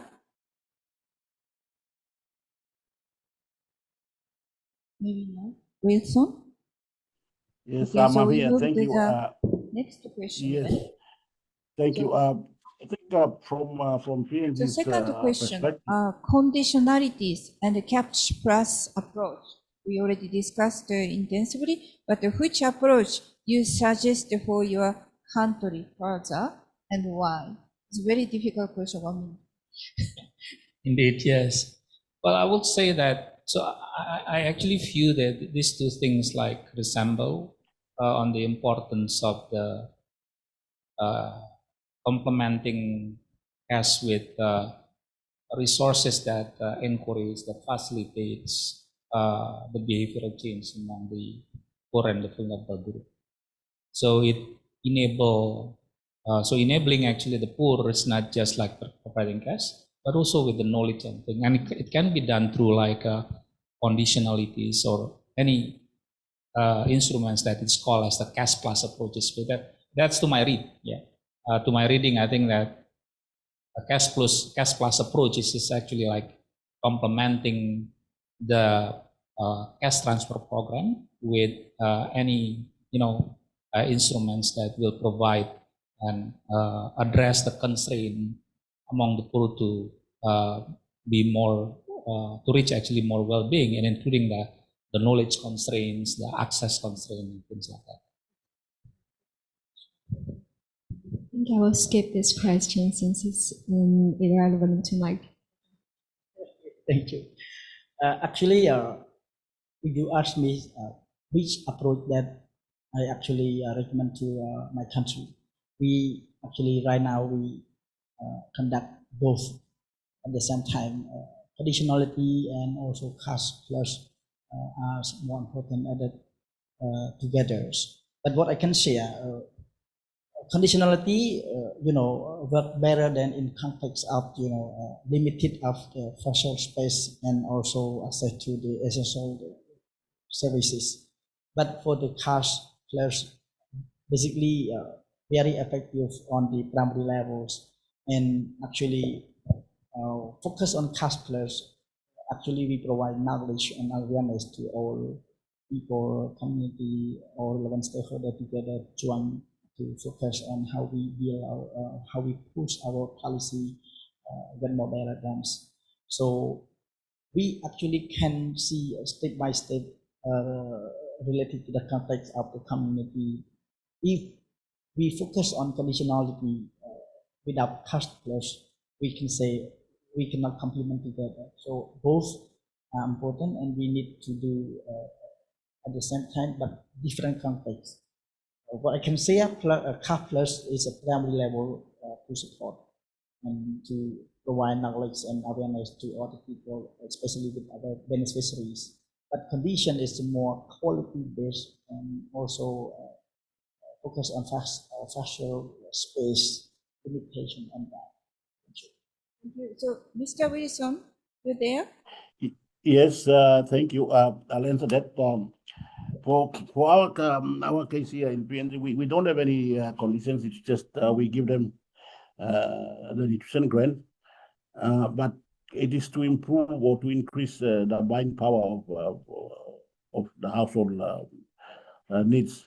So we also encourage them to, at least apart from the grants we give, is to also find something, venture into other areas where they can provide food for their homes.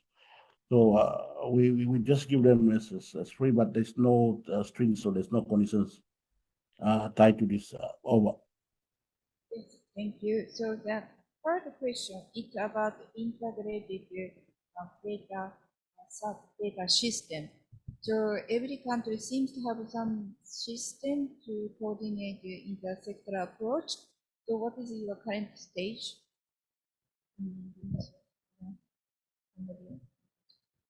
Well, I think we're going to that direction. I would say that we're not at the stage that we have that fully integrated data systems, but we have kind of the ingredients that actually make the country Indonesia actually ready to go to that direction. But you heard that we have an initiative like Rexosat. There's other data, big data covering like 60-70% of the population, and then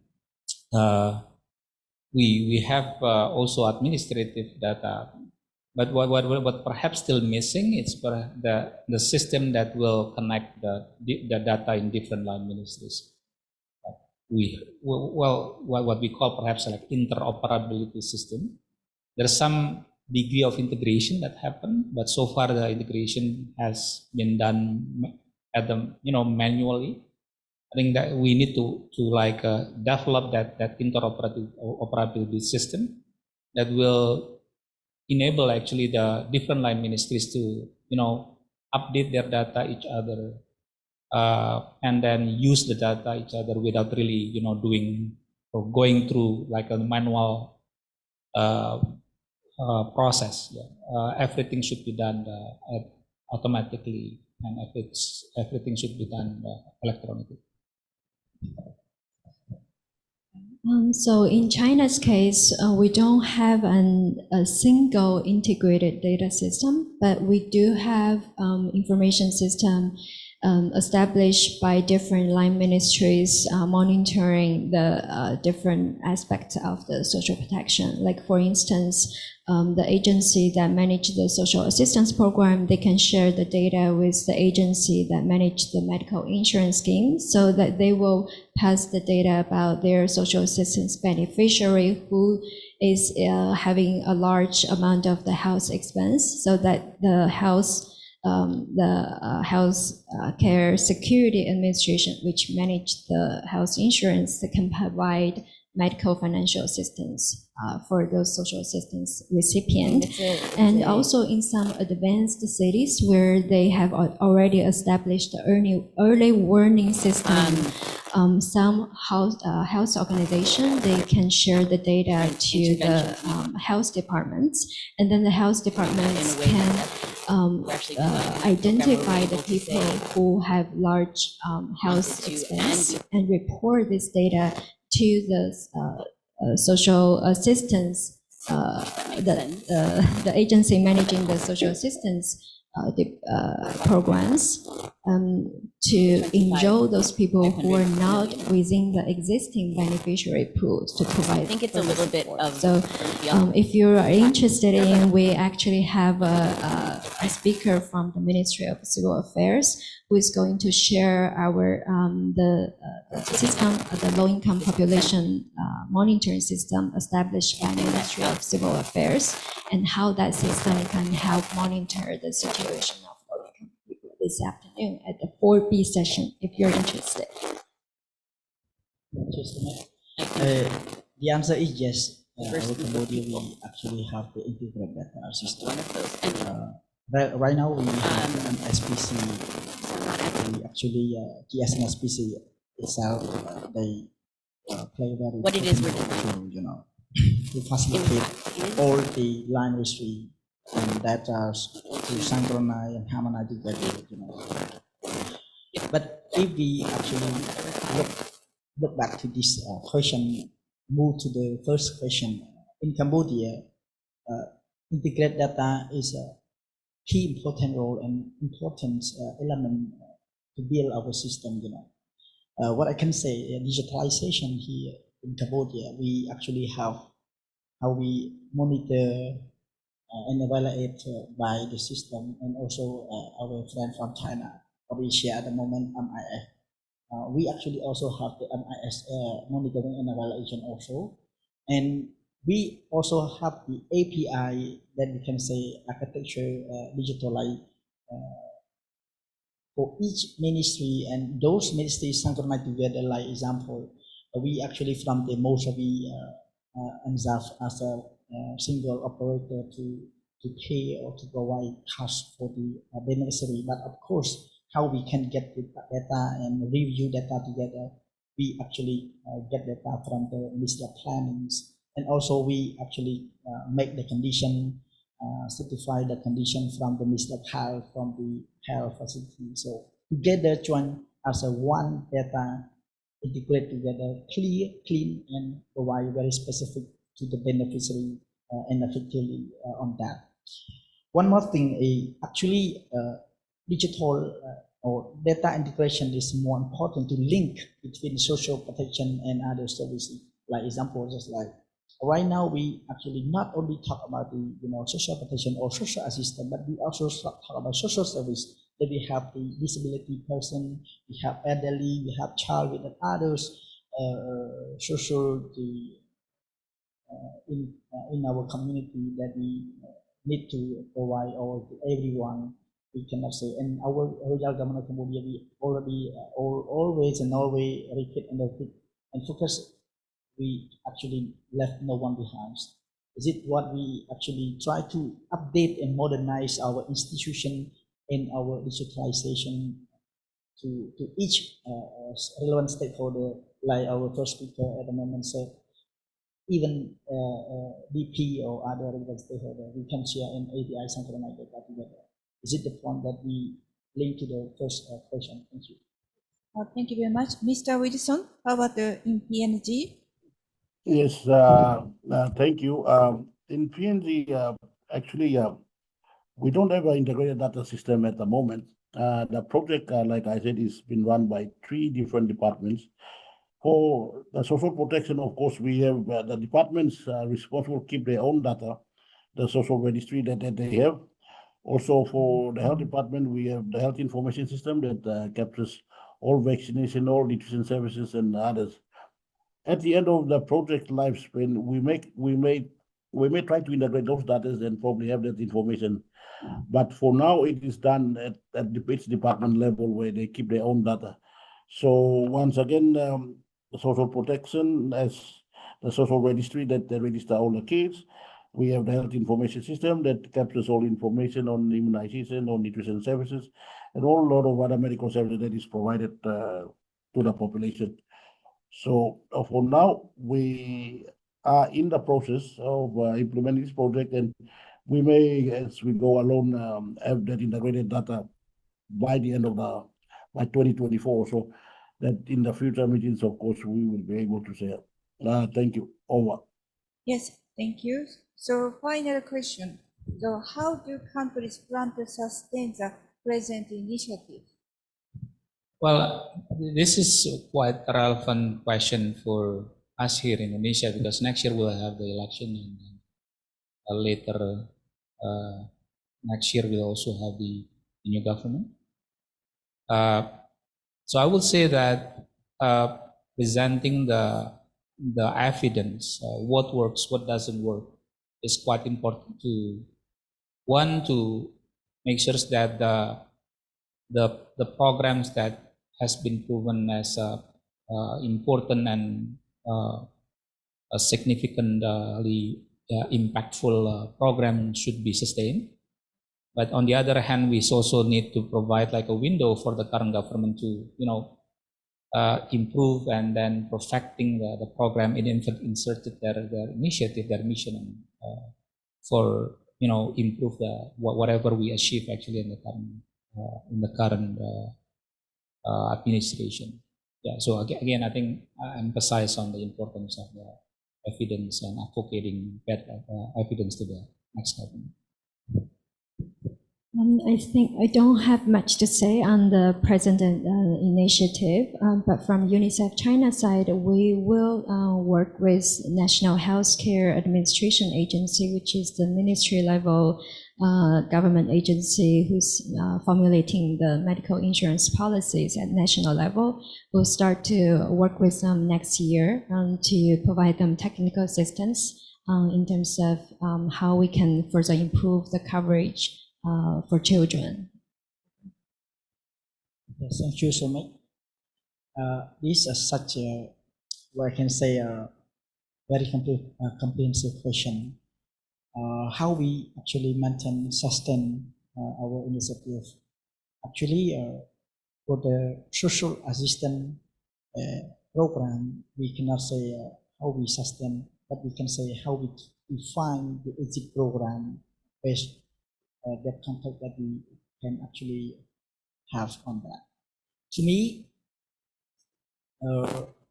as a country, we actually should have a very clear framework, and of course, we actually can develop very good framework that focus on and basically focus how we actually consider the financing sustainable, allocate, focus how to support this framework.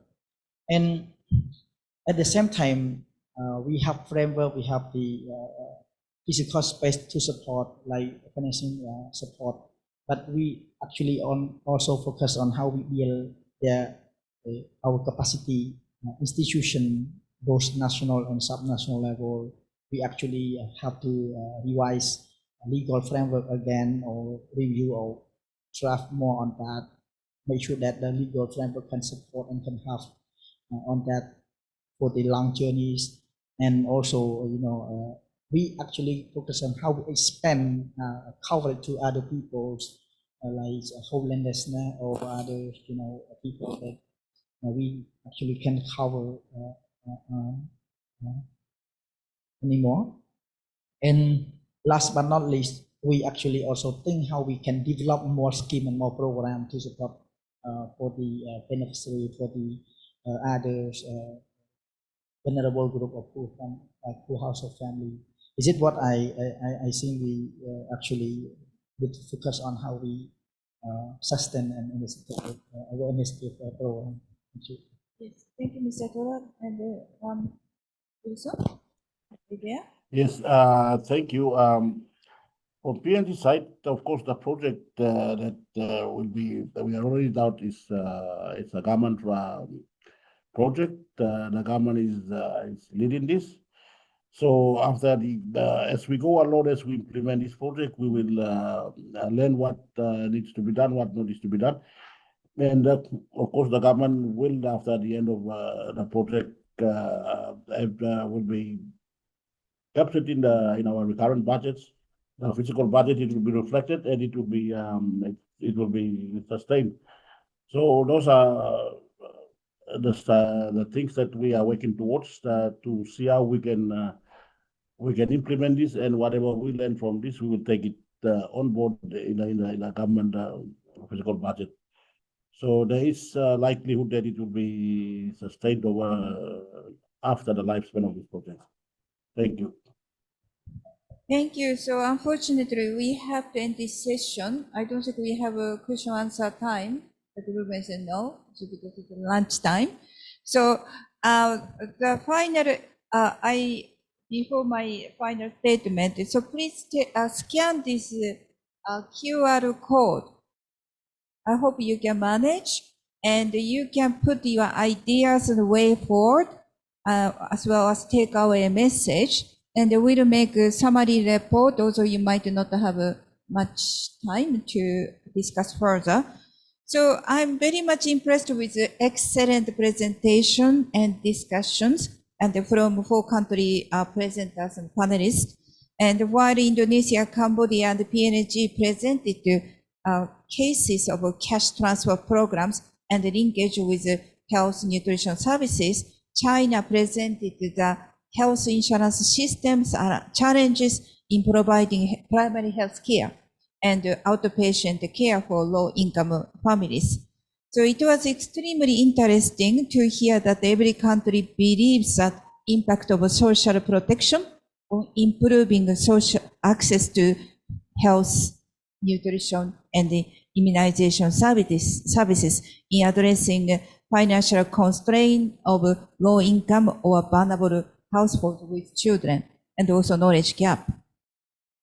So these country cases have demonstrated innovative initiatives and policy considerations in linking social protection with different sectors and different initiatives. So for example, Cambodia directly linked each child benefit payment with immunization requirement. It's very innovative. And PNG used a community-based approach to support 1,000 days of infants by bringing multi-stakeholders through great partnership.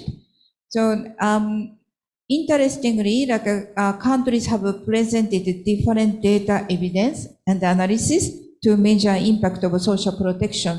Such impact can be measured in a rather long term, as Mr. Elan said, and it requires methodological considerations such as randomized control trial for rigorous evidence.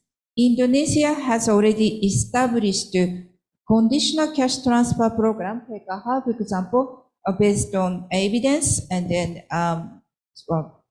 evidence-based policy inputs. That's actually a wonderful case. And I also hear from some cost and implications, as Pak Eran said, the CTT needs to have certain programs like to maintain and support the beneficiaries. And so we need to think about administrative operation costs. So financial data and analysis is definitely another important aspect of a policy decision, as presented from Chinese health insurance presentation. So now I would like to move to, close this session. And so thank you very much for your patience staying in this room for, even during lunchtime. So I'm very glad that the session has successfully offered excellent presentations and the insight, and we'd like to stay in touch and move forward. So thank you again, and have a great lunch. Just a note on the lunch. It's where we had breakfast this morning. It's on the ground floor, so just go around. And we'll try to catch up for the lost time, perhaps be back here to start the session at 1:40. So we have 1 hour for lunch. Thank you.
Aku perlu ngomong nggak?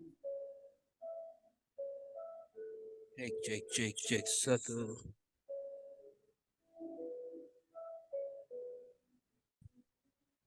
Cek satu.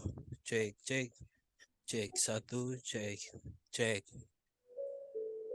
Halo.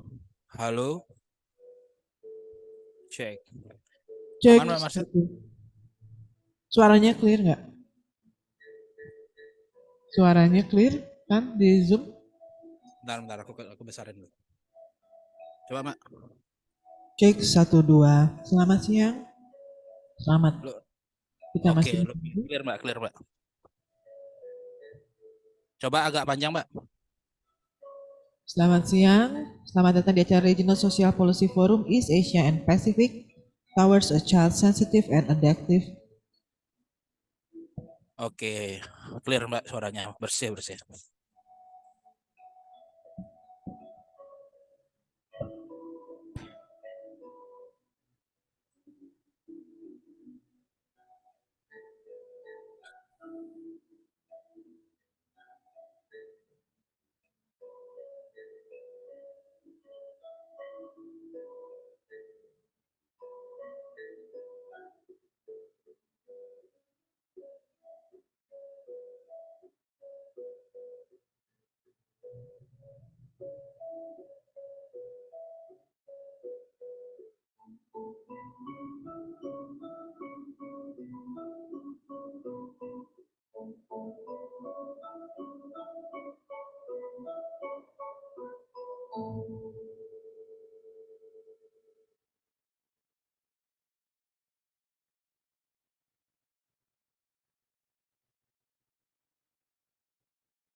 Joe.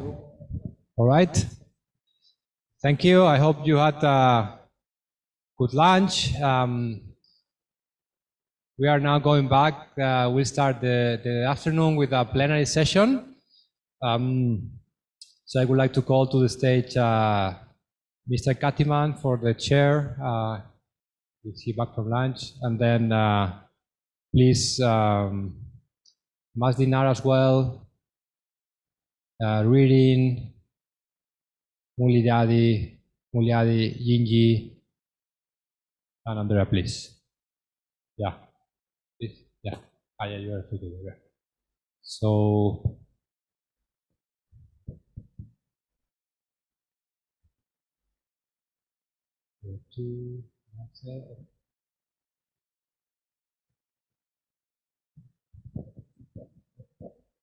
floor is yours.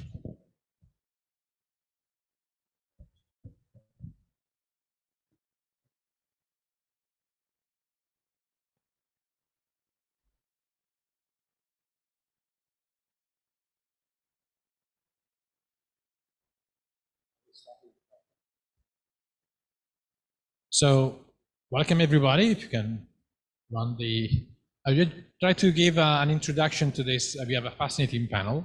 So before I will stay out of the panel, but just give you some reflection over evidence, knowledge, and data. That we already start talking a lot. You have the clicker, sorry. You have a clicker? Thank you so much.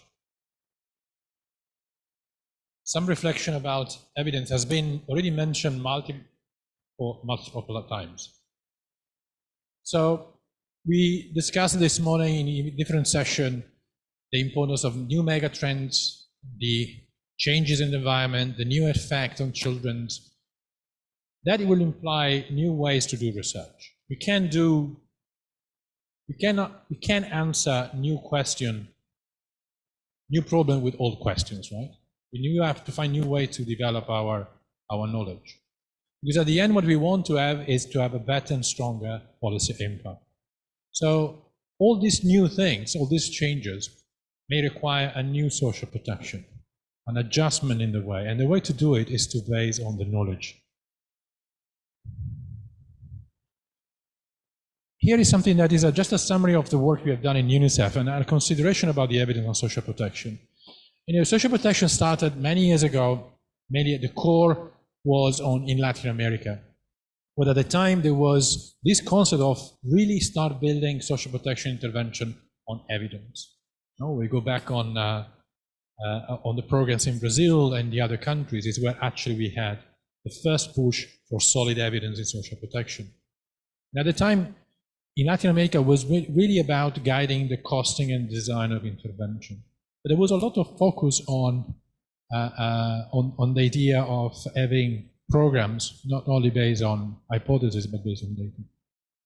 And then the core of evidence in social protection was built up was in Africa. And at the time there was this idea of not only building any kind of evidence but building strong evidence. Africa has been for many years the center of the best and the most innovative approaches, particularly in quantitative methods to assess the impact of social protection, to a very detailed intervention, very detailed components. A lot of resources, millions of dollars have been invested in randomized controlled trial, in understanding what are the possible expected and unexpected impact. And at that time, in UNICEF, we summarized that in the first publication, From Evidence to Action, that was focusing in Africa.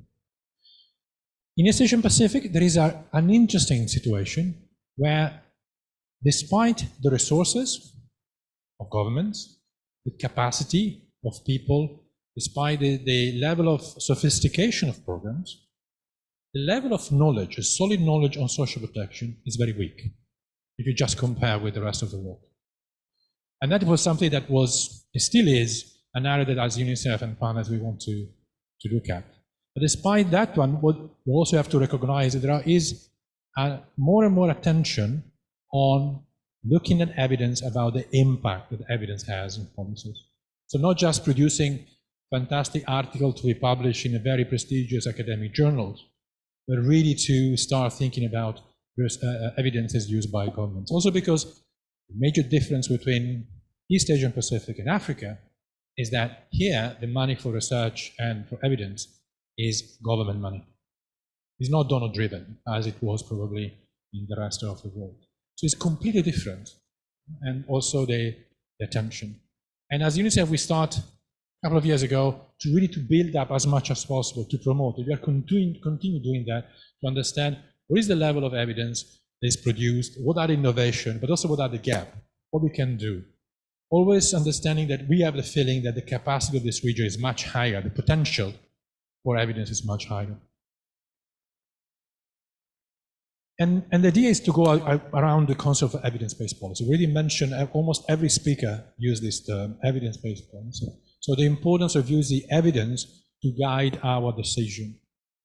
It has been repeated so many times, and now it's even not a concept that people even question. It's like part of our jargons, right? It's like automatic. Evidence-based policy, evidence-based policy. But when we look at how evidence is used in social protection in reality, well, what we found is that in many cases, rather than being evidence-based policy, what we found is policy biased evidence. What does it mean?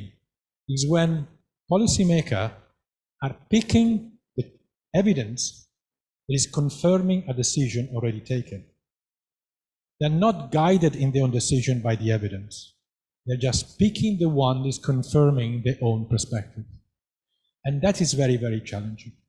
Because you have reports and programs that they look like they're based on research and strong evidence, but they're not. And this cherry picking of which evidence is agreeing with my opinion is something that is absolutely wrong, and in many cases dangerous. And that is a problem that we have seen in the region. And the idea is because in a way we are forgetting what are the basic of developing policies and developing decision. In a way we are forgetting how we do right research. And the right idea of the research is that we may have a theory, we have a vision of the reality that's based on our experience, based on the way we look at the world, that should be framed in hypotheses that we want to test scientifically. And this concept of hypotheses that should be tested, validated, and then used to create a new form of our theory, this is what we call the research and knowledge cycle, is not used in policymaking. And I have to say it's not used in many cases in social protection. This idea that our hypotheses are enough to guide our decision is not only unscientific, but it's dangerous. We have this idea that because we are able to phrase an hypothesis that sounds intelligent, and we repeat the hypothesis 2 or 3 times, that hypothesis became a fact or a data, but it's not. And trust me, this is happening in every area. And the more you are attached to an area, the more you are committed to an area, less you are able to falsify, to challenge your own hypothesis. I'm speaking with UNICEF. Of course, I will tell you that cash grant, a child grant should be the best way for children, right? It's like, sounds obvious, I don't need to test it. Well, when we test it, maybe you have a situation where a pension fund is better than a child grant if the majority of children are living with their own grandparents, for example, in a country with a high level of migration. I was able to phrase another hypothesis that is exactly the contrary, and that should be tested scientifically. In this region, the evidence that is collected is rarely testing hypotheses. Most of the time is designed to confirm hypotheses, but that is dangerous because we will never see what are the limitations of our intervention. The typical example is conditionalities. Like we develop programs with, cash grant with conditionality, conditional cash transfer. We do results, we see there is a positive impact, and then what we say, the conditionality works. But a proper scientific way will be to test if the impact was given by the conditionality or was given by the cash. And the only way to do it is to run a proper experiment. We have some people getting the cash and the transfer, some people only the cash, and some people only some people with the conditionality, some people without the conditionality, only the cash, and some people with nothing, and you compare. Very rarely we do that, we see that. Very rarely policymakers in the region want to invest money, because it costs a lot of money to test those hypotheses. Because when we do hypotheses, then we are able to bust myths. This is a work we've done with data a few years ago. And those are the kind of, we call myths, but they're actually a hypothesis the policymakers were making. One was, don't invest in social protection because people will use it for tobacco and alcohol. It's an hypothesis, right? So we tested the hypothesis. And what we found, that was wrong. Actually, when there was a cash transfer in many countries, the consumption of alcohol and tobacco was going down because the household were investing more in the food for kids. Or we say the transfer lead to price inflation and disrupt local economy. Is a good assumption, right? The idea, if I put more money, they should increase the prices. The reality, completely different. The reality was that in many situations, when you inflow money, poor people don't keep the money, poor people spend the money. And as soon as they spend the money, those money were transferred from the people who were selling goods, and the people who were selling goods were transferring the money to the people who were making production, and the people who were producing goods were buying better fertilizer, and then the production of goods and the availability of the economy was going on.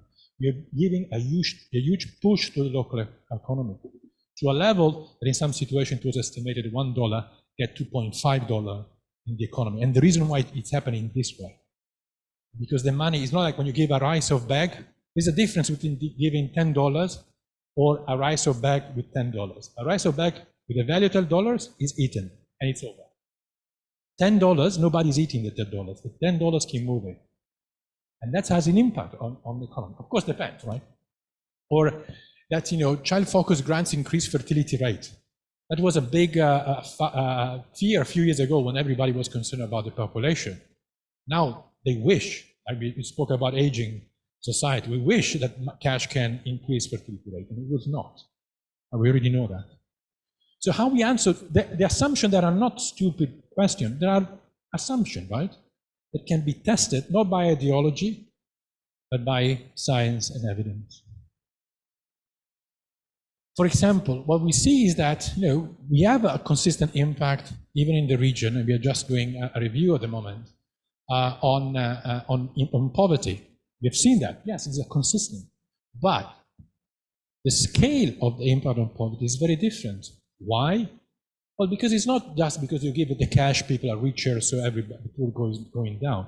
Because there is differences in the amount that is transferred. There's a high level of exclusion error. There is different and complex targeting criteria. There is always lack of awareness. We were discussing before the lack of awareness and knowledge by women, for example, about the programs. All these factors are limiting the impact on social protection.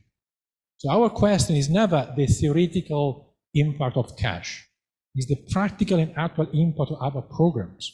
That's a big difference between the theoretical academic kind of knowledge and the policy that we want to do. Or nutrition. The idea is that we should do nutrition science with social protection, and the point is that I give you more money to the household can buy more food leads to better nutrition. Well, when we look at the impact, this impact is not so clear. In some cases it works, in some cases it doesn't work. Why it doesn't work? Because sometimes in social protection we use a very simplistic model. We just assume that cash implies more goods, goods implies better well-being. But think for a second on nutrition. It's true that if you have more money, you buy more food. But what if, for example, you drink polluted water? You can have all the food you want, but if your kids have diarrhea, they will be wasted and stunted. So to understand the impact of social protection on nutrition, you need to understand the environment where it's happening. You have to understand what is, in economics we call the model that you want to test. What are the other things that can influence your final results? Because if you don't take care of that part, your intervention will be useless. So, and I want to simplify. Sometimes we have this very simplistic model, the cash impact. I give the money, people cash, they're richer, they will be better. This is what people understand immediately. Through the time, we understood that actually cash is not enough. If you don't give the services, if you don't give the support to the family, the cash will not have the right impact. And now here we are doing another, so we unpacked the component of plus, of the cash. I think now we need to unpack the impact. And this idea of the impact, if we want to have policy impact, the policy impact doesn't happen automatically. That's a very simplistic and naive theory of change, I would say. What does it mean? Well, if you want to focus on the impact, we need to think about, this is a quote from an economist, that policymakers, in a way, and some of us are policymakers, so for you, some of us are policymakers, in reality, hate to be well informed, because it makes the process of arriving at a decision much more complicated and difficult. If you know that, because policymakers based on decision, not only on the data, on your ideology, on your interest, on the voting, on your boss, on what we call the political economy. And when we designed social protection and we design research, if you forget that one, we will never get the right impact. So a research for impact has to really think about not only the time and money we invest in the research, but also the time and the money we invest in the policy progress for the impact. How much we are able to include the policymaker. Because as a researcher, we need to have what is called policy skills. We need to introduce even in design of our research, which kind of use we would like to have to research and which kind of component in that impact we want to inform. And this is about what policymakers are able to do. We should stop treating policymakers as policy readers. They read our policy recommendation and automatically do it, because that's not what happened. And if you don't include that in our research and evidence generation, our impact will be very, very limited. And to conclude, a new direction of social protection research. We are moving into discussion about artificial intelligence and big data, how we can use that. We look at more and more at admin and secondary data. The quality of some MIS system, and we'll discuss about MIS system, is so high that actually we even start thinking that the quality and information we can get that one will be even much better than some of the survey we try to do. Same for M&E and post-distribution data. The importance of qualitative research, and we mentioned this morning, stop just looking at indicators, but looking at qualitative research that allows us to have better theory to test. And then we move, as I mentioned, into include the political economy analysis. If you want to have an impact, you need to know what are the policymakers, what drives them, and also this idea of foresight with the changes that are happening. What will be the impact and what will be the new areas of work? So to conclude, going beyond indicators, a complex world with simple questions. Are you sure we can handle that? We need to think new way to do research in social protection. Artificial intelligence is an opportunity. Most of us probably don't know exactly what we're talking about, and is very also risky because we still need to keep thinking.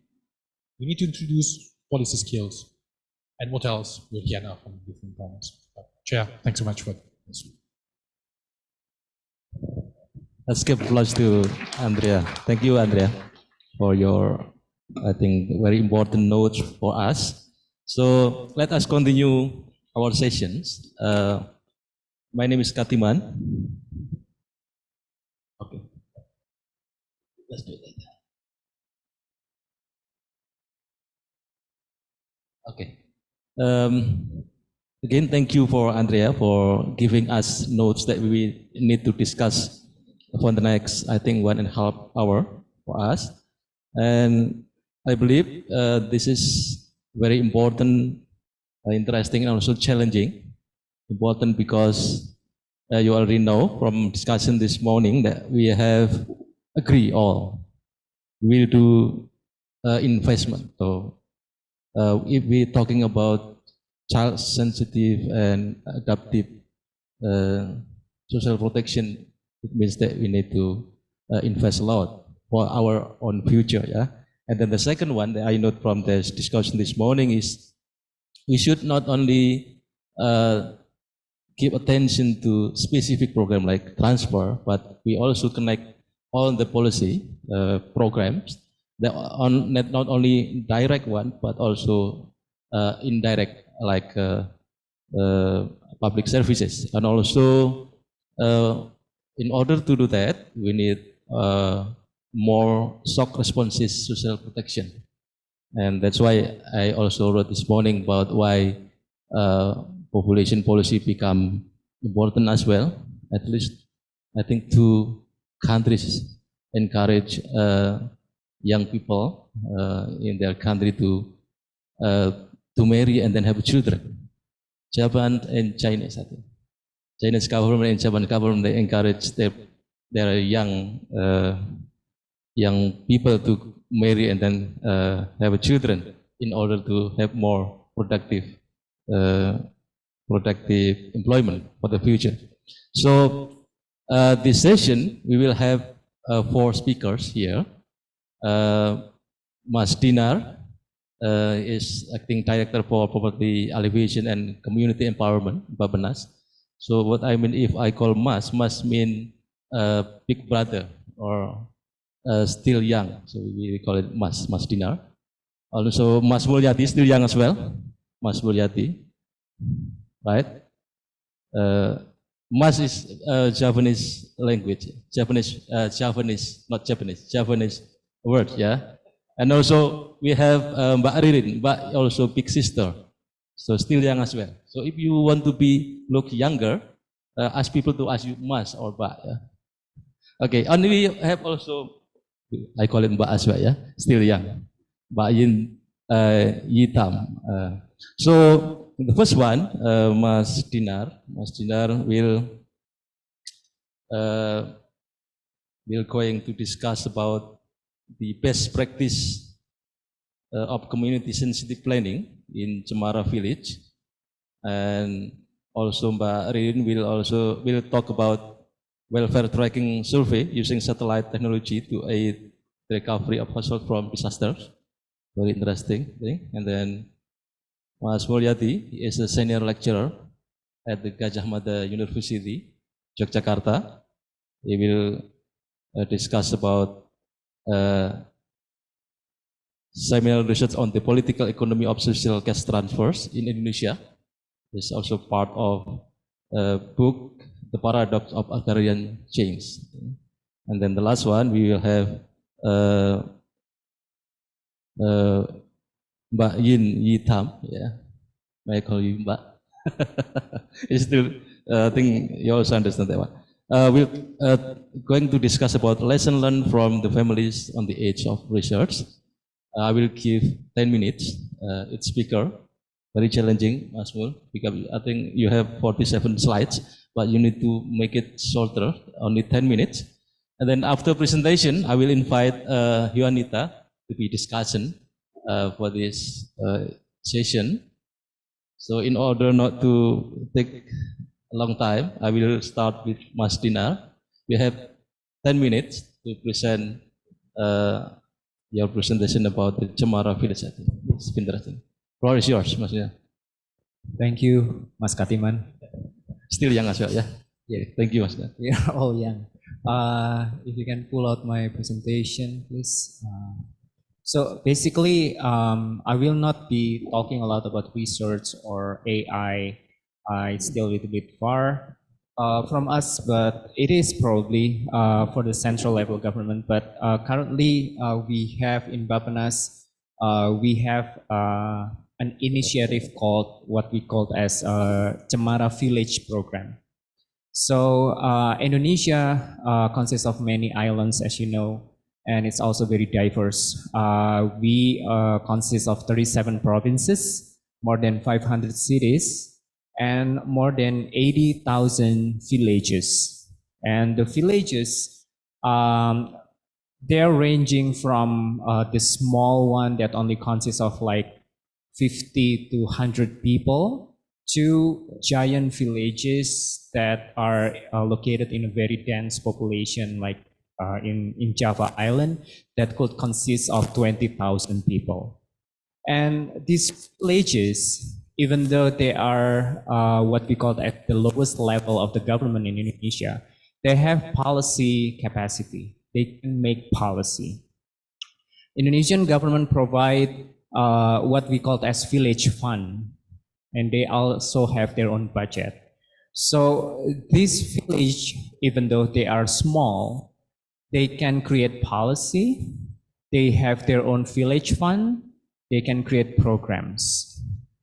Indonesian central government, we can say that the highest capacity of people, they are centralized in the central government mostly. So most of the people in the central government, we have very high capacity in the policy making. Mas Katiman, for example, in the coordinating ministry is a PhD from ANU.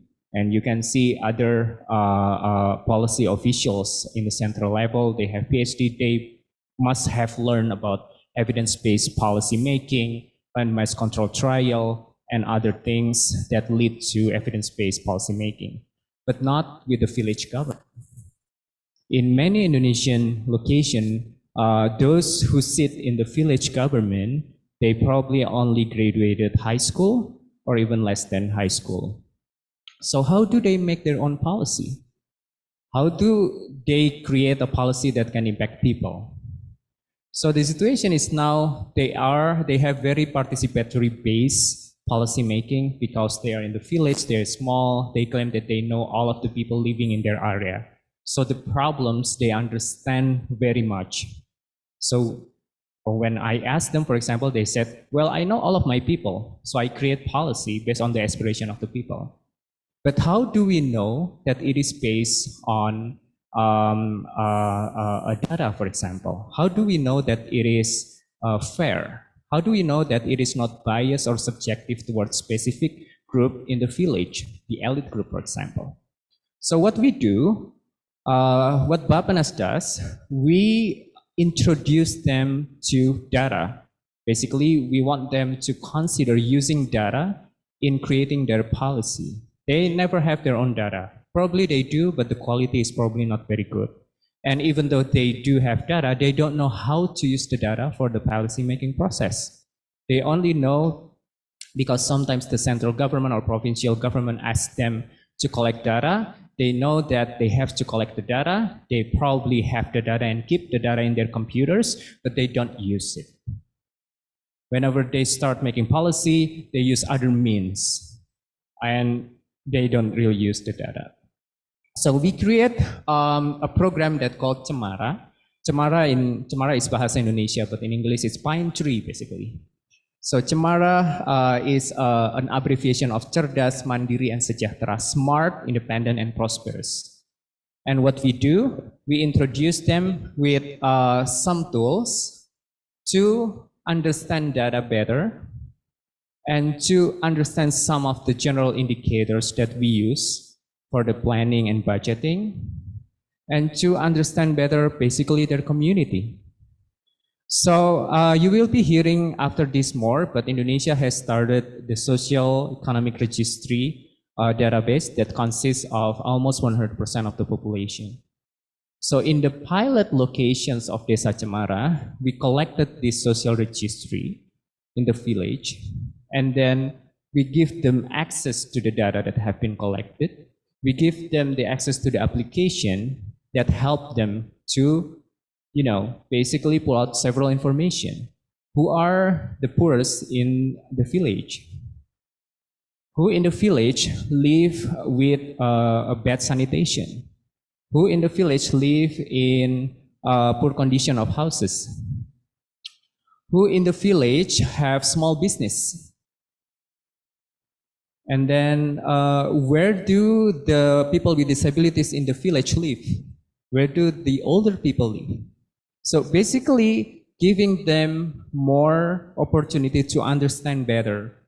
If the village is very small, like ranging between 50 to 100 people, then they wouldn't need this very much, because basically it is correct when they said that I know everybody in this village.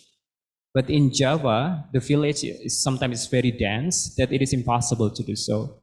And this helped them to understand more who actually live in their village, what's their condition, and how they see and provide solutions to the problem. So we started this in several locations.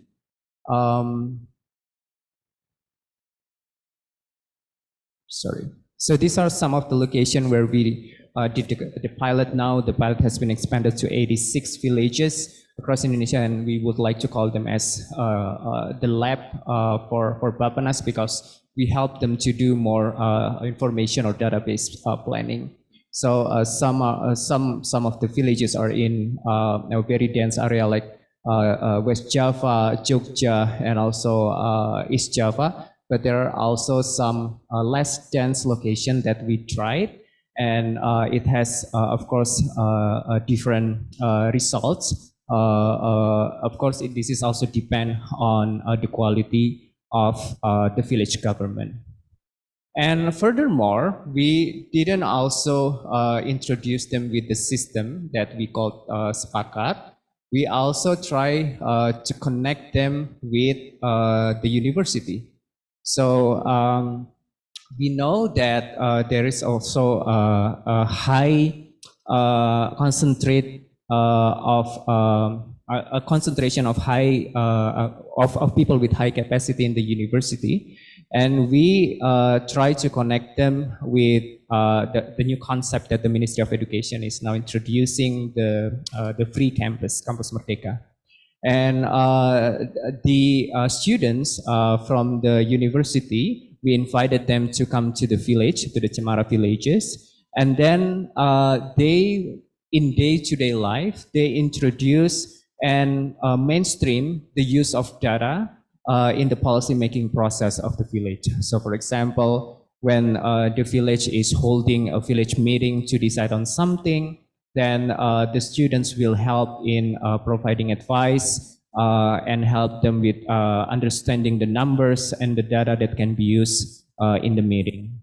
So we now have developed the partnership not only with 86 villages in Indonesia in the pilot location, but also with 7 large universities, including University of Indonesia, ITB. Well, you probably wouldn't know many of the universities, but some Indonesian audience here probably will be very quite familiar. And we see, we are now still in the process of documenting the result. We see the impact of introducing this information or database planning and budgeting to the village into their policy. So some villages, for example, start gearing their policy making toward the data, based on the data that we introduce. One village in the West Java, for example, they start building wells in different places of the village because the data said that there has been problem with access to the clean water in some location of the village. And this is something that has been experienced by the villagers for so long, but never get attention from the village government. And this begs a question, why the village government never solved this problem? And now that the data say so, they know that this is a problem. These are some of the locations that need more better access to the clean water. They build the wells. So I think we do think that this is the power of data, the power of understanding data, the power of having something to base your decision on. And this is what we think is necessary for all policymakers in Indonesia, not only in the central level, provincial, cities, especially village, to have better grasp on the data, so they will be able to provide a more responsive policy and also something that is more fair, especially to the most vulnerable population. I think that will be all from us. Thank you. Give applause to Mas Dinar. Okay, thank you, Mas Dinar. I think you still have 2 minutes, but that's okay. Earlier, yeah, finish earlier. That's good. So very interesting. I think the presentation from Mas Dinar. At least we have now the evidence base, yeah, from some villages in Indonesia how to use data in their village development planning, and also involving university to do that. If I add more, Mas Dinar, I think because this is also related to my research as well about how village government make a decision, we also need to consider the political context of village now, because villages in Indonesia, they also do like a direct election every 6 years, and then they have their own context about the political data and also consider social relation, power relation, and so on. So not only about data, but we also consider a lot of things from many aspects. But at least we have evidence from this Bapenas lab about how if we give like a training for them how to make a good planning based on existing data. Thank you, Mas Dinar. And then let's move to Mbak Ririn. Mbak Ririn is a senior economist. Her specialization is poverty in World Bank Indonesia. I think you also have 10 minutes, Mbak Ririn. Floor is yours. Terima kasih Mas Katiman. Good afternoon, everyone. I think it's my pleasure to be here, and thank you to Bapenas and UNICEF for having me today. What I would like to share today with you this afternoon actually is not a new initiative. So this one is, we call it welfare tracking in the aftermath of crisis. So crisis here can be natural disasters, can be any kind of the health shocks like COVID, or we also had the financial crisis many years back. So the idea of this well-tracked initiatives actually already started when last time we faced the financial crisis, right? And then we already have some kind of understanding what actually needed when we face crisis, which is definitely data, right? Because when we face with the crisis, in this case, I would like to use the context of natural disasters. The government need to respond to crisis. And in the case of natural disasters, I think there are several stages, right? In how the response and what needed by the affected household, affected area. The issue is when the government need to respond it very fast and agile, nimble, there are a lot of challenges. One of the key reasons why sometimes the government will not cannot provide assistance fast and well targeted, effective and efficient is because there are no good information available there. Earlier this morning, Pak Elan said the policy implications, the policy interventions in the ground, it is good and can be done if there are a demand and supply met, right? And if we need to make sure that demand and supply well met, it means we need to have a proper, reliable, real-time data, both at the demand side and also at the supply side. So this is an example when, for example, the country experienced natural disasters. From the demand side, we know during the relief stage, there are food, water, medicine, emergency shelters that might be needed by the affected household. On the side of the supply, from the government side, and then they need to get the information, the very real-time data and information on what, how much, where actually the assistance are needed. When the relief stage is already, offered, and then need to go to the next stage, which is the recovery. Again, there are different kind of support that actually needed both by household and what kind of the supply side or support that can be provided or need to be provided by the government to make sure that actually recovery process are actually fast. The same thing during the reconstructions. So throughout all stages of the recovery and reconstruction stage, there are a lot of data that actually needed, but this is the gap. We know there are not easy to get the data, and even if data there, we also need to ask, is the data reliable? It is data based on when, and whether the data is cover all of the affected areas. So this is why then we have an initiative, what we call it welfare tracking in the aftermath of crisis. We shorten it as WellTrack, which try to bridge the gaps on the informations by employing a mix of the digital technologies there. WellTrack trying to combine both the data at the micro level, because the micro level is at the household, the affected area, and at the macro level. So I tried to gap between the two missing informations all together. This WellTracks actually developed and piloted the first time during the Central Sulawesi earthquake, tsunami, and liquefacions back in September 2018.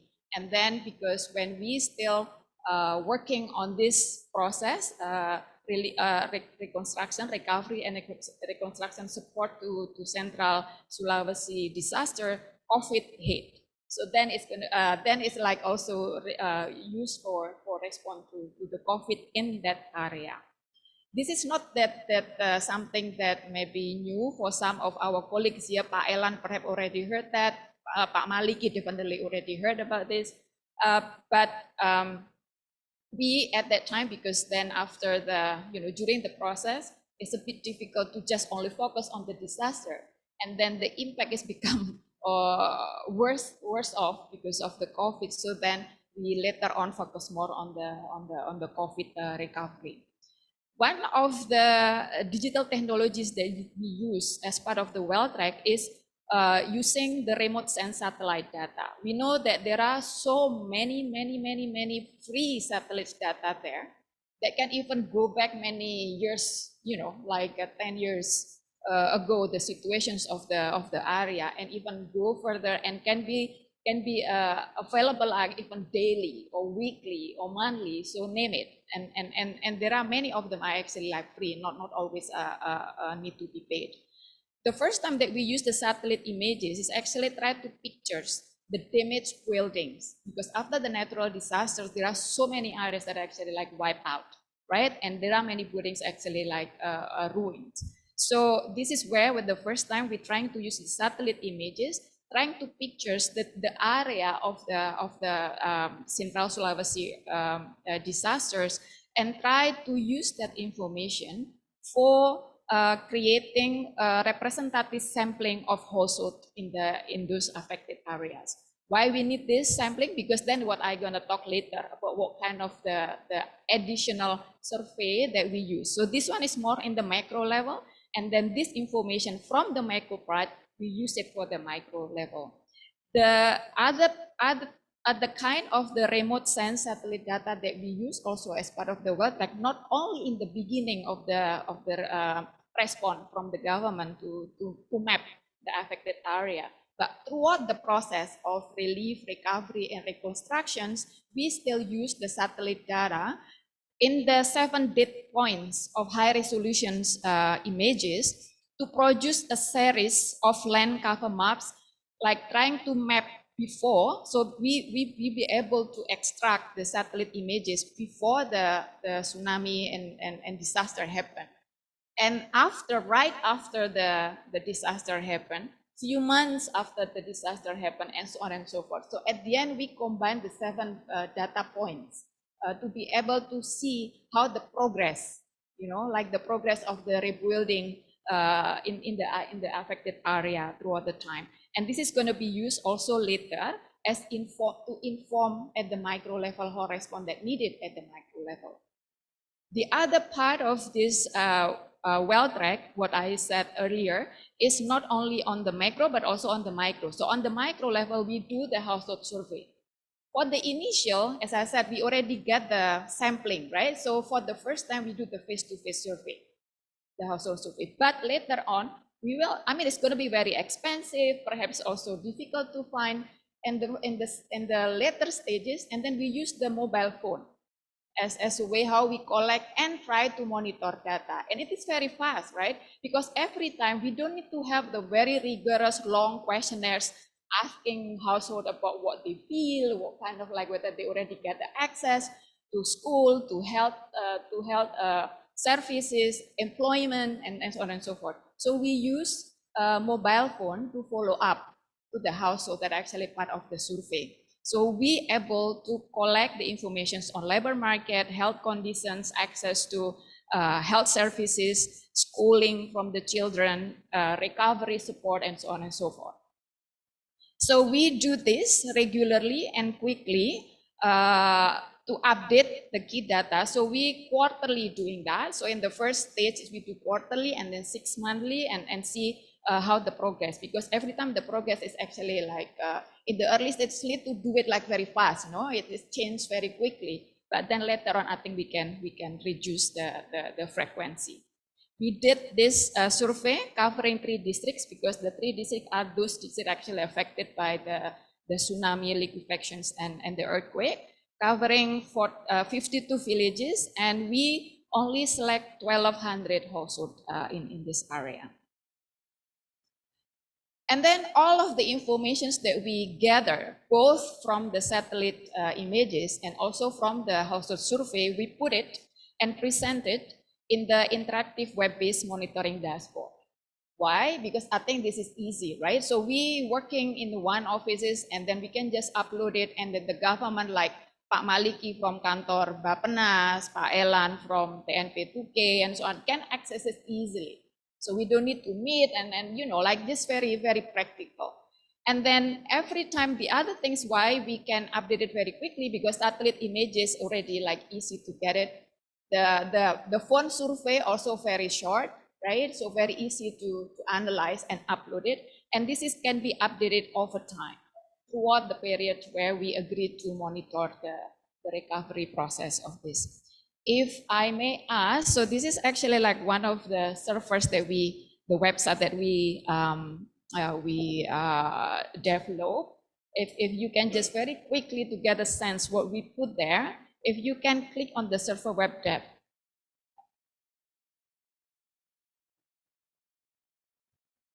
Yeah, so this is kind of the web page that we created. We already have a different kind of like, you know, the summary, the health condition, the education, the employment, different kind of the topic, the theme that actually we trying. So this is kind of, for example, to show how the employment transition over time. If we click on the assistance, for example, Mbak, mungkin bisa diklik ke assistance. Yes, and then we can also look at the different area. We can look at the whole. We can look at only like one district, Donggala or Sigi or Palu. We would like to focus on what we want to try to look at the assistant right after the disaster, the assistant post disaster, and so yes. So all of this actually like trying to show throughout the time what kind of the government responses. Whether the household, the affected household actually receive or not, or many of them actually already receive, and so on and so forth. So, terima kasih Mbak, just to give a sense on this. Yeah, so next slide, please. Yeah, oh sorry, I forgot. So this is lesson learned that actually we got. I mean, I only put it because this is piloted during the Central Sulawesi disaster response. From the data that actually we got, we not only put the data and informations in the website, but we also do some analysis, right? So the results from this, actually we know that the government specific disaster response during the Central Sulawesi disaster is actually in some is not as fast as what might be needed by the affected household. For example, house repair grants is actually mostly only received by affected household, like during the period of 8 to 12 months is quite long. The existing social assistance program at that time is only education, scholarship that can be expanded. Go beyond that already in the unified database. So those that actually outside the unified database actually like excluded from the programs, even though they affected by the disaster.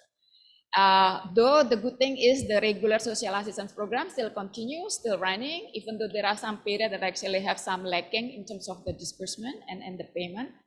And the other point that actually I would like to show here, the speedy restoration and reconstructions of the damaged infrastructure is actually key for supporting the rapid recovery of household, right? So this is the reasons why we are able to conclude this, because we do combine the data from the satellite images, running the analysis and combine it with the household level survey. So beside this, I think this is an example of both, yeah. I mean, like in terms of research analysis, trying to put the evidence at the same time, also something that can be practically used by the government during the period of where we collecting the data and information. So we also like produce a report about the well track. This is more detail about the impact and how the household recover, how the satellite images actually help, what kind of the information, and so on and so forth. And then during, as I said earlier, I mean, like we still working on this disaster response and then COVID hit. So then we also learn based from what we learned from the previous side of the disaster. I think during the COVID crisis response, the government responded better. I mean, like there are numbers of social protection programs that actually were able to be expanded and leveraged beyond what is already in the initial list of the beneficiaries program. So there are improvements on that. So how learning from this, I think we know that sometimes, especially in the disasters response, I don't think we can rely on the conventional way of data collections, from only, because there are a lot of things that actually happen only in a second. So we need to be, the government need to also use some of the technology that are available there. For example, the satellite images can be combined with the other conventional, because there are not, I mean, we still need to do a survey to understand better the context in the ground, to understand better what the household feel throughout the period. So that the combinations actually are needed there. WellTrack is one of the examples that can provide an innovative, sustainable, and collect in terms of collecting and monitoring tools to support the government effort to provide an effective disaster response and risk reduction. I hope that, well, I have Pak Maliki here, I have Pak Elan here. I'm sure that we also have many government from outside Indonesia. That is maybe something that can be adopted, can be used. It's not really silly. Yeah, I mean, like this is one of the examples, then can be adapted. So can adopt and adapt at the same time, right? One thing that we also learn is the way how the social protections programs actually work. So in response to what the informations that are actually provided from WellTrack, I think social protection can work better, because then from there, and then the social protection can try to be more agile and be adaptive based on the need, right? And this is not only about the program itself, it's not only about that need to be expanded, the usual program also need to run normally. At the same time, maybe what need to be there is also the delivery system, the financing itself, because expanded, programs need support from finance as well. Last but not least, because I'm talking about the disaster, I mean, one thing that actually also needed is how to link this information, social protections program as well, with the hazard information and early warning system. What we learned also from the experience from the Central Sulawesi disasters, many people, they do not know about how to, they know that the area is actually like vulnerable area. They live in the vulnerable area, but they do not know what kind of the process that they can access, if any disaster happen, or if there are shocks happen, where actually they need to go to get the assistance and so on and so forth. And so I think this is what I can share today. I hope it is useful. Happy to take any questions if there are any. Thanks.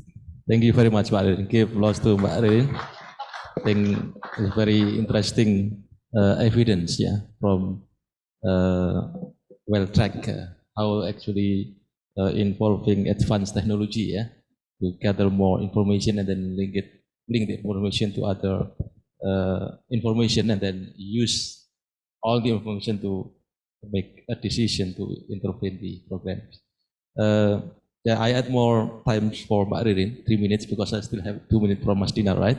But now let's continue. Pak Mulyadi, he is my mentor as well, my senior in Canberra, and you as well. And Mas Mul will talk about the politics of social protection.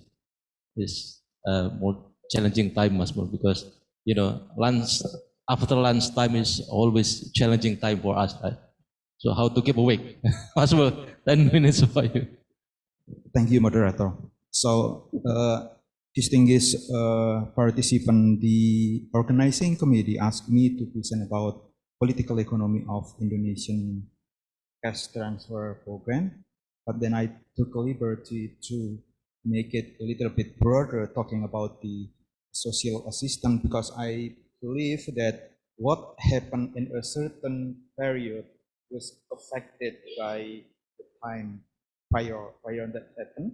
What I want to say is actually because the social cash transfer in Indonesia there are two kinds of social cash transfer. The first one is unconditional and the other one is conditional. The unconditional was initiated in 2005 and the conditional one 2 years later in 2007. And what happened in the current period or during that time was affected by some other social assistance program, mainly subsidized rice program. So it is hard actually to present about some social and political issue in social assistance without talking a little bit further about it. So I will talk about the political economy of Indonesian social assistance policy, mainly on the existing challenge and the future expectation. It sounds like an ambitious topic, but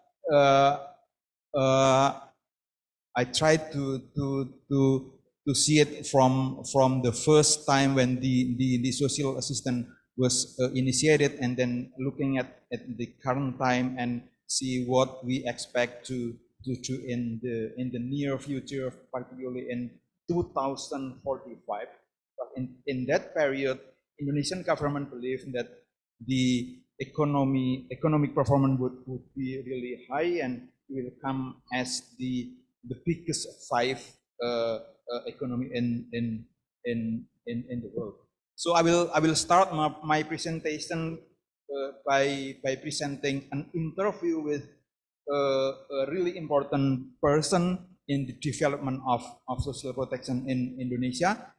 I have a chance to meet a former minister and 3 period of Suharto era. I want to see whether Suharto, who ruled the Indonesian for more than 30 years, and I want to say whether in the last of his tenure he want to initiate social assistance if he was not forced by social movement. And I asked about it to the former minister, and he said that, well, Suharto concerned about poverty alleviation, but the way he do that is not doing by implementing social protection program, but by making better infrastructure in rural area. This means many things from another perspective, and then we can go back here after I present some other slide. So here we will discuss about some point. Hope that I have time to present all. The first one is about the development of Indonesian social cash transfer program, the distribution method, and then we will go to Indonesian government ideas and capacity on social protection program, and we will discuss about the issue on mistargeted distribution, conflict, and protest, and then we go to Indonesia social protection policy in 2045. What is the expectation? And because the organizing committee asked all the presentation, all the presenter to provide future research for the better Indonesian social policy, and then I will also provide some kind of like a suggestion about it. Well, we can see the development of social policy from how the government put the budget for the policy, and from some data that I can get, we can see that the allocation of the budget for the social protection has been increasing period by period. So we can see here from 2005 until about 20 years later, we can see about more than 10 times on the magnitude of the budget, and this also happened in the conditional cash transfer program. But actually, the amount of the budget, if it's true that the amount is really increasing, but if we see it from the percentage of the budget to the GDP, it is not really high. Because if we can see about the percentage, we can find that the percentage mostly under 2%, while ILO always suggests to the developing country to try to put the budget at least about 5%. And if we compare with other developing and developed country, Indonesia is really low. It is about the same magnitude with India, but lower than that of South Africa and China. Moreover, if we compare with OECD country, it is of course too low. If we also compare with other country in Asian countries, we can see that we can see here that the percentage is in the list. Even if we compare with Philippines, So what I want to say here is actually that the budget's going higher, but at the same time the percentage is not really significant. It is important for me to present here about the distribution method because some social political issue happen currently. That is mainly because of the distribution method. Let me coming to the last slide on the distribution method. So the Indonesian government conduct the targeted social protection from 1998, so it is about the last 25 years. And during that time, the Indonesian government conducted the updating data using some method. The first one is proximity testing. And that's happened from the initial step when the government initiated the targeted social protection until 2015. In 2015, the government tried to update the data using a kind of hybrid method, putting together between proximity testing and community-based targeting. And then after that, the government, after getting the data using the community-based targeting, the government currently use also a hybrid method, proximity testing and self-targeting.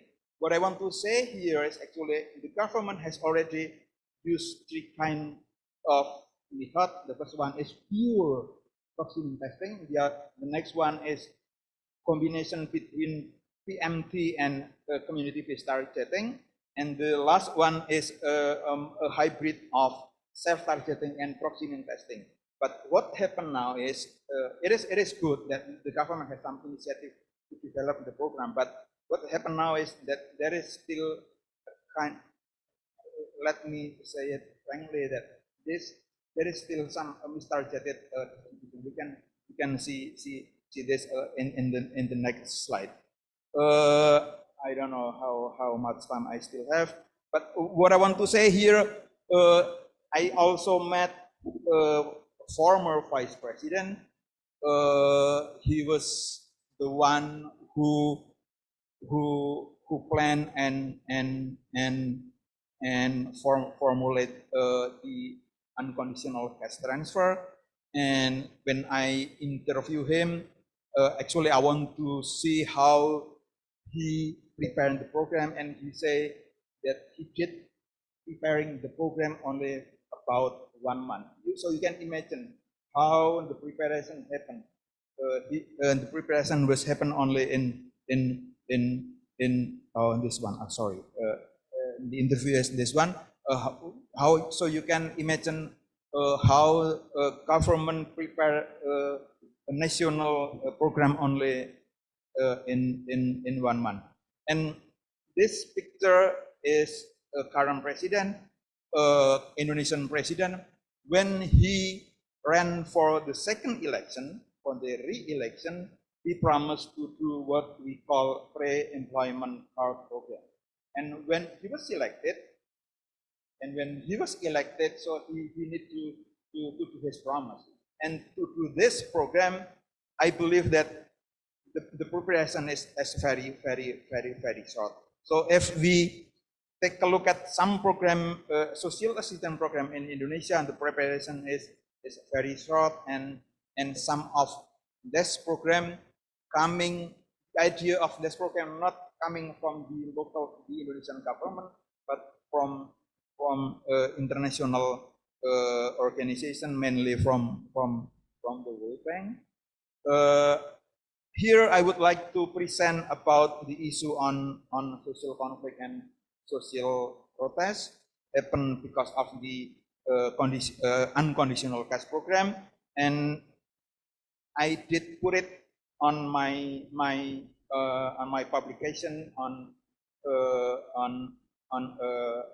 international journal, and what I want to present here is actually from this article, as well as the updated data over the last 10 years. So the mistargeted distribution is quite complicated. There are some score of the mistargeted distribution made by the World Bank, for instance, and the targeted score of the subsidized rice program was only 13 out of 100, so it is very low. And for the BLT means unconditional cash transfer, score was about 24 out of 100, so it is very low. And if we see from the indicator of the poverty in Indonesia, there is some data provided by Indonesian Family Life Survey financed by Rand Corporation. We can see here that most of the recipients were not poor household. So we can see here that the mistargeted distribution is quite complicated. To lower the mistargeted distribution, because of the inclusion error, because some people really want to get the social assistance, the government has an initiative to enhance the kind of stigma of poor people, stigma of the recipient of the social assistance program. So if someone get the social assistance, the local government put a sticker on the main door saying that this household is poor household. The household receives some social assistance. In that way, the government hoped that the motive, the initiative to get the social protection would be lower. So you can see this here is military personnel put the sticker, and you can also see here military personnel as well as police also put the sticker on the main door. But what the government wants is actually to get this point. This point is this is unfortunately in Indonesia. This say that people refuse to get social assistance. Why? Because they do not want to get a sticker in the main door, because it is a stigma on poverty. But the issue is this, when the government try to enhance this stigma, that's not work optimally. This is the data about the conflict. I got the data on the conflict. This happened in some region. There are some protests, physical conflict among people, demonstration, physical injury, damage of government infrastructure, threat to village head and staff, threat to staff of Central Bureau for Statistics, and 2 more minutes. 2 more minutes. Oh, thanks. And here I would like to present about the spread of the protest. The protest took place in almost all of the provinces. The red bullet indicate where the protest happened, and you can see how a police bring a big gun to safeguard the distribution. You can how this happened. This happened before the COVID. So what I want to say is now coming to the current time. During the COVID period, you can see, because there will no such kind of national survey, so it is hard to find the data and the data what the data said. So it is good to get the data from online media, and we can get some picture on it.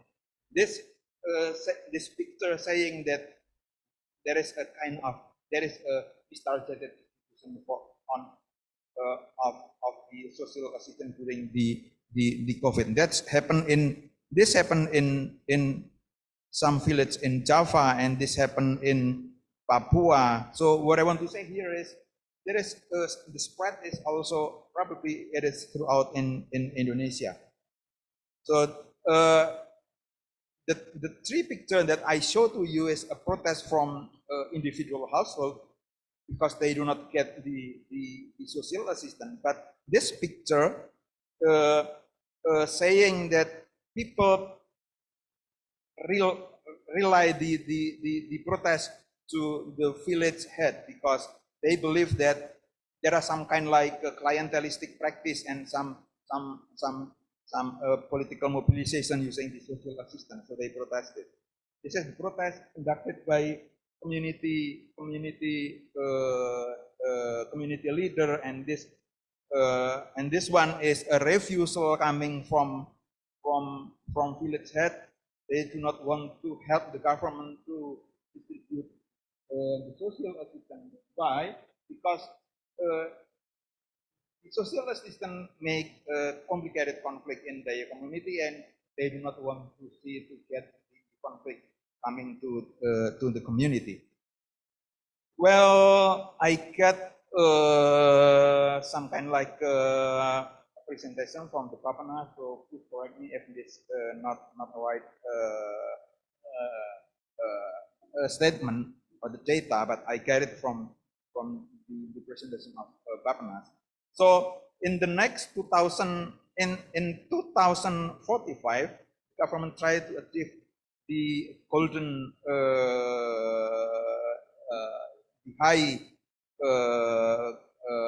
growth achievement in some periodization, and the government tried to divide in four period. The first period would be in 2025 to 2029. The government want to strengthen and achieve graduation social assistance program, integration of social assistance, social insurance, empowerment, and entrepreneurship. In the next period, the government want to implement social adaptive protection holistically, and the other one is strengthening innovative financing for social protection. In the next period, the government want to integrate graduation scheme and competitiveness enhancement program aimed at a wealthy middle class, and also achievement of inclusive atmosphere. In the next period, the government want to achieve fiscal self-sufficiency and holistic implementation of collaborative reference. This is the last slide. No, I still have 2 slides, sorry.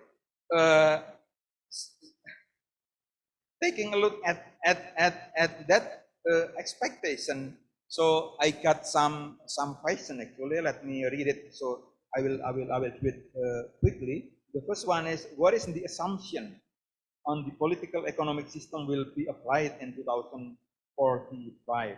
The second one is, what is the assumption on the affiliation of labor or trade union with political party? It is important because the development of social protection policy in the welfare state, in some perspective, they believe that that's happened because of the struggle of left-wing political party along with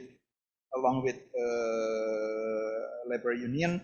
And the third one is, what kind of welfare regime is expected to arise in 2045? And the last 2 questions is, what is the Indonesian economic condition in 2045? And then the last one is, how to incorporate all the social security program with the welfare regime. Because the organizing committee asked me to make some kind of like suggestion for the next research. So I made it. I suggest to do some kind of like comprehensive studies on social risk in general, because social risk is the underlying foundation how the government developed the social policy caused by the changing of labor market, digital technology, and climate change. The second one is conducting holistic studies on the children and family sensitive social protection system within the context of welfare regime development. The third one is developing some studies on social assistance and social insurance using multidisciplinary approach.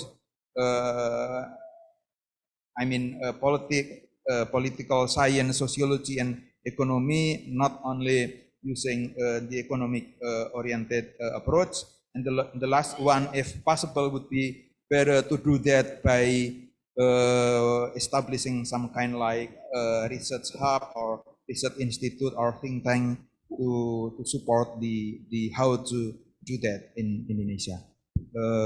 I think this all my presentation. Thank you very much, Mas Mul. Let's give applause to Mas Mul. So yeah, actually we a bit running out of time, so sorry for that. But yeah, let's conclude later after Mr. Yin. Time is yours. Thank you. I hope to get less time now. So I'm from UNICEF Malaysia, and I'll be sharing a studies that we did in Malaysia's families underage. So the backdrop of this study was during the COVID-19 pandemic. I mean, as we all know, throughout the country, throughout the world, Malaysia went through multiple rounds of a complete lockdown.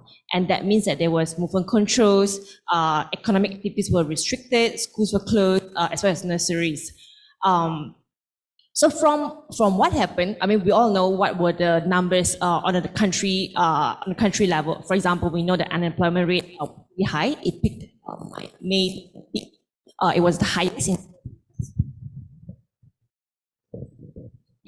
in 30 years since 1989. And also of those who could keep their job even, a lot of them have income reduction, and poverty rate spiked as well during that time. But what we also wanted to know at the time was actually the stories behind it. Whether any social assistance provided by the government, was it enough? Was it relevant? And whether people did get it or not. So we wanted to connect the stories to the numbers. So what we did in Malaysia, in collaboration between UNICEF as well as UNFPA, was we did a studies, and this was designed to understand the short to medium term socio-economic impact of the pandemic, especially among women and children. And this, we are targeting not a national survey, but targeting an urban poor. So these are households in low-cost public housing flats in the capital itself, in Kuala Lumpur. It was designed to be a semi-ish longitudinal study with restricted area sampling, and there was multiple rounds of it to capture this data and these changes. So this study, for us to understand the impact of COVID-19 on households, there was three main components over multiple phases. There were socio-economic surveys. We captured 500 head of household. It was meant to be covering urban household in KL. This household have at least one children, and they were interviewed via telephone. That was the easier way to get data, and with a focus on financial situation, how they were doing financially. There was also more in-depth interview. These were focusing on well-being of households. So we focus on female-headed households or female member of the households. These are mothers, single parents, and this was through purposive sampling. We also interviewed them via telephone. This was still during the pandemic time in year 2020 itself. But this is focusing on household general well-being, their kids, their education, their healthcare. Were they able to still access to medical facilities? Whether they're still getting the financial assistance that they need? There's also a photography and videography project. We actually give 10 children in the housing area smartphones, and we give them a team for them to actually take photos of their household area and show us their life. So this study, what it did was it complemented the numbers that we have on a national level. We were able to get quite rich finding on low-income urban families, including their interaction with the policies that the country has at the time and the assistance that the government provided. So, for example, we know these are stuff that we know, validated by real stories of the families. Low-income families, they are more vulnerable to rising unemployment.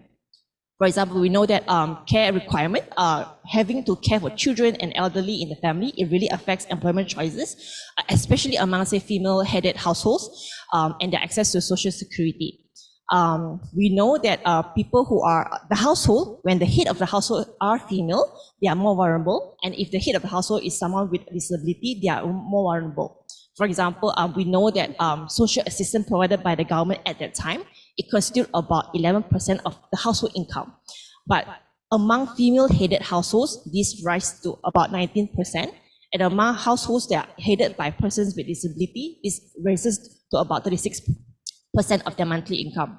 And then we also know that social security and active labor market interventions, these are the employment pensions that people have, the work securities that people have per case. So they are inadequate as a basis for COVID-19 responses.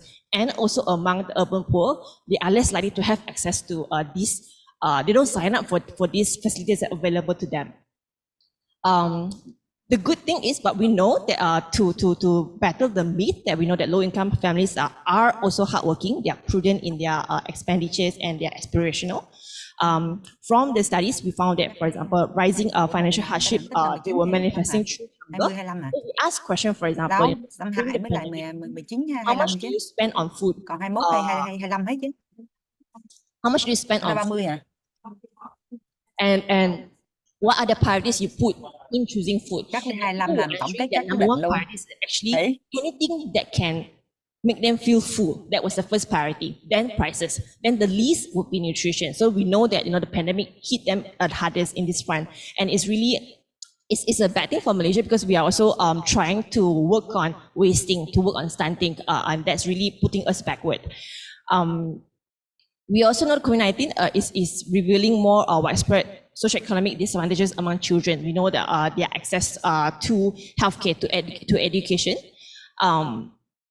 and the economic uncertainty and the absence of longer-term social assistance is also damaging to their mental health, especially women. Actually, their mental health is worsening even more during the pandemic than the male counterpart.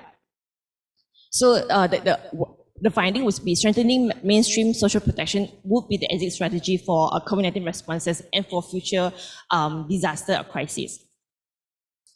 So just talking about how the study was conducted over different phases and how we at the office, at the country level, were trying to keep the narrative live for as long as we can.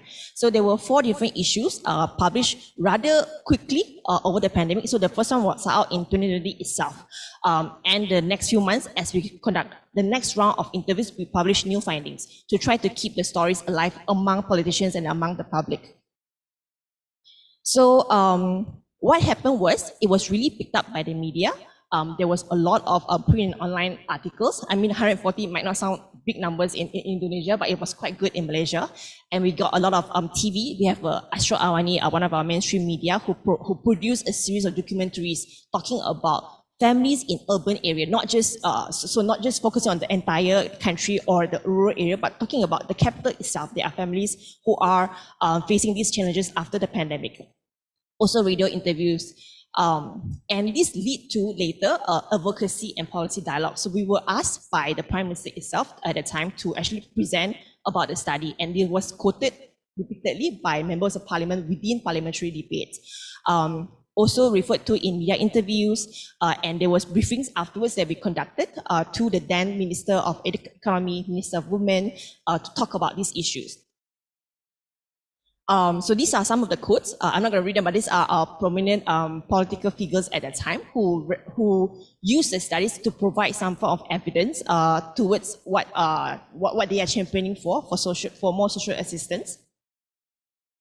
And this was the then Prime Minister at that time who also used the report, the findings to at the time roll out even more cash assistance to poor family at the time. So we can't, I mean, of course, at UNICEF, we can't claim the credit for this. We can't claim that everything that happened afterwards come from the findings.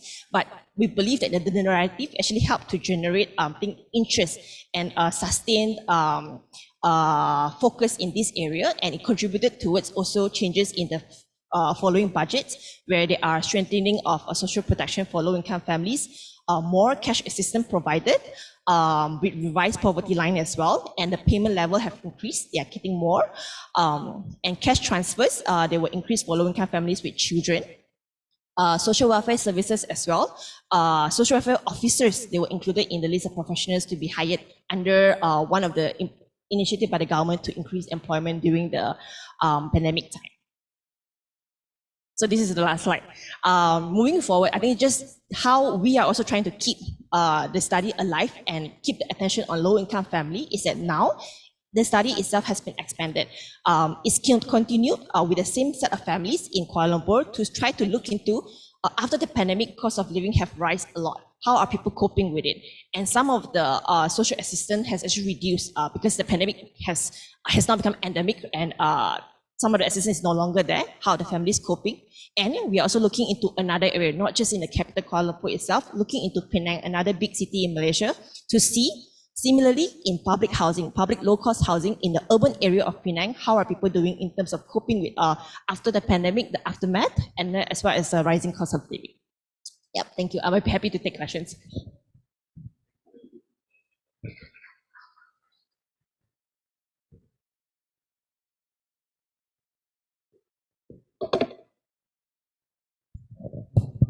Thank you very much, Ms. Yin.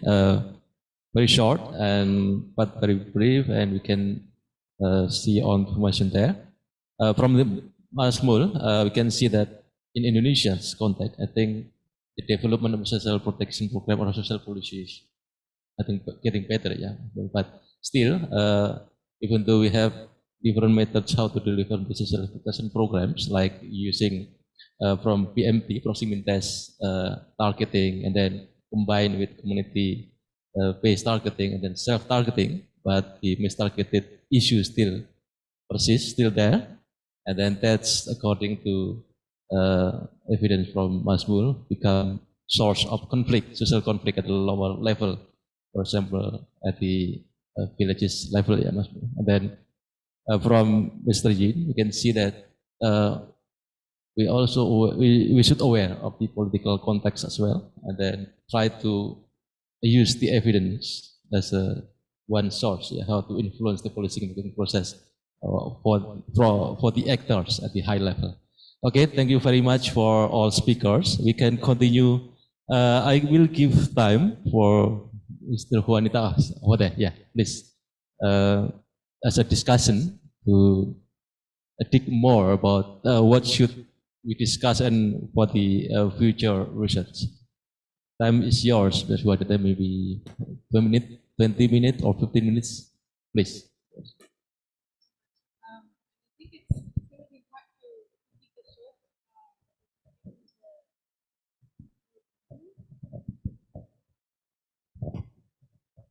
Thank you. Yeah, this is working. I'll try to keep it short, even though the presentations were so insightful. But I mean, it's really, for anyone who's a researcher interested in the topics, you just keep on having things come to your mind, right?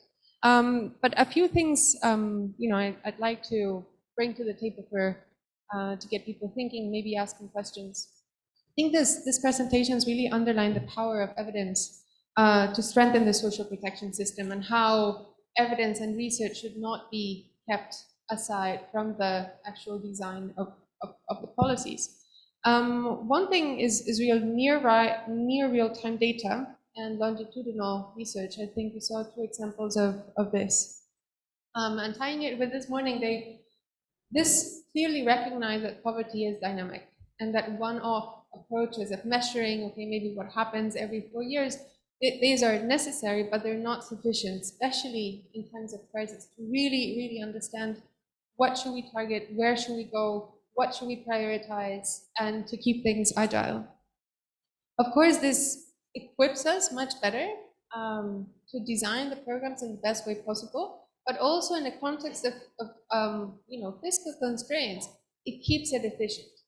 Be it keeps data collection efficient. For example, with the satellite images, it was very clear that you could really say, okay, maybe these are the areas where we need to do the household surveys. So instead of going, if I understood correctly, so instead of going and casting the net much broader and then understanding where the needs are, you already know, you have, the data is there, the images are there, boom, you zoom into where you know you need to collect more data, and then keep the timing going. For example, with Families on the Edge, they were able to leverage on previous existing samples from previous evidence generation to very quickly launch this data and then keep the stories alive. And of course, then it also brings the point when it comes to adaptation. that evidence generation and research in times of crisis is also a worth investment. Sometimes we think all resources need to go into responding, and research and evidence generation needs to be put in the back burner because it might not be a priority. It is a priority. It is a priority because it's in these times that we really need to know where to go, what people need, and give them the best solution. So it's, evidence during a crisis should not necessarily go to the back burner. And I think these are great examples of how this played an important role. Also quite interesting to see that the role of academia and the research when social protection becomes a subject of analysis of think tanks and academic partners. It really enlarges the type of evidence that we have to better plan. And I think part of from Dr. Sumarto's presentation, what was very clear to me is that using research and solid findings in the design stage is paramount. Because a lot of the issues that I understand from the social unrest and social conflict might have come from very quick design processes. Perhaps not using the right evidence, perhaps not having or using or leveraging on the huge amount of evidence that exists from academia and think tanks. And very quick design might lead to then badly designed or programs that might be designed with some shortfalls and shortcomings. The dissemination, I think from one point that came across very strongly in the Families on the Edge is building in dissemination from the beginning. How are we going to use the findings? How are we going to make sure that the evidence that is generated is not put on a shelf? And I think, every time we go into research for social policy, social protection, how are we going to disseminate? Who are we going to involve? And then going back to the social political analysis, who are the key stakeholders that need this information and can expand it, enhance, and have it across? And I think that was quite powerful. I found the Samara Village program really inspiring on how to draw information from the bottom up. And I think one of the things that is really inspiring, also then linked to adaptive social protection, is when we empower communities to generate and generate evidence and be part of the research, we can also draw from that information when a shock hits. So in the times of calm, you might be building their capacity, exposing them to research, making them stronger in generating evidence. But also when a shock hits, then they're ready. And you can easily go and understand what are the needs and how to better tailor the programs. I also wonder, as all of the participants speaking, what would have happened in the design stage of many of the programs that later led to political unrest if the Samara Village program had been working already and it had been used to inform the design of some of these social assistance programs.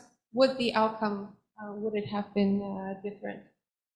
And then lastly, and maybe looking forward, it was mentioned this morning, the social protection financing, and we're going to have a session on it.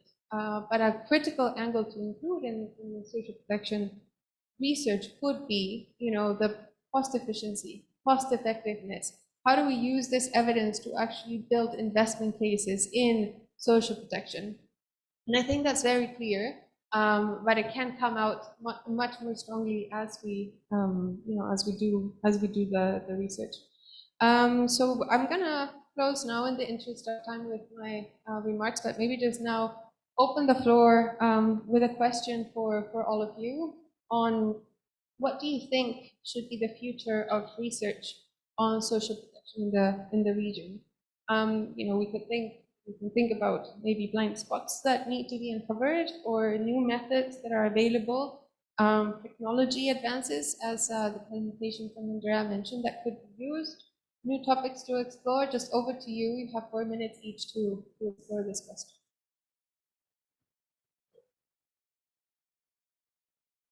And then the Slido, you want to?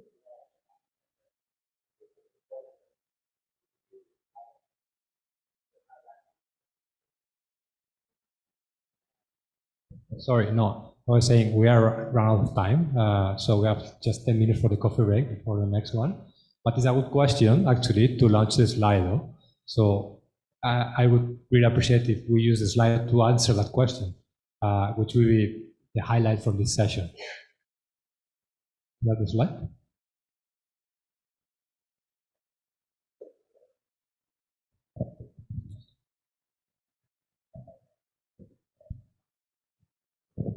Thank you, Anita. So Ruben said that because we run on running time, so we will have a 10 minutes break. For that, I think your response or your answer about the what is the future research that should we conduct according to Anita, according to Masmur, we use multidisciplinary program, something like that. So please use this Slido to write the answer, your suggestion, what kind of research that we should do to enhance the social protection program, especially for children. So social policy is more sensitive and more active.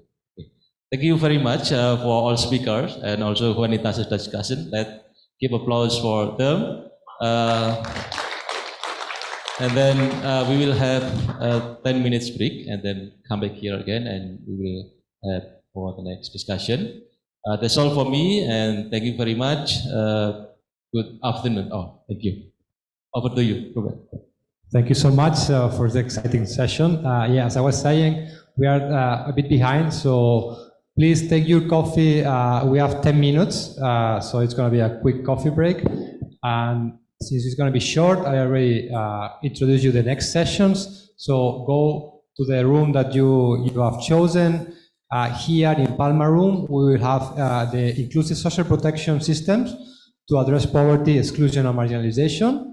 And in the Crescent Room across, we will have the session 4B on integrated and adaptive social registries and information management systems. So please grab your coffee. A reminder, there will be a Chinese to English translation in both parallel sessions now. So don't forget to grab your phone, your earphones, and when you don't have earphones, grab the ones provided by us. And we have left in each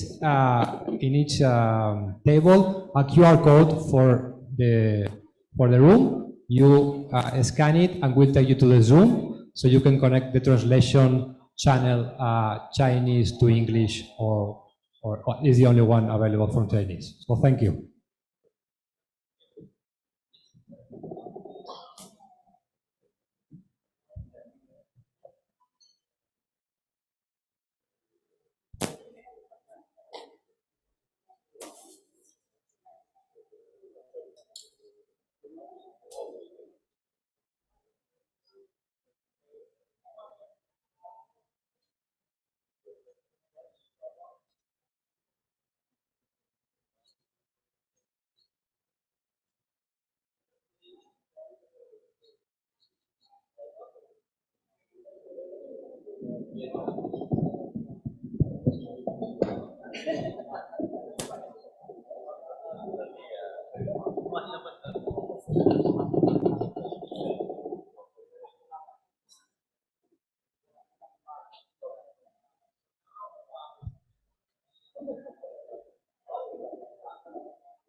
Check, check, check.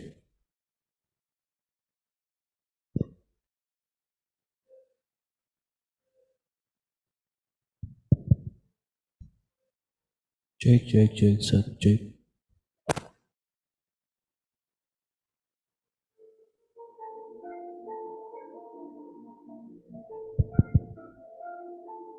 Check, check, satu, check, satu, check, check, satu, check, check, check.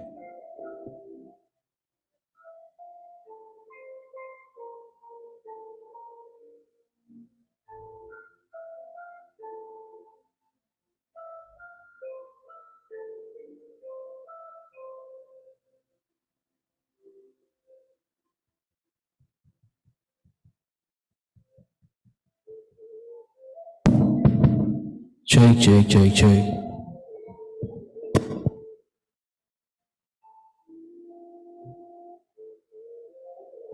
Check, check, check, check, satu, satu. Check, check, check. Check, satu, check, check. Check, check, satu, check, check, satu, check.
Check, check, satu, check, check, check, satu, check. Check, satu, check, check, check, satu.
Hello for all interpreters. Okay. Hello for all interpreters. For next session, we are going to have a relay interpreting.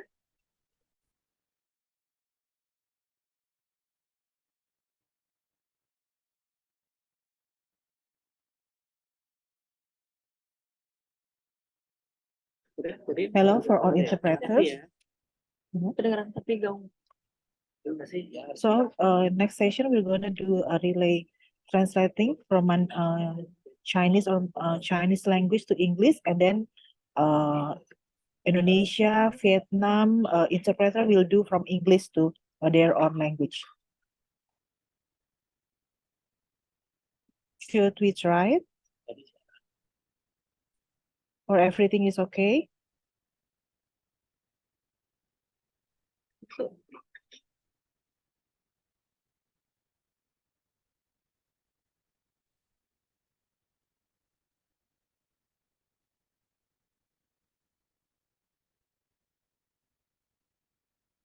Okay, thank you.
Thank you so much.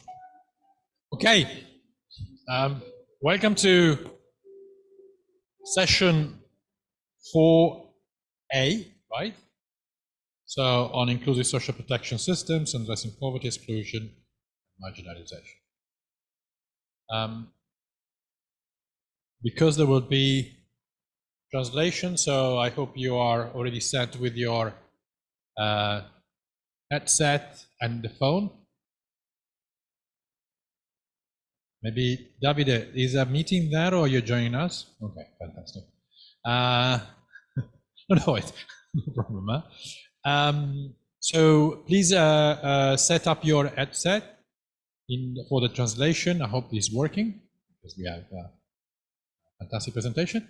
And it's very my pleasure to give the mic to the chair to invite everybody else on stage.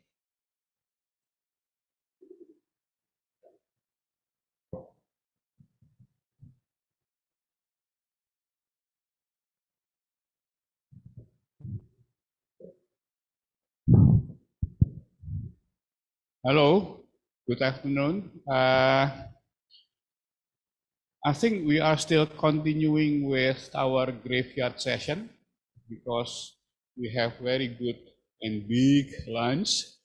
So it might be very difficult to have the topics that we are discussing, the important one. But anyway, to make it start, let me invite the presenter. Let me look at my cheat sheet first. Yeah? Andrea makes it, and I have to follow it. Okay. Before that, actually, this session will be discussing the inclusive social protection system, addressing poverty, exclusion, and marginalization. As you know, the children and young persons with disability in Asia and the Pacific, actually in other part of the world also, face particularly significant barriers to inclusion and participation within communities and wider society.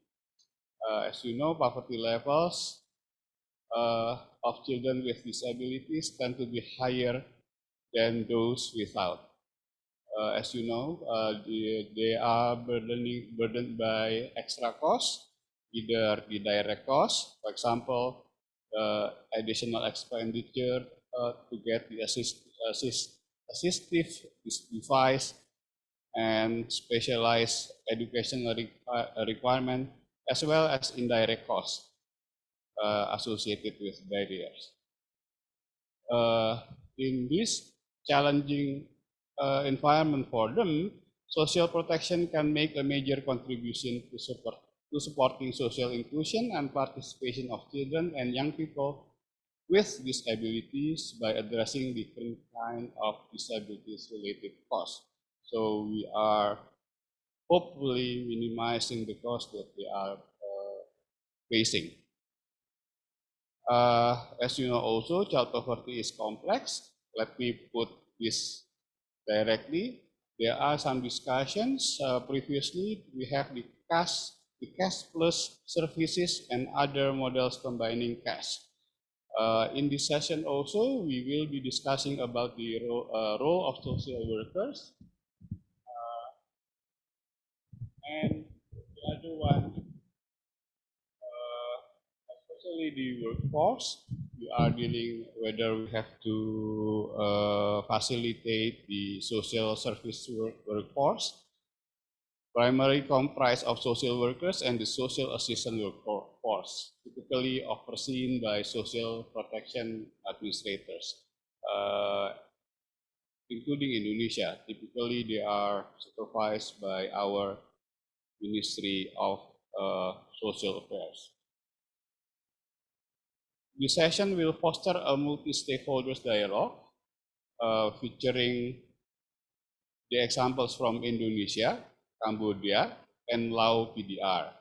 And UNICEF will present the latest report of the human face of social protection integrating and strengthening social service workforce into social protection system. I think it will be launched by you, yeah.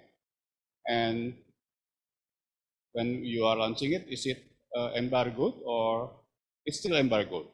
So when he presented, all we can do is imagining things until we get the published one. But I think he really discussed and explained things very clearly. So I think I'm afraid that I don't need to read the report because you have been discussing that already very clearly. Okay, some notes that I need to discuss. Actually, we have been listening to the very productive discussion from this morning. The one that I have some issues, I think important issues that will be discussed here. For example, the phrase of adoption and adaptation. As you know that we have been discussing the best practice of many examples, including Indonesia, Cemara. But what I need the discussions or the resource persons that will be here, I think we need to also discuss the feature or unique feature of your program. As you know, that best practice in other context environment is best practice for the localities. We may not be able to the MS Word or Windows phrase copy and paste. We have to adapt it into localities. That's why I use this. From best practice, we have to be able to adapt it into best suits. So what I need from the resource person, if you could please explain to us what would be the feature, the unique feature of the program that you are discussing. So we could discuss that the potential or the hindrance of implementing the same program into our own home country. The second one, supply and demand sides. We are talking about the demand management, like the conditional cash transfer. We are to increase the demand, but it has to be equipped or accompanied by adequate supply. For example, the facility of the health. The other one, this is implicitly mentioned, the importance, because some people, we were implying, that has very myopic side. So, unlike, I'm not an economist, actually I failed my PhD, so don't blame me if I don't understand. The economics said that everyone will be having a very, good understanding the impact in the long term. But many of us doesn't. We tend to have the myopic version. That's why we force people to change their behavior. We add some, in Philippines, if I'm mistaken, they are sending text messages to remind people to inform them that the money is there, and then ask them to use it wisely. So I think it's because we are myopic, and this is the importance. I think Andre, I learned a lot from Andre. Implicitly mentioned that we have to learn to implement behavioral economics, making sure that everyone knows what is it for them in the short run, not only in the long term. The last one about the significant. We are discussing, especially with the professors. I feel honored listening to the professors, discussion, i.e. lectures. about the statistical significance. Evidence-based policy, we were saying that we need the randomized control trial. So, you know, we are erasing or minimizing the impact of some, what to call it, bias. But, and also the importance of evidence-based policy. Even Andre said the policy bias evidence is happening, but I want to discuss, I want to inject actually the importance of not only the statistical significance, but also the policy significance. The statistical significance, we can say that, okay, it's statistically significant, we are using RCT, you know, many professors, we are employed, that kind of things. But if the improvement, either, although it's statistically significant, the improvement is not that big, and the cost of implementing the program is big, we have to be looking at the policy significance of it. Whether it's in policy based, because I'm a government employee at Bappenas, so I need to know whether if you want to implement things, it's cost effective, not only statistical significance, although it's backed up by many RCT. Okay, I think Andre is staring at me because I talk too much. Let me, and I need to introduce the, okay, Andrea will be discussing the soon published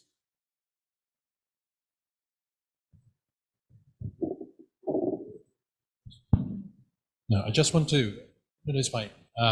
Because of the time and we want to give more time to the presenter, I will just decided to shorten up what I was presenting. So in UNICEF, we worked for the last year and a half on the specific role of social workers and in social protection. And everything started with an observation that, as I mentioned this morning, there was a huge expansion of social protection program in the region, massive in terms of money. And when we look at the expansion of the labor force, that was zero. So we had an increase by 47% of beneficiaries in some cases, with no increase of the labor force. And then we look at why that was possible, and we saw that it was, you know, innovations, the use of technology, etc. But the reality was that if you increase the number of people and you don't increase the number of persons, the human touch, the work that we do as a social protection with the beneficiaries went down. And here is a strange thing, because social protection, we keep saying, is important, not just the cash, but the entire program, starting from the identification of the beneficiaries to the follow-up of the beneficiaries and the case management. If you increase the number of beneficiaries, you don't increase the number of people, then the kind of services we are giving is going down. We just give the cash, and it's important, the cash, by the way, but we are not giving the social service part. So the entire report and the entire work is really to look at who are the people working social protection, what are the differences that makes a program that is completely automatized the program that has a human touch. And that is, we went through together with ASEAN last year, and then together with ASEAN, we published the ASEAN guideline for the integration of social worker into the social protection system. And that is a fundamental piece. So it's one of those kind of research where the impact, the policy impact already happened even before the publication came out, because through the process we engaged with ASEAN, and through the process we made the creation of the guidelines. So at the end now we will publish the report. We don't have it here because it just has to be edited.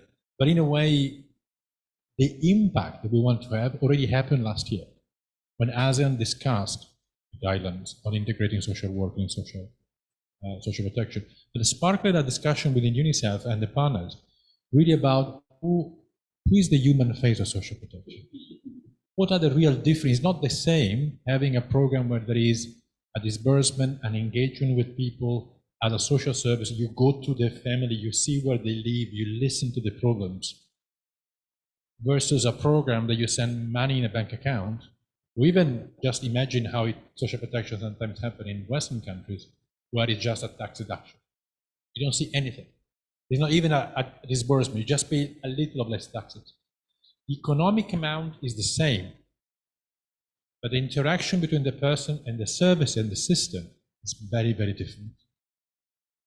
And the interesting is that at the moment we have more people working on the cash disbursement and less people working in the social work, in social protection. Some countries don't even have social work. And that's how we study this idea, how much a social protection can be inclusive. One of the components, we focus on many areas, but sometimes a component we forget is about human people. Who are the ones working social protection? And that was interesting because it started a mapping of looking who is actually working in social protection. From the policymakers to the last person, the village committee that are doing the identification, to the technician developing MIS systems, to the people working at monitoring, and more importantly, who is really looking if the life of people is changing? Because COVID was amazing, and as I mentioned, incredible results from this region, but we focus a lot on getting the cash out. Probably it's time to go back to look at the human face, the human people, to the people who are receiving that amount of money, and what's really happening to them and how we can change their life. I stop here because I really want to have more time to the presenters. So we change that kind of part of the agenda, and I'll leave it to the chair for calling the presenters. Thank you.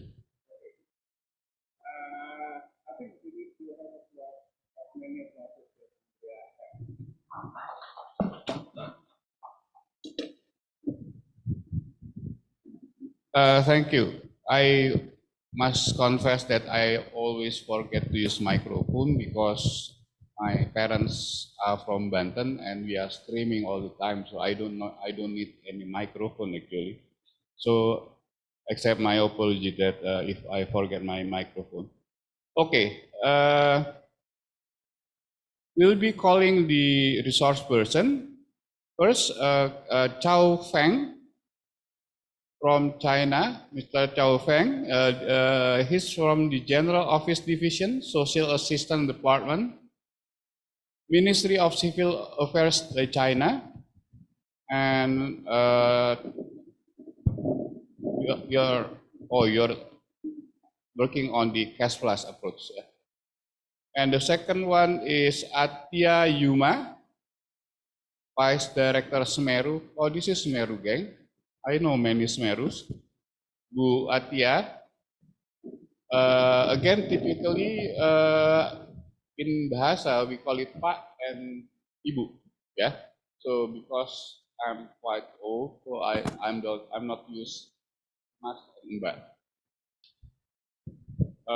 And then San Ratana, Disability Welfare Department from Cambodia. Ini juga Pak San Ratana. And Kai Kam Panalas, Deputy Director.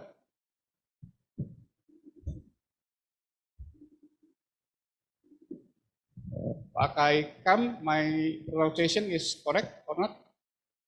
Sai Kam, okay, I'm sorry.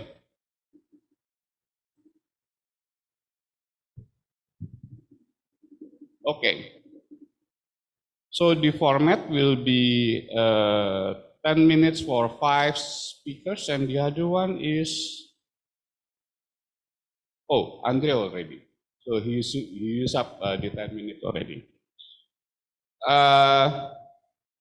The presentation will be 10 minutes for 4 speakers, and then typically, because it's only 10 minutes, so maybe the background and etc. that you feel deem necessary, and then after that question and answer, and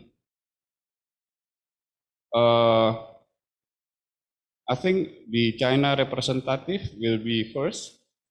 Yeah, have you got your presentation?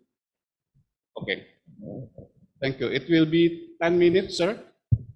hopefully will be timely because, sooner the better. The discussion will be very, very, I think, interesting. Okay, sir, time is yours. 好的，谢谢主持人，尊敬的各位来宾。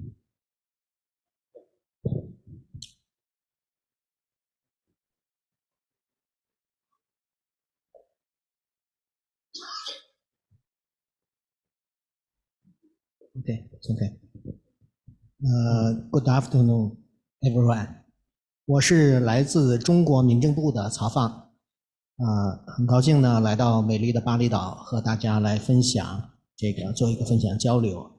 为了不影响大家的理解呢，请允许我用中文来做这次分享。我今天报告的主题呢是用现金加服务模式来回应困难家庭儿童所面临的多维脆弱性问题。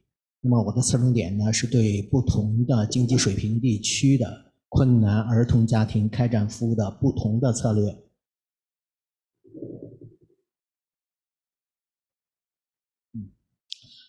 首先呢，我会做一个中国社会救助体系的一个简述。在这个现金救助方面呢，中国的社会救助体系已经是相当比较成熟了。它以这个最低生活保障制度为重点。低保制度呢是1993年在上海试点，97年呢在全中国的所有的城市已经全面建制。那么07年，也就是2007年在农村全面建制。对于低保家庭中不足的部分，也就是说有特殊需要的，你比如说老年人、残疾人、儿童等等吧，我们会给予额外的现金补助。在这个多维专项救助体系方面呢，主要是包括教育救助、医疗救助、就业救助以及住房救助。他们可以满足低收入家庭标准的这个家庭中所有的成员，根据相关的需求去获得相应的专项救助。专项救助呢是在2014年前后去建立，在目前2023年已经是比较完善了。那么通过救助呢，我们会发现在救助工作中呢，弱势群体他通过现金，他有了现金，但是通过现金消费呢，他们也很难去得到相应的比较恰当的一些服务。对于上述的教育、医疗、就业以及住房呢，这些专项救助也只是提供了基本的公共服务，对于个性化的家庭所需要的个性化的一些需求，他们也缺乏相应的支持。所以呢，我们在2014年就注意到了这个问题，提出了服务类救助体系。那么在2020年达到了全面加强，在今年在23年也就在全国的做法也就相当普及了。对于服务类社会救助体系而言，主要是包括以下4个方面。在生活上，去做一些探访、慰问，以及帮助受困家庭去做一些事务上的办理、膳食、食物上的供应，居所的清洁等等。在这个照护方面呢，是将困难群众送医以及陪护，还有康复训练，还有日常护理等等。那么在社会支持上呢，会做相应的心理疏导、社会融入、儿童托育、课业的辅导以及权益保护等等。最后一个是链接类，就是将各种需求呢，转接到其他的社会救助的相应的管理部门、群团组织以及社会组织。在做相应的工作中呢，我们会发现，儿童是一个比较特殊的一个群体，它与其他的困难群体还有所不同，因为儿童他受到自身的表达能力以及社会经验，还有这个家长意志的一些限制或者是引导吧，它的脆弱性是明显高于其他群体的，更需要进行一些专业化的、专业性的、个性化的一些帮扶。所以呢，我们对这个儿童是专门的开展了这个现金加服务的一个试点。我们的策略是呢，因为是中国，它作为一个大国来说，它的经济发展水平是非常不同的，所以我们对不同的经济发展水平地区的困难家庭儿童也采用了不同的策略。就如刚才这个主持人所言呢，不同策略的这个救助政策、帮扶政策不能简单的去复制和粘贴。我们看看下面这个对于不同的经济水平是怎样采取不同策略的。对于这个北京、上海这样的发达的国际化城市呢，我们主要采取的是观察员的这种视角。他们这个救助观念是比较超前的，方法比较科学，技术先进，资源也丰富。作为我们来说是不需要做太多的干预。我们鼓励地方进行这个自主的开拓创新，为其他的一些地区呢提供相应的经验。对其他的二线城市呢，就是较发达的大中城市呢，我们采取的是裁判员的这个策略。他们有着相应比较成熟的技术能力和社会资源，需要在已经开展的服务类社会救助中，去突出脆弱性的儿童需求和个性服务，然后对实施效果呢我们是会进行一定的综合评价，来进行下一步的引导他们发展。对于广大的普通中小县城，我们采取的是教练员的政策。他们有一定的这个技术支持和社会资源以及服务能力，但是他们的服务能力和水平是比较有限的，所以我们重点要帮助他们去提升当地社会组织的专业能力，再通过这些社会组织呢去服务困难儿童。最后一个是偏远地区以及农村地区。在偏远地区和农村地区呢，社会资源是比较薄弱的，服务能力和服务意识也相应比较欠缺，所以说项目组和省市等民政部门呢要直接参与这个先在小范围内开展工作的同时呢，手把手的去培养当地的这个社会组织他们服务的能力和服务的意识，再逐步的扩大服务范围。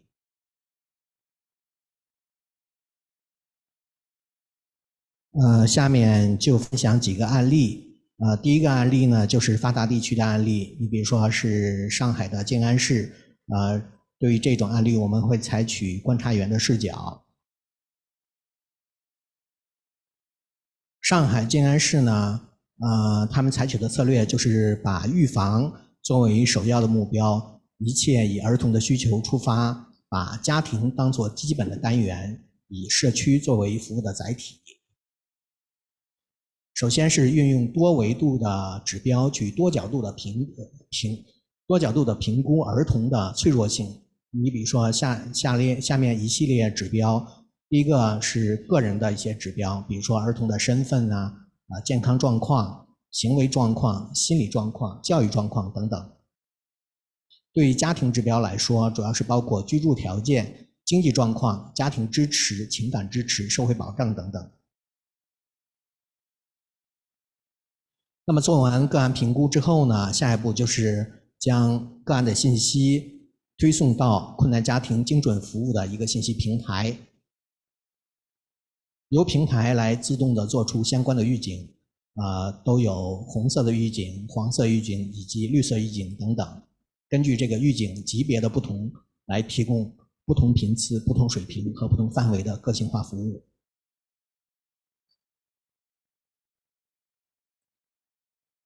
上海这个教育资源以及社会资源比较多，那么上海通过对接众多的国内外的高校和社会组织，通过线上线下相结合的方式呢，开展一系列的个性化的服务，它们包括个人能力的发展、自信心发展、人际关系发展、道德品质发展以及个人正向行为发展。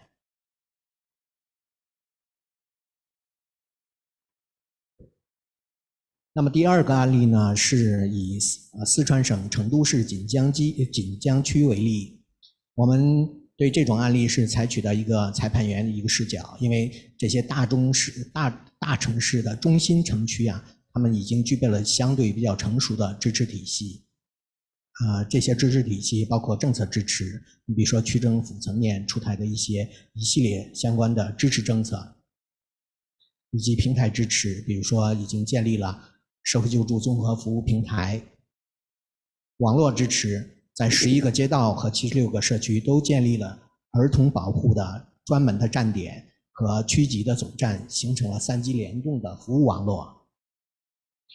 还有就是资源支持，成立了社会组织发展基金会，在区级层面已经培育了58家相关的社会救助关爱类服务组织，具有920多名持证社工。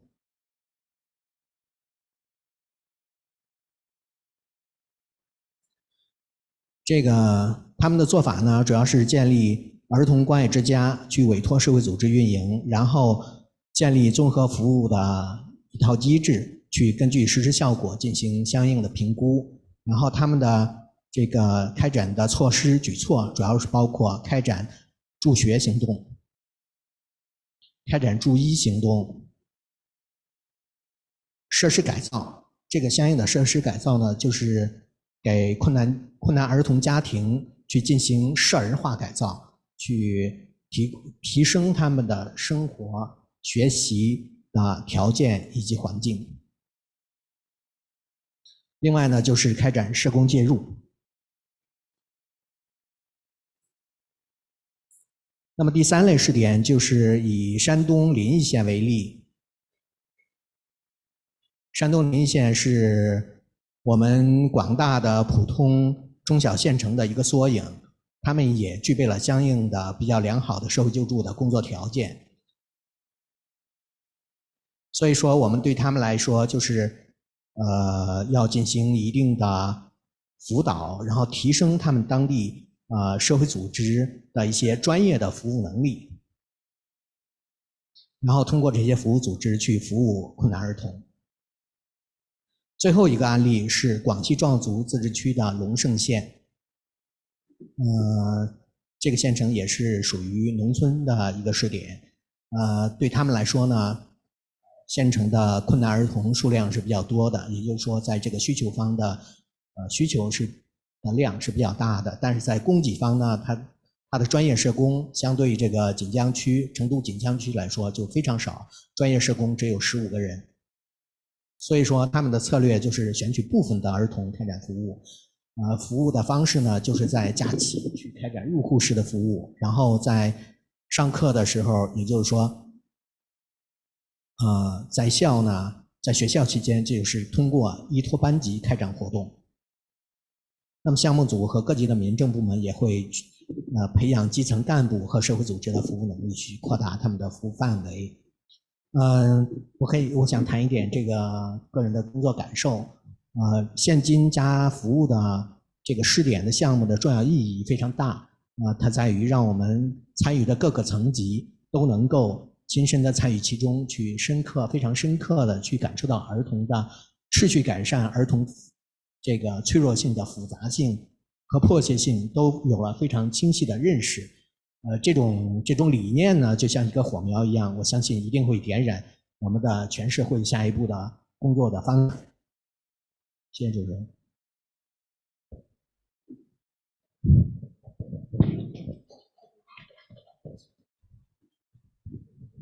Pak Taufeng, thank you very much. I think we can learn tons from China. I mean, huge beneficiaries, and the administration tries to make a variety of programs that suits to specific needs, including those in the big city, that kind of thing.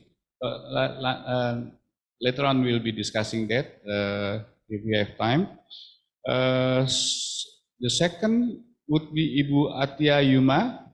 She is the Vice Director of SMERU towards inclusive social protection in Indonesia.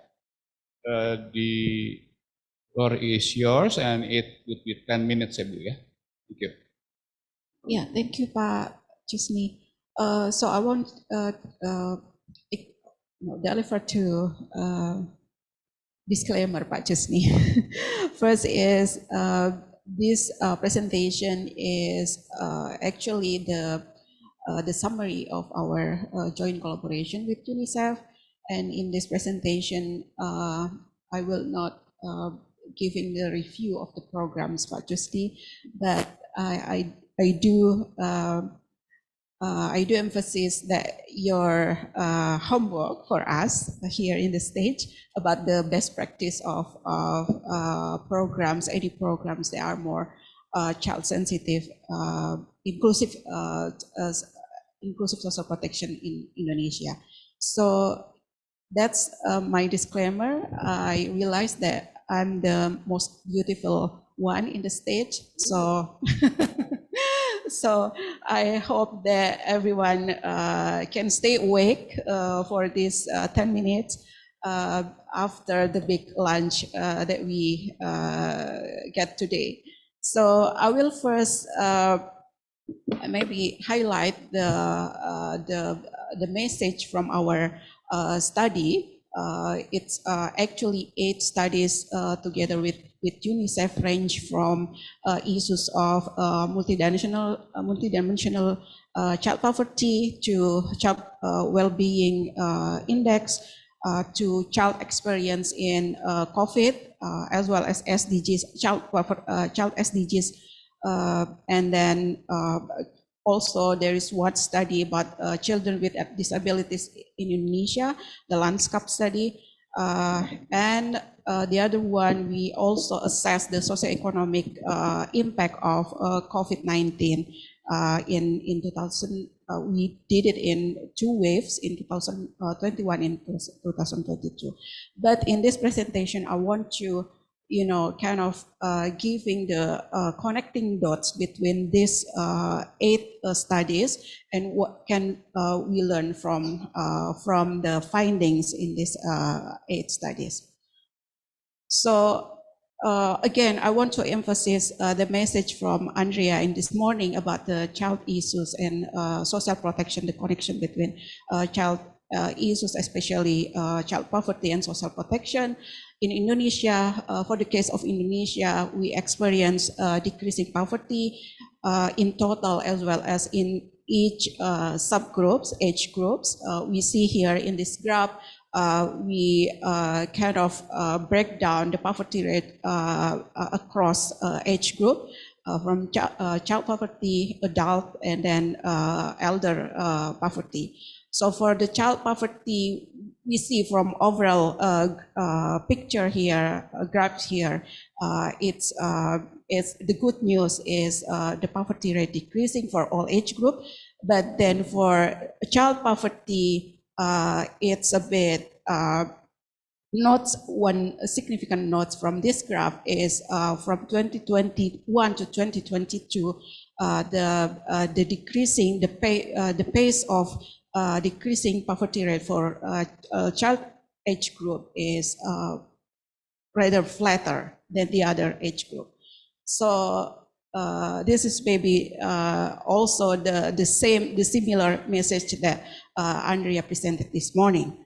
So another note from our study that the decrease in poverty rate, child poverty, is hindered by the COVID-19 pandemic.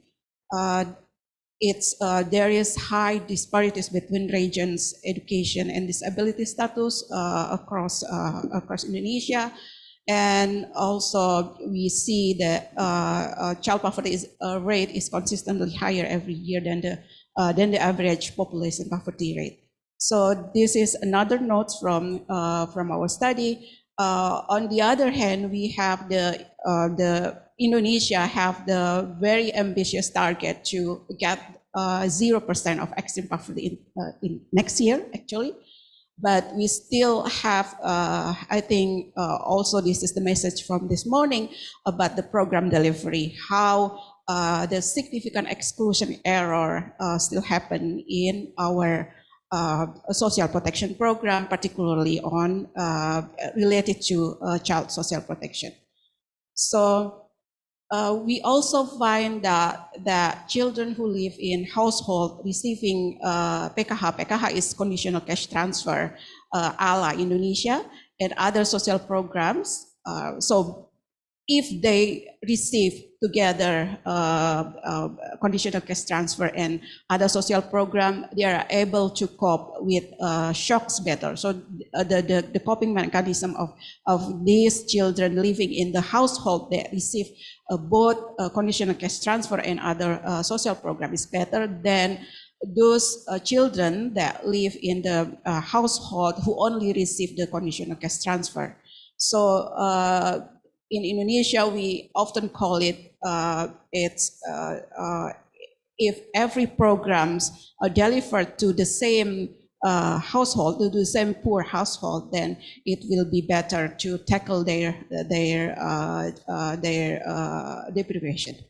So then this indicates the need of integration of the conditional cash transfer with the other program that focus on children. Why we then emphasize this conditional cash transfer, because we see that this conditional cash transfer that kind of integrate all social protection or social system program that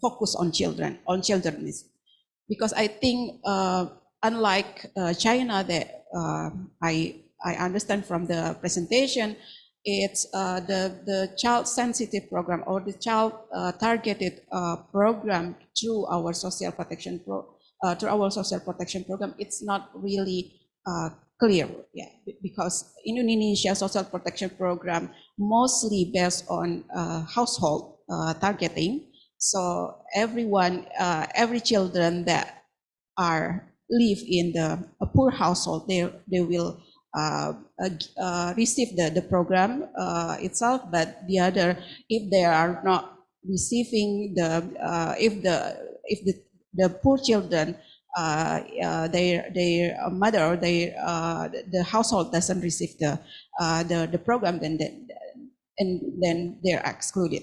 So that's the point from the findings from the study. Also, we have the same graph with Andrea this morning about child poverty dynamics. In this graph, we compare, because the panel data available for March and September 2020, this is we recognize as the pandemic, in the middle of the pandemic. But still the child poverty dynamics vary. We reveal the dynamics of child poverty here.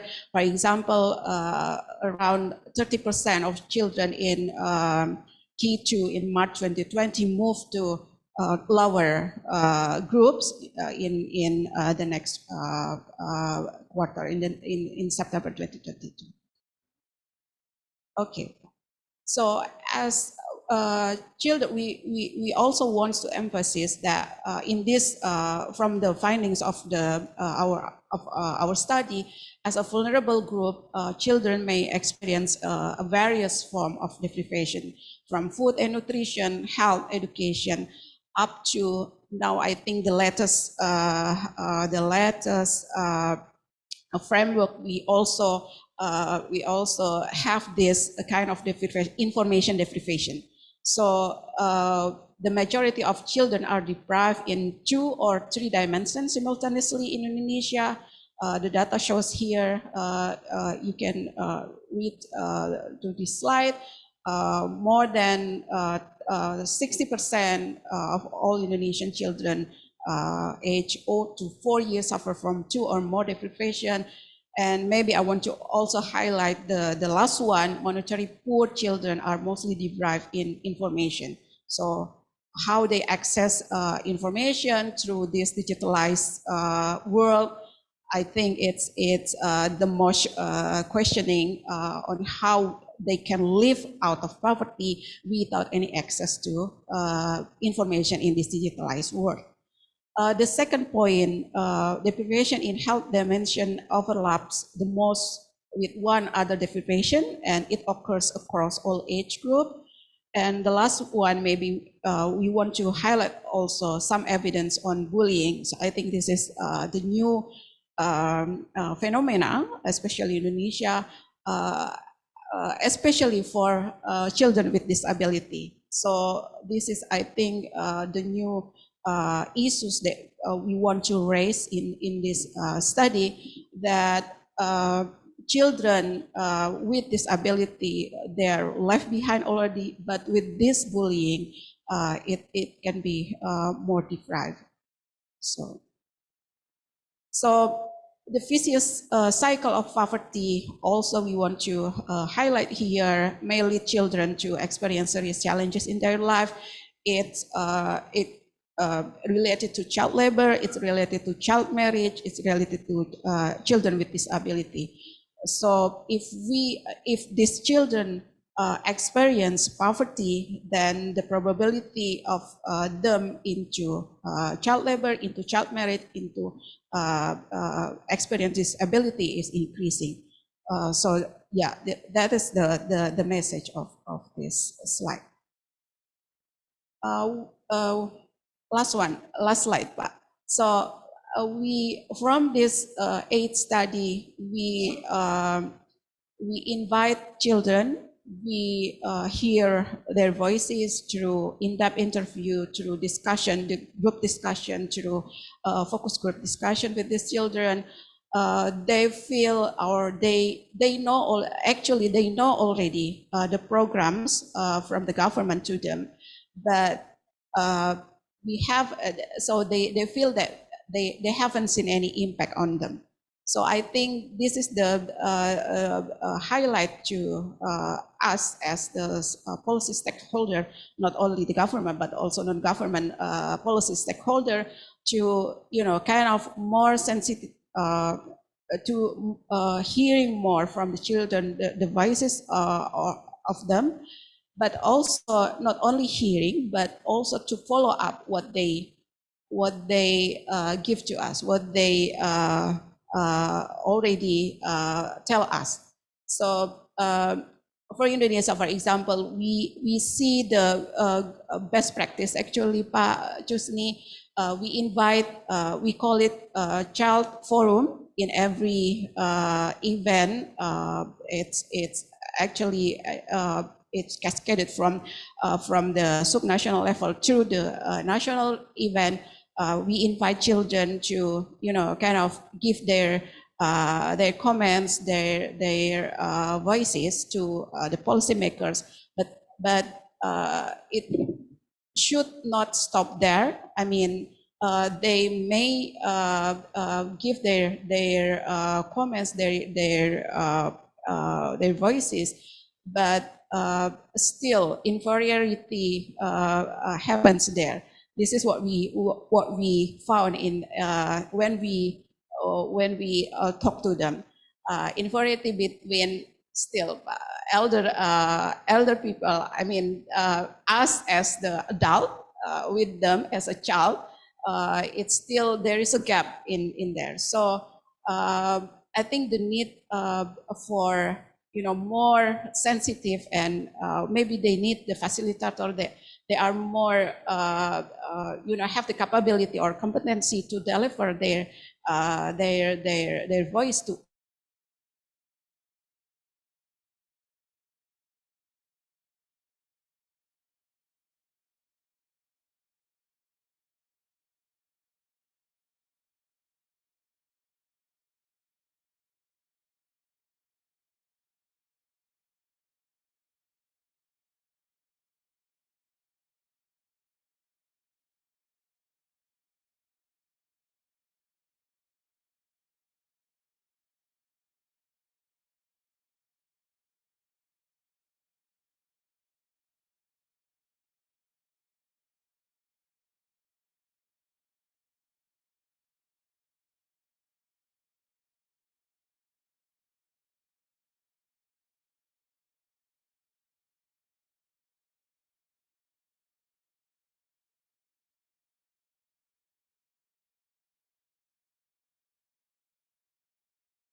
But for the disabled children, they tend to be dropping out at school. It's a pity. But the most important one, in my previous life, I was dealing also with disabled. They are not asking for different access actually. They only want to have the equal footing and equal opportunity, the same one, so they can learn as well as to work. So we are not giving some more with the disabled, so they only need the equal access. The next one would be from Cambodia, Pak Sandratana, the implementation of social and right-based disability identification of Cambodia. Pak, you get 10 minutes, yeah? The time is yours. Thank you. Thank you so much for giving the floor to me. My name is Sandratana. I'm the director of the Department of Welfare of People with Disability, Ministry of Social Affairs and Youth Rehabilitation, Cambodia. Today I'm going to present about the social protection system, digitalizations, and the social and right-based disability identification mechanism of Cambodia. As the the second presentation is also about the system for disability. You know, the identification is very important for identifying the people with disability, to have a system as well as to have mechanisms to identify the beneficial or target group for social service and other public service.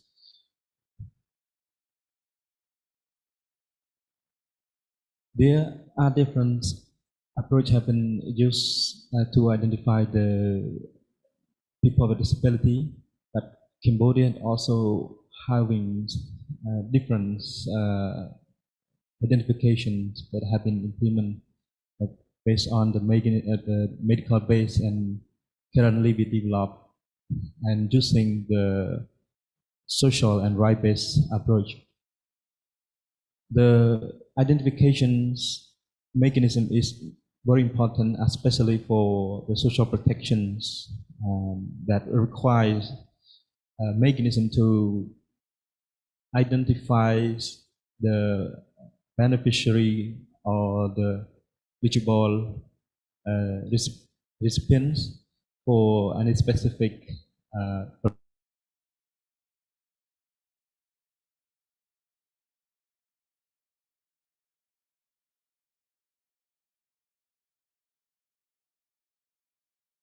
about the importance of having the right-based approach.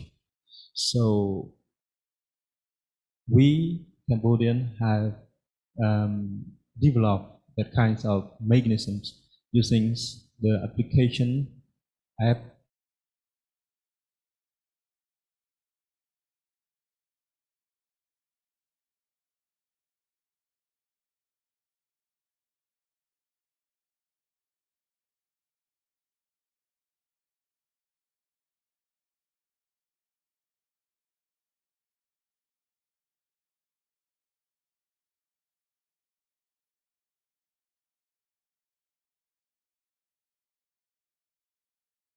of the barrier within the society rather than the individual impairment and or health condition is available and accessible to all persons with disability in the area of the country.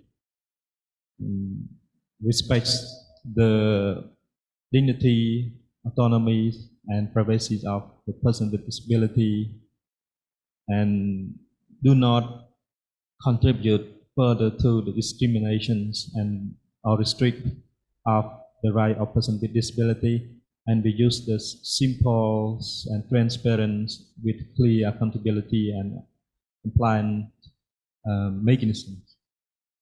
We also engage the people with disability organization, the community of people with disability in the communes, to engage in the process of designs, in the process of implementation, monitorings, and also in every single process that can contribute to the development of the mechanism. This mechanism is started in 2020s under the support and collaboration of UNICEF, funded by European Union. The royal government of Cambodia developed these kinds of mechanisms and to provide persons with disability in identifying cards so that they can access to range of public service alongside developing an electronic disabilities management information, EMIS. As the result of the implementation of this program, now we have basic data management system for people with disability in the country. We are in the process of identifying the person with disability in every village, communes, province in the country, and we register them into our system and issue a card for them. I want to highlight a little bit that since this mechanism is a kind of social and right base, it quite like combined between medical and social. So we trying to minimize the expertise of the workers, especially since Cambodia, we also we need to move this to access all people with disability in order to register them into some specific social protection program. So we're trying to move to use the minimal or less expert worker who are the focal point in the locality.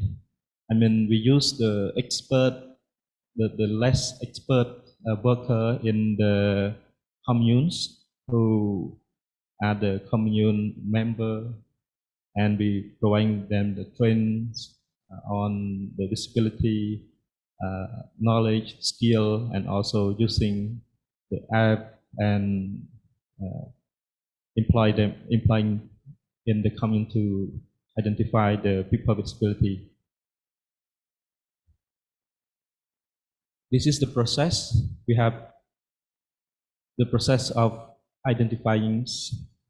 We start from the data transfer from the commune, and then I want to clarify a little bit.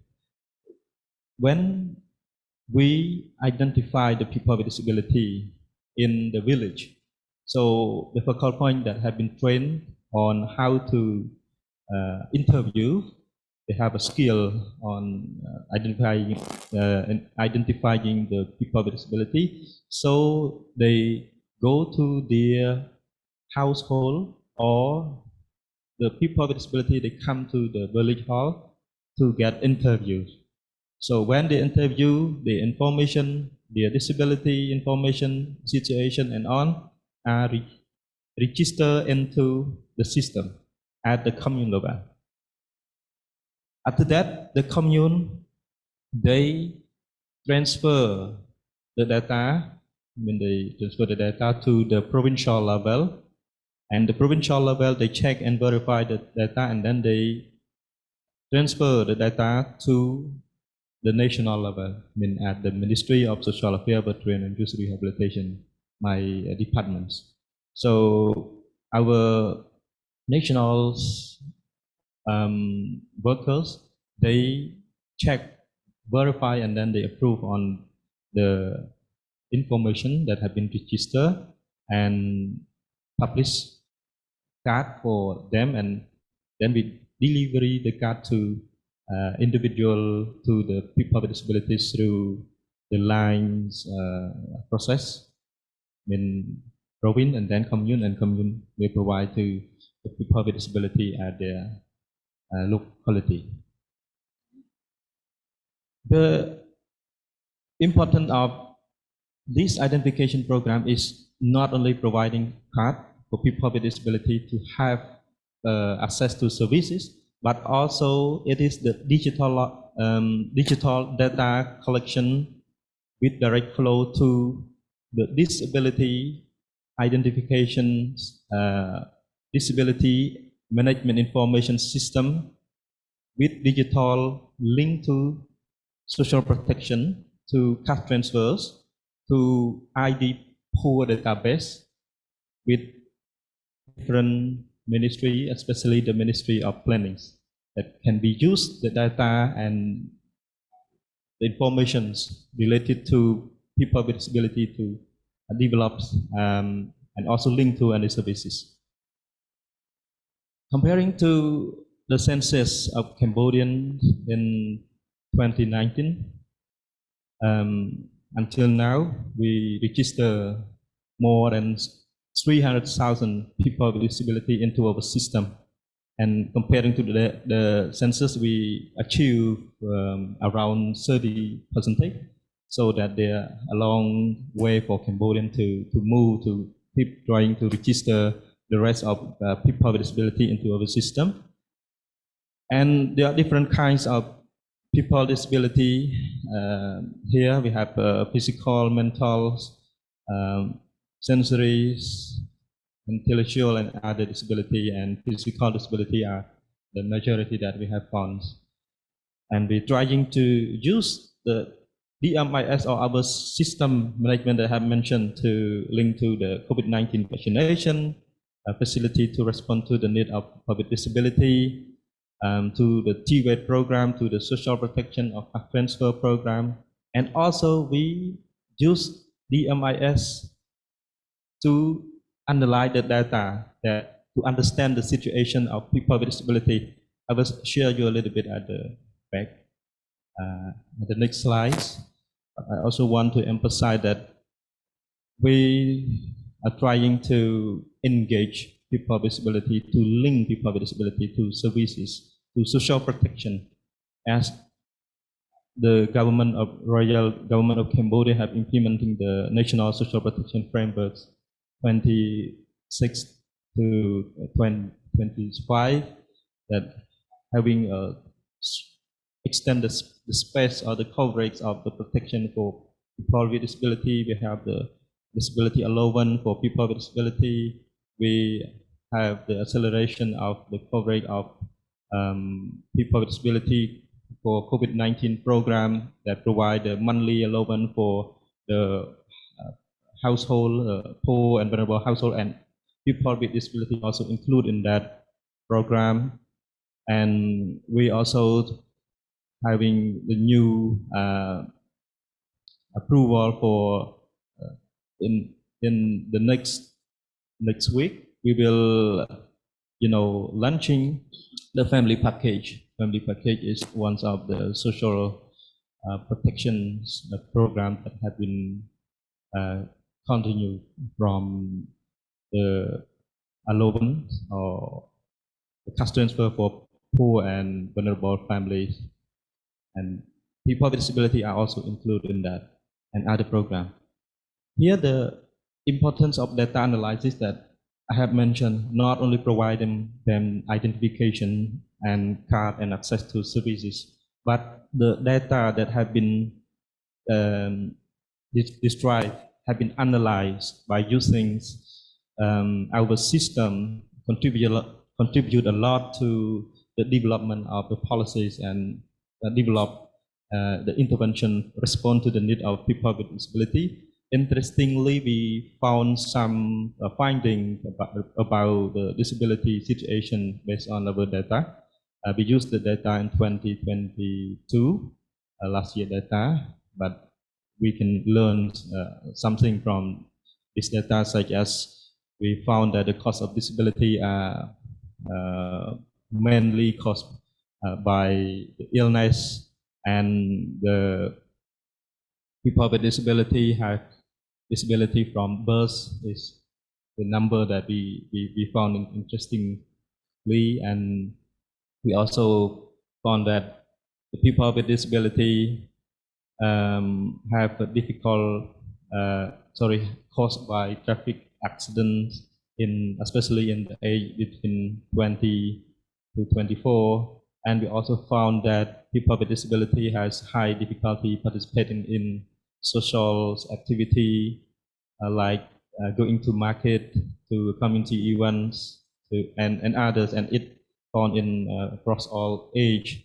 And we also found that people with disability are in equal card holding. That means most of the people with disability, they are living in the poverty that need to be give more and more attention to them.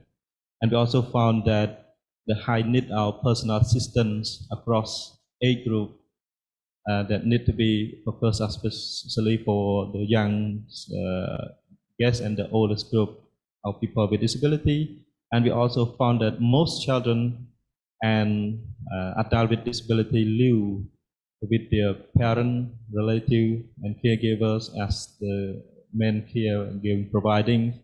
And we also found that the intellectual disability are high among young children rather than all people with disability. And we also providing some recommendation that need to be considered for developing the policy or intervention for respond to the need of people with disability, and as well as to consider to prevent the future disability. This is all about the identification program of Cambodia, the use, the process, as well as the importance of using the data for analyzing.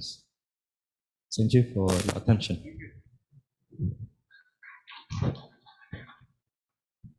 Thank you, sir.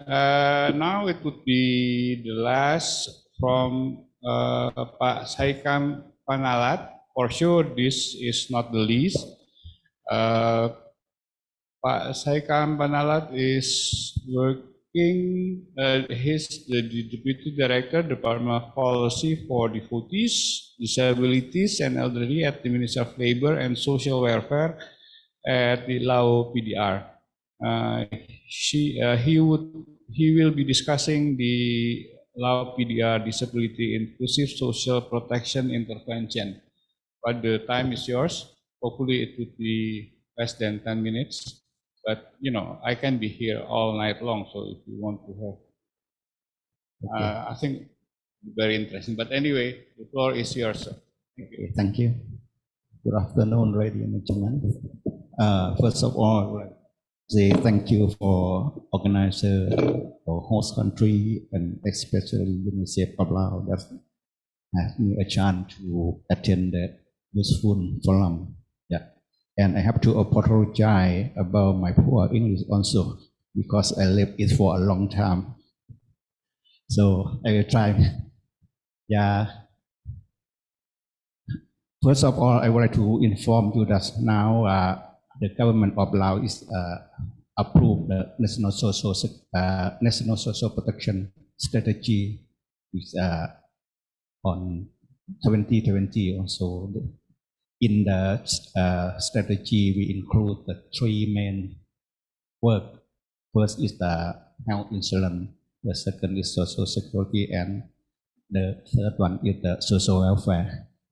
But today I am going to focus on the social welfare, especially the program that we are running with UNICEF now. If we call Disability Inclusive Social Protection Program in Laos. Yeah. In my presentation, I have three parts: background, disability inclusive programming in Laos, disability plan plus program component, and progress step. Yeah, the context is that, as you know, Laos prone is to disaster triggered by crime-related hazards. The hazard in Laos is may different from other because we have one the hazard from that we don't know. That we cannot predict if it will happen or not. Is the hazard from the unexploded organ that remain from the war, something like that. And the country is ratified UN Convention on Rights of Persons with Disability, or we call UN CRPD. Yeah. And invisible, inclusive in the National Social Security Program also. Yeah, for this program, as you know, by 2020, disability program is total with about 100,000, 160,000 with overall prevalence is about 2.7 or 2.8%. And disability age between 2 to 4 years of age is 2% with children with rural areas.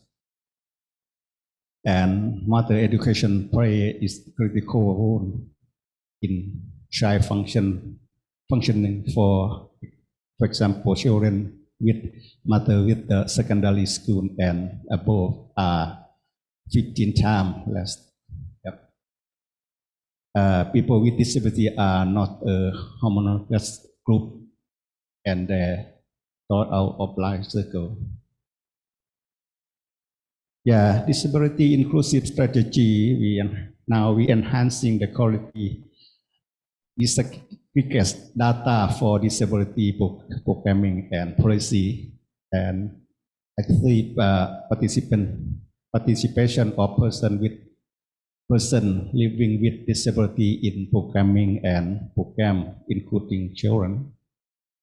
The disability inclusive system strengthening capacity building and social service delivery and accessibility support and assistive technology. Yeah, the main objective of this is to conduct a child disability assessment, determination for the children living with disability. Right now, we run for the program in Siang Khong province in 3 districts.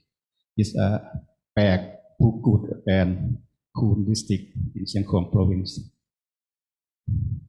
And we conduct the extra cost analysis, as we can say the benefit level of the support, and design and implementing disability inclusive social protection initiative, CAS, and assistive device with the 400 households in Siang Khong province.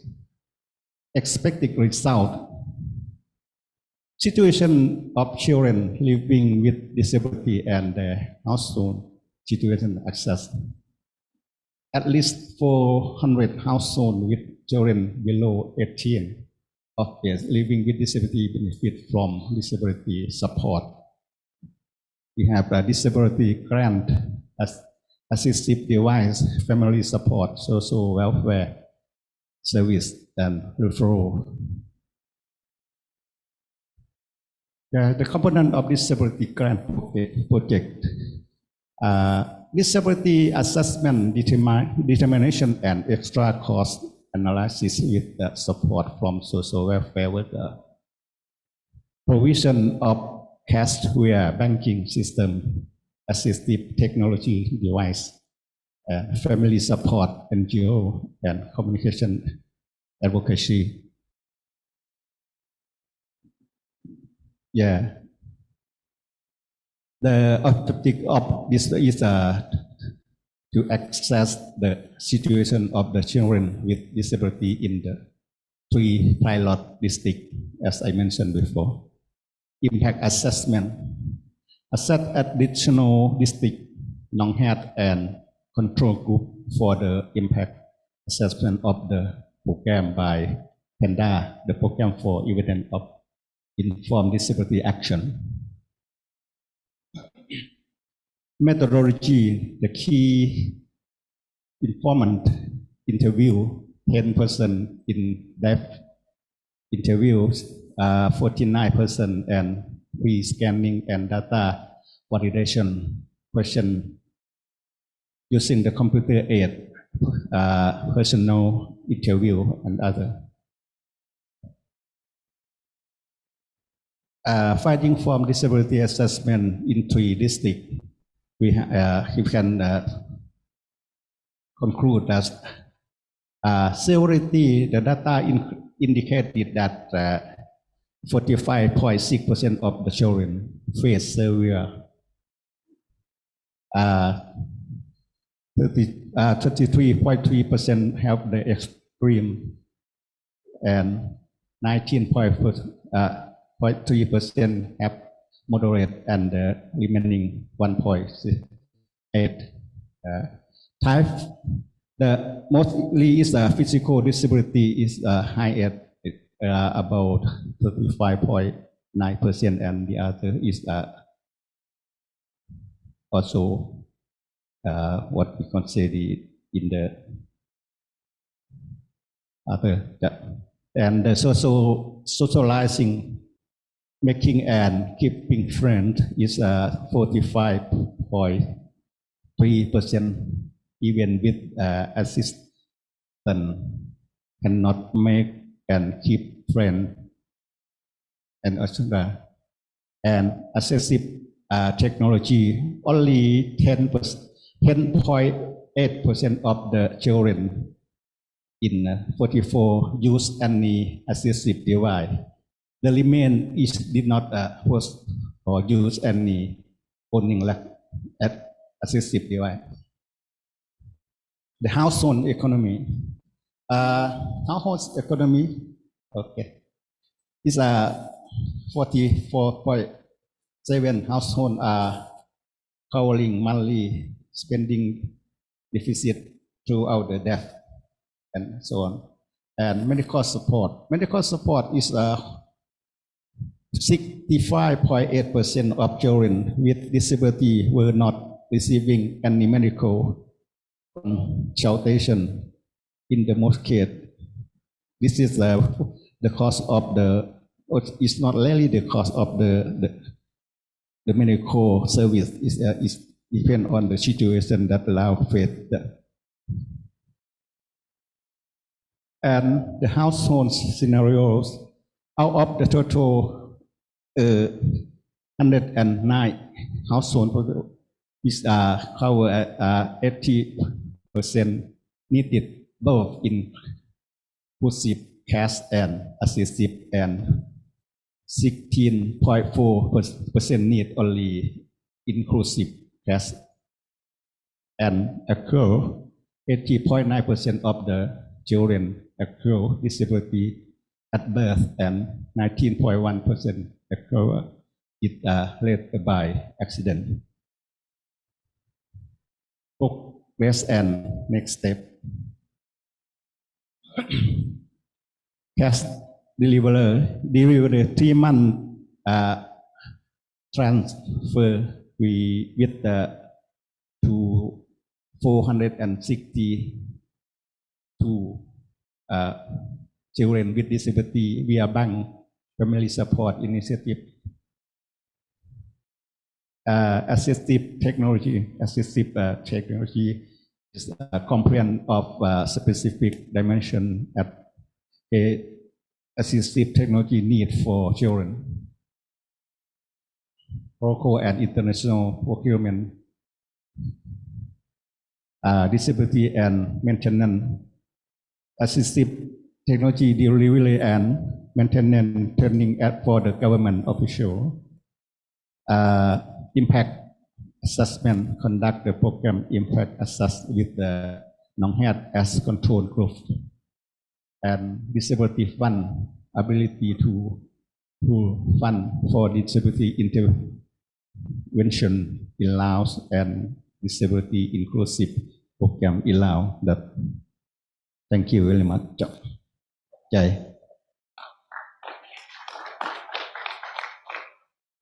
Thank you, sir.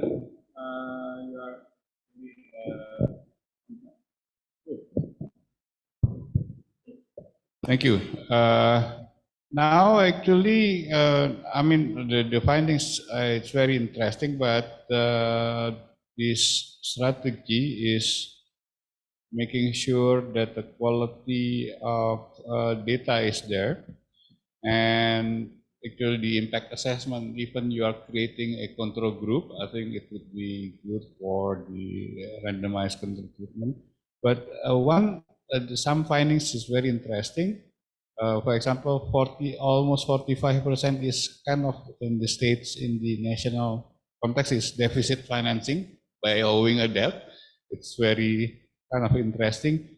But the most important one was for me is you were saying that almost 89% the disability is coming from the birth. So we may want to look into it and maybe interfere with the from the Indonesia we call it the first 1,000 life 1,000 days program. So from the I'm not good with this, but these things, but so it may be very interesting. So I think because the time is already we are kind of a little late. I cannot actually give some floor. So you have the opportunity to send us the question. But I need to give floor to Ibu Sinta Satyana from the Partnership for Social Protection Program in the Pacific, speaking about disability inclusive social protection in the Pacific region. Ibu, I'll give you only 5 minutes. 5 minutes, okay, thank you. I hope I can keep it to less than 5 minutes. I just want to bring up what I would like to call the Pacific model, because we rarely look at the Pacific when we talk about social protection. And as a social protection specialist working in the Pacific, I'm here to say that we should look at the Pacific. There are 3 items I want to bring up here. One is that the last 20 years, there's a big expansion of social protection system, and that's indicated by big universal cash transfers. So we tend to think that in the Pacific, there's very limited social protection programs, and if there are, very few, and very recent, so it's not that recent. So the first, let's say, wave is the old age benefit, and the more recent one is the disability benefit wave. This is not only a reflection of higher investment in social protection, but also a reflection of commitment to the ratification of UNCRPD.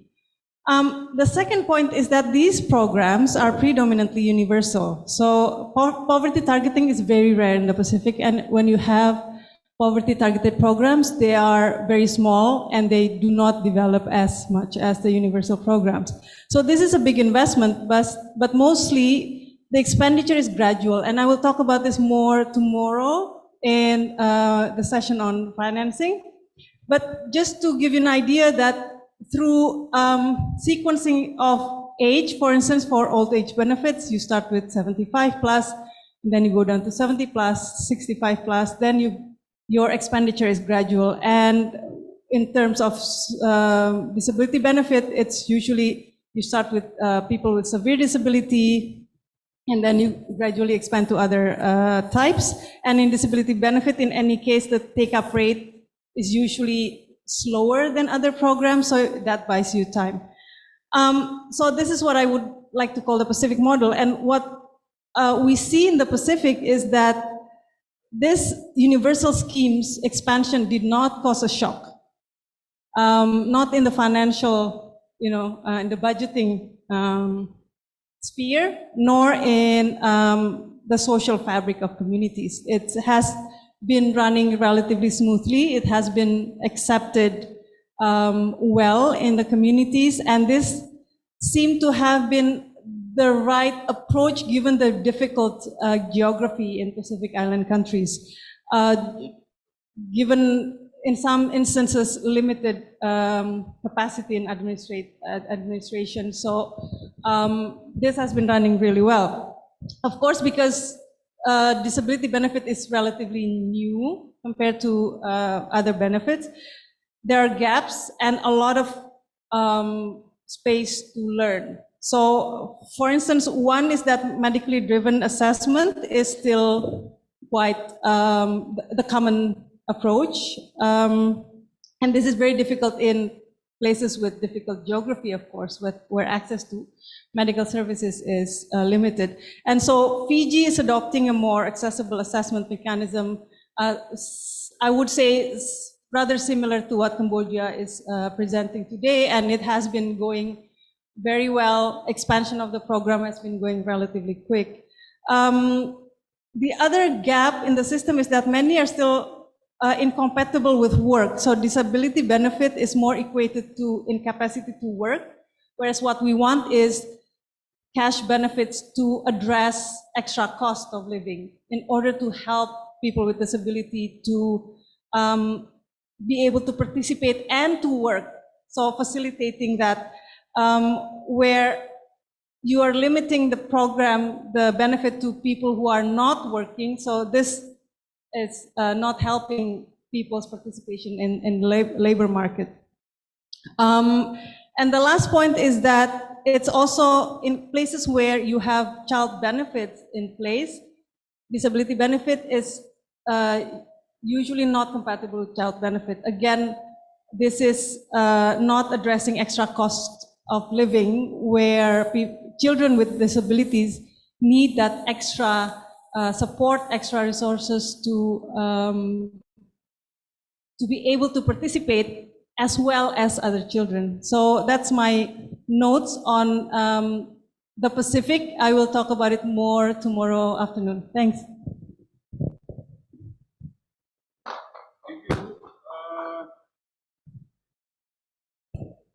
Sinta Satriana, your name is quite Indonesian, so. Oh, that's why. Bu Sinta, thank you. Bu Sinta emphasized that the social protection is not new in Pacific in Pacific country. Actually, you have the Pacific model, and you have the disability, but your concern is that this disability benefit is only for, no, its tendency, current tendency is not induce disabled colleagues is working, as well as what I like the most, actually interesting one, because Indonesia, I don't think we could afford that. The essential is the universal basic transfer. But as you said, that the sequencing is very important, because I don't think we could afford that. And the Bu Sinta said, therefore, the spoiler alert for tomorrow's, I bet, her interesting presentation. Tomorrow you'll be presenting the financing, right? So this is how to finance the universal social protection will be interesting. So it would be the spoiler alert. I need actually to have to give you some times to for question and answer, but I don't think it's good because we are quite late. So I will be asking, not because it will be quite late, but it makes us later to go to the formal dinner. Yeah, so dinner would be very important one. So let me ask. So I think I have some questions to Cambodia, actually, reflecting on the family package.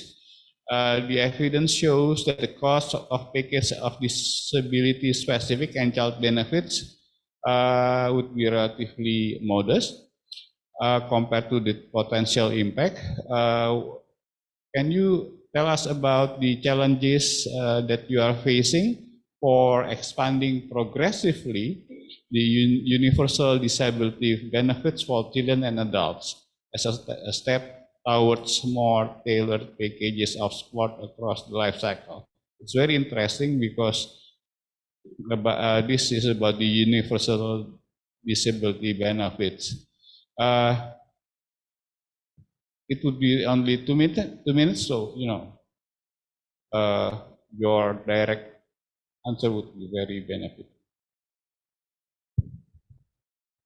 Thank you for your question. Actually, this question should be present by my colleagues that have been present about the for the cash transfer for women and children and other session.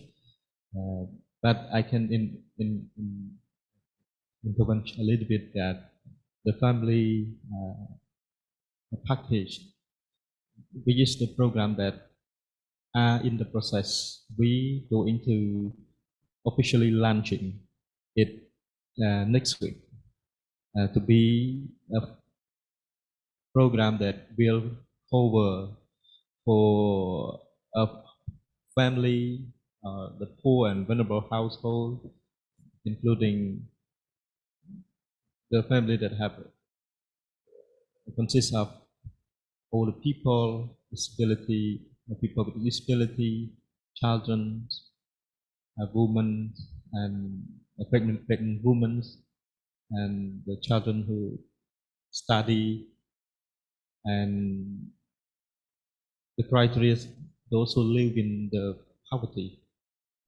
And that's why I mentioned about this in my presentation, since disability is also one of the criteria that will, and people with disability is one of the benefits target group for this program.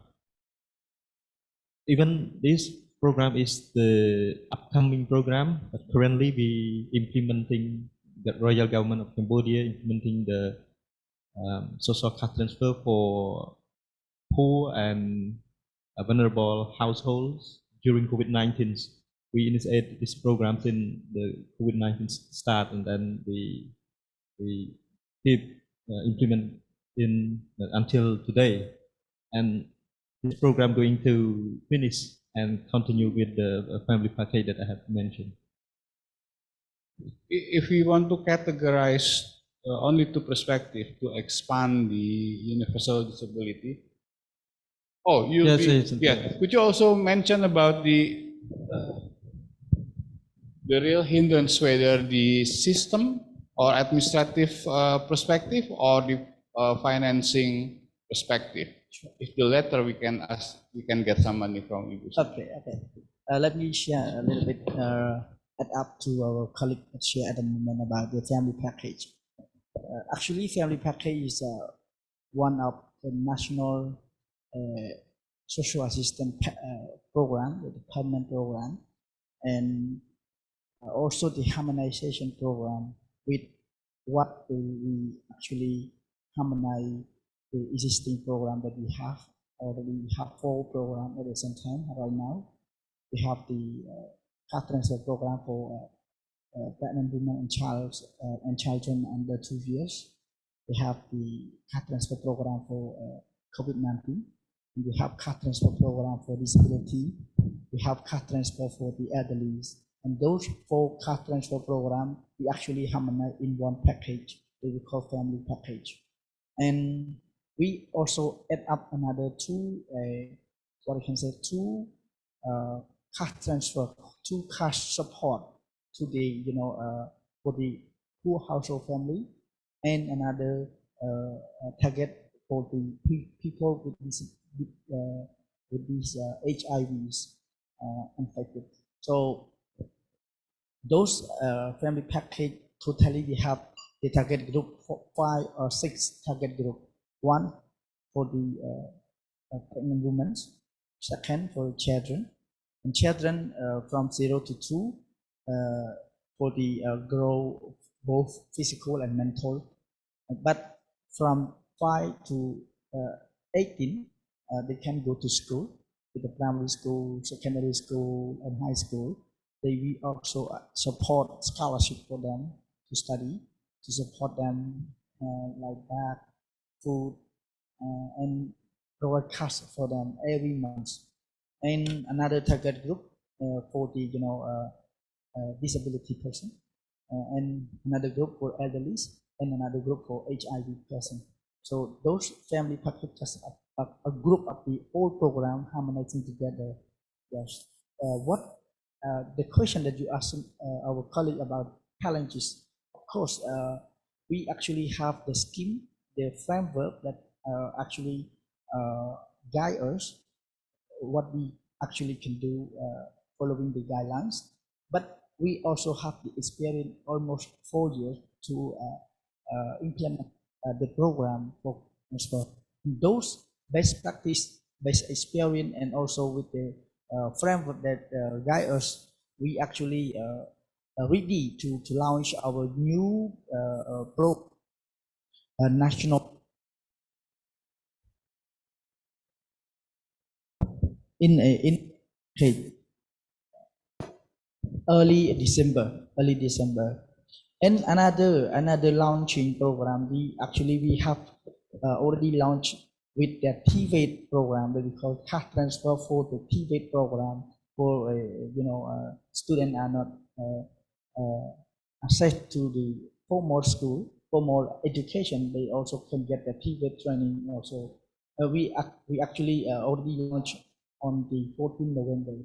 And another launch, we actually also plan to launch on the early December for the shock response framework in social protection. So actually, for all the scheme that we actually plan to launch on early December, totally combine all our existing program together and add up more cash support to another type of program. Yeah, thank you so much. You are combining many programs into simple one. What about the financing perspective? Our government actually we are ready to support until 2030, and 2030, and our new program that we call National Social Assistance Program in Family Package. We actually plan to pay to serve around $165 million a year that we actually plan already for until from now on 2024 until 2030 that we are actually ready for physical space on that. Sure. Yeah, thank you, sir. Yeah. Thank you very much. The next would be Tulau PDR. Actually, here I should ask Indonesia, but let's discuss the Laos question. Answers. Actually, what is the state of play on the new disability identification mechanism and steps toward disability inclusive social protection? So the system itself, then how to get there, especially steps towards disability inclusive social protection. If you have something to add, especially Indonesian case, ya Bu ya, you can add. The floor is yours, Pak. Excuse me? You'll repeat the question first. Okay. This would be, I'm sorry, the state of play on the new disability identification mechanism. So if Lao has managed to have the good or the mechanism to identify the disability and disabled people, what is the state of play? Is it ready to implement, or you are still developing it? And actually, of course, this would be towards the disability inclusive social protection. So the mechanism first, and then how it could be supporting your commitment to disability inclusive social protection. Yep, thank you. I will try to respond. Yeah, with the additive, what the idea of the disability, we have another project that support from US state now, and now we finished phase 1 already, and we pilot to what we data collection of disability in the 2 districts of Siang Khong province and Savanakhet. At that time, we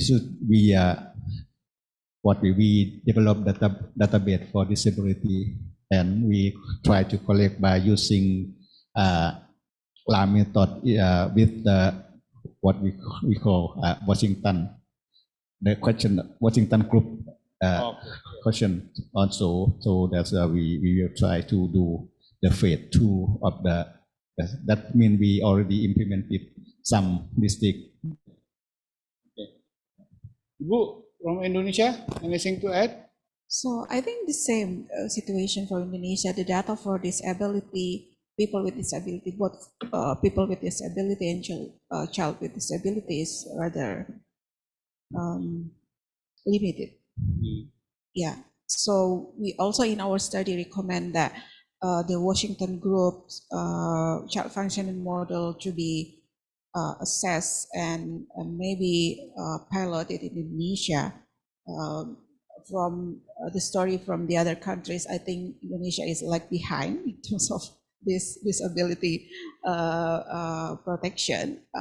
Protection program, so that there must be any significant step from all stakeholders. Firstly, on the data itself, because what we have right now for the disability data is still very limited from the census and SUPAS, and also the disaggregation of each disability also now is very, we have 5 categories, and it will maybe growing up to develop more. So I think that Washington model, Washington Group model should be adopted by government of Indonesia in terms of I was data. in Aceh when we were pilot project piloting the social registry REXOSEC, and we were talking about how to catch disabilities data using the Washington Group also. So I think I cannot comment on the status of the REXOSEC, but we are getting there actually. But maybe I'm curious about the Cambodia assessment actually produced me on their improvement on the assessment, particularly on the actors itself. They don't have any health officials that assess the disability, right? You use village officials or local people to assess the people with disability.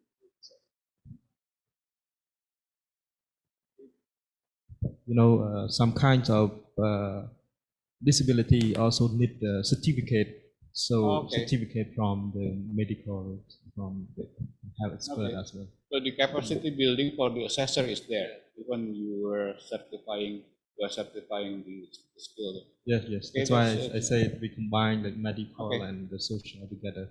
We also need kind of the health expert, but for some specific disability that need certified. Yeah. I mean, the whole smell, the whole essence of this discussion is the collaboration between, actors, medical services people, doctors, even the society, the community. Yeah. I think we have to go to UNICEF. Do I need to read the question? No, I think we really need to go. Okay, so because UNICEF is the organizer, they can cut the time. No, it's already 5:30, so we have to go to the dinner. Okay.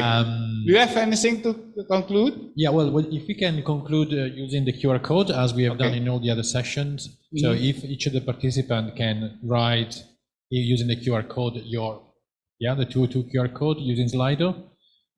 What are your way forward? After listening all this fascinating presentation and thinking, what do you think we should do more in the region? Or what do you think are your recommendations? Or what are your thoughts for future action?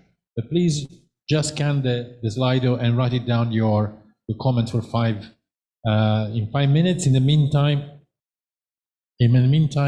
we can get the logistics for the dinner. Okay, Andrea. Good evening, ladies and gentlemen. Distinguished guests. We from the committee, we just have some announcement for tonight's dinner. So tonight's dinner will be held by the beach at the Courtyard Nusa Dua Beach Club. And we will gather at 6:30 p.m. at the concierge on the first floor near the drop-off area. From there, the hotel will provide several shuttle buses, and each bus can take like around 30 people. And each trip will take less than 10 minutes from the hotel to the dinner place. And the bus will take us to the dinner place and back to the hotel. And for this dinner, since this is like in an open area by the beach, we encourage you all to dress casually for the dinner, just to make sure you are relaxed after such a long day at the conference. So I think that would be all from me. So after this session, you can go back to your room and get ready, and we will meet again at the concierge at around 6:30 p.m. Thank you. So 6:30 at the concierge section? At the concierge, sir, yes. Make sure you are wearing comfortable clothes clothing, and because shoes, we'll be having a huge dinner. So, you know. Yeah. Maybe no need to wear shoes either, sir. If you have sandals or something, just dress casually. Okay. So because it's have quite a very good, huge dinner, guys. So see you at 6:30. And thank you very much for all the presenters, Andrea, Pak Saufan, Ibu Atia Yuna, Pak San Ratana, Pak Saisan Panalat, and also Ibu siapa namanya Bu? Sinta Satriana. I think it is very interesting, at least for me, but I hope that it would be very interesting and intriguing for you to make sure that we are to better the protection program for disabled and others for the goodness of the nations. Let us give a huge applause for the presenters.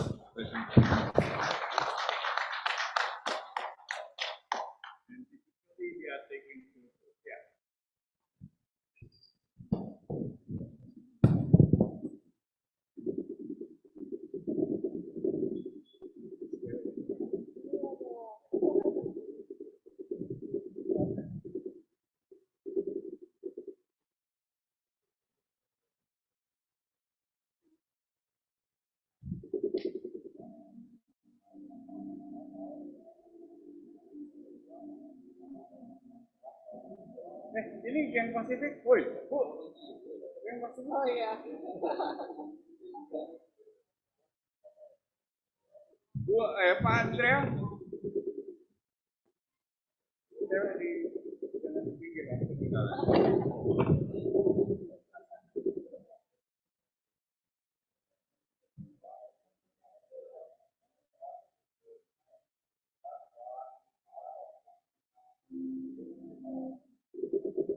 Thank you.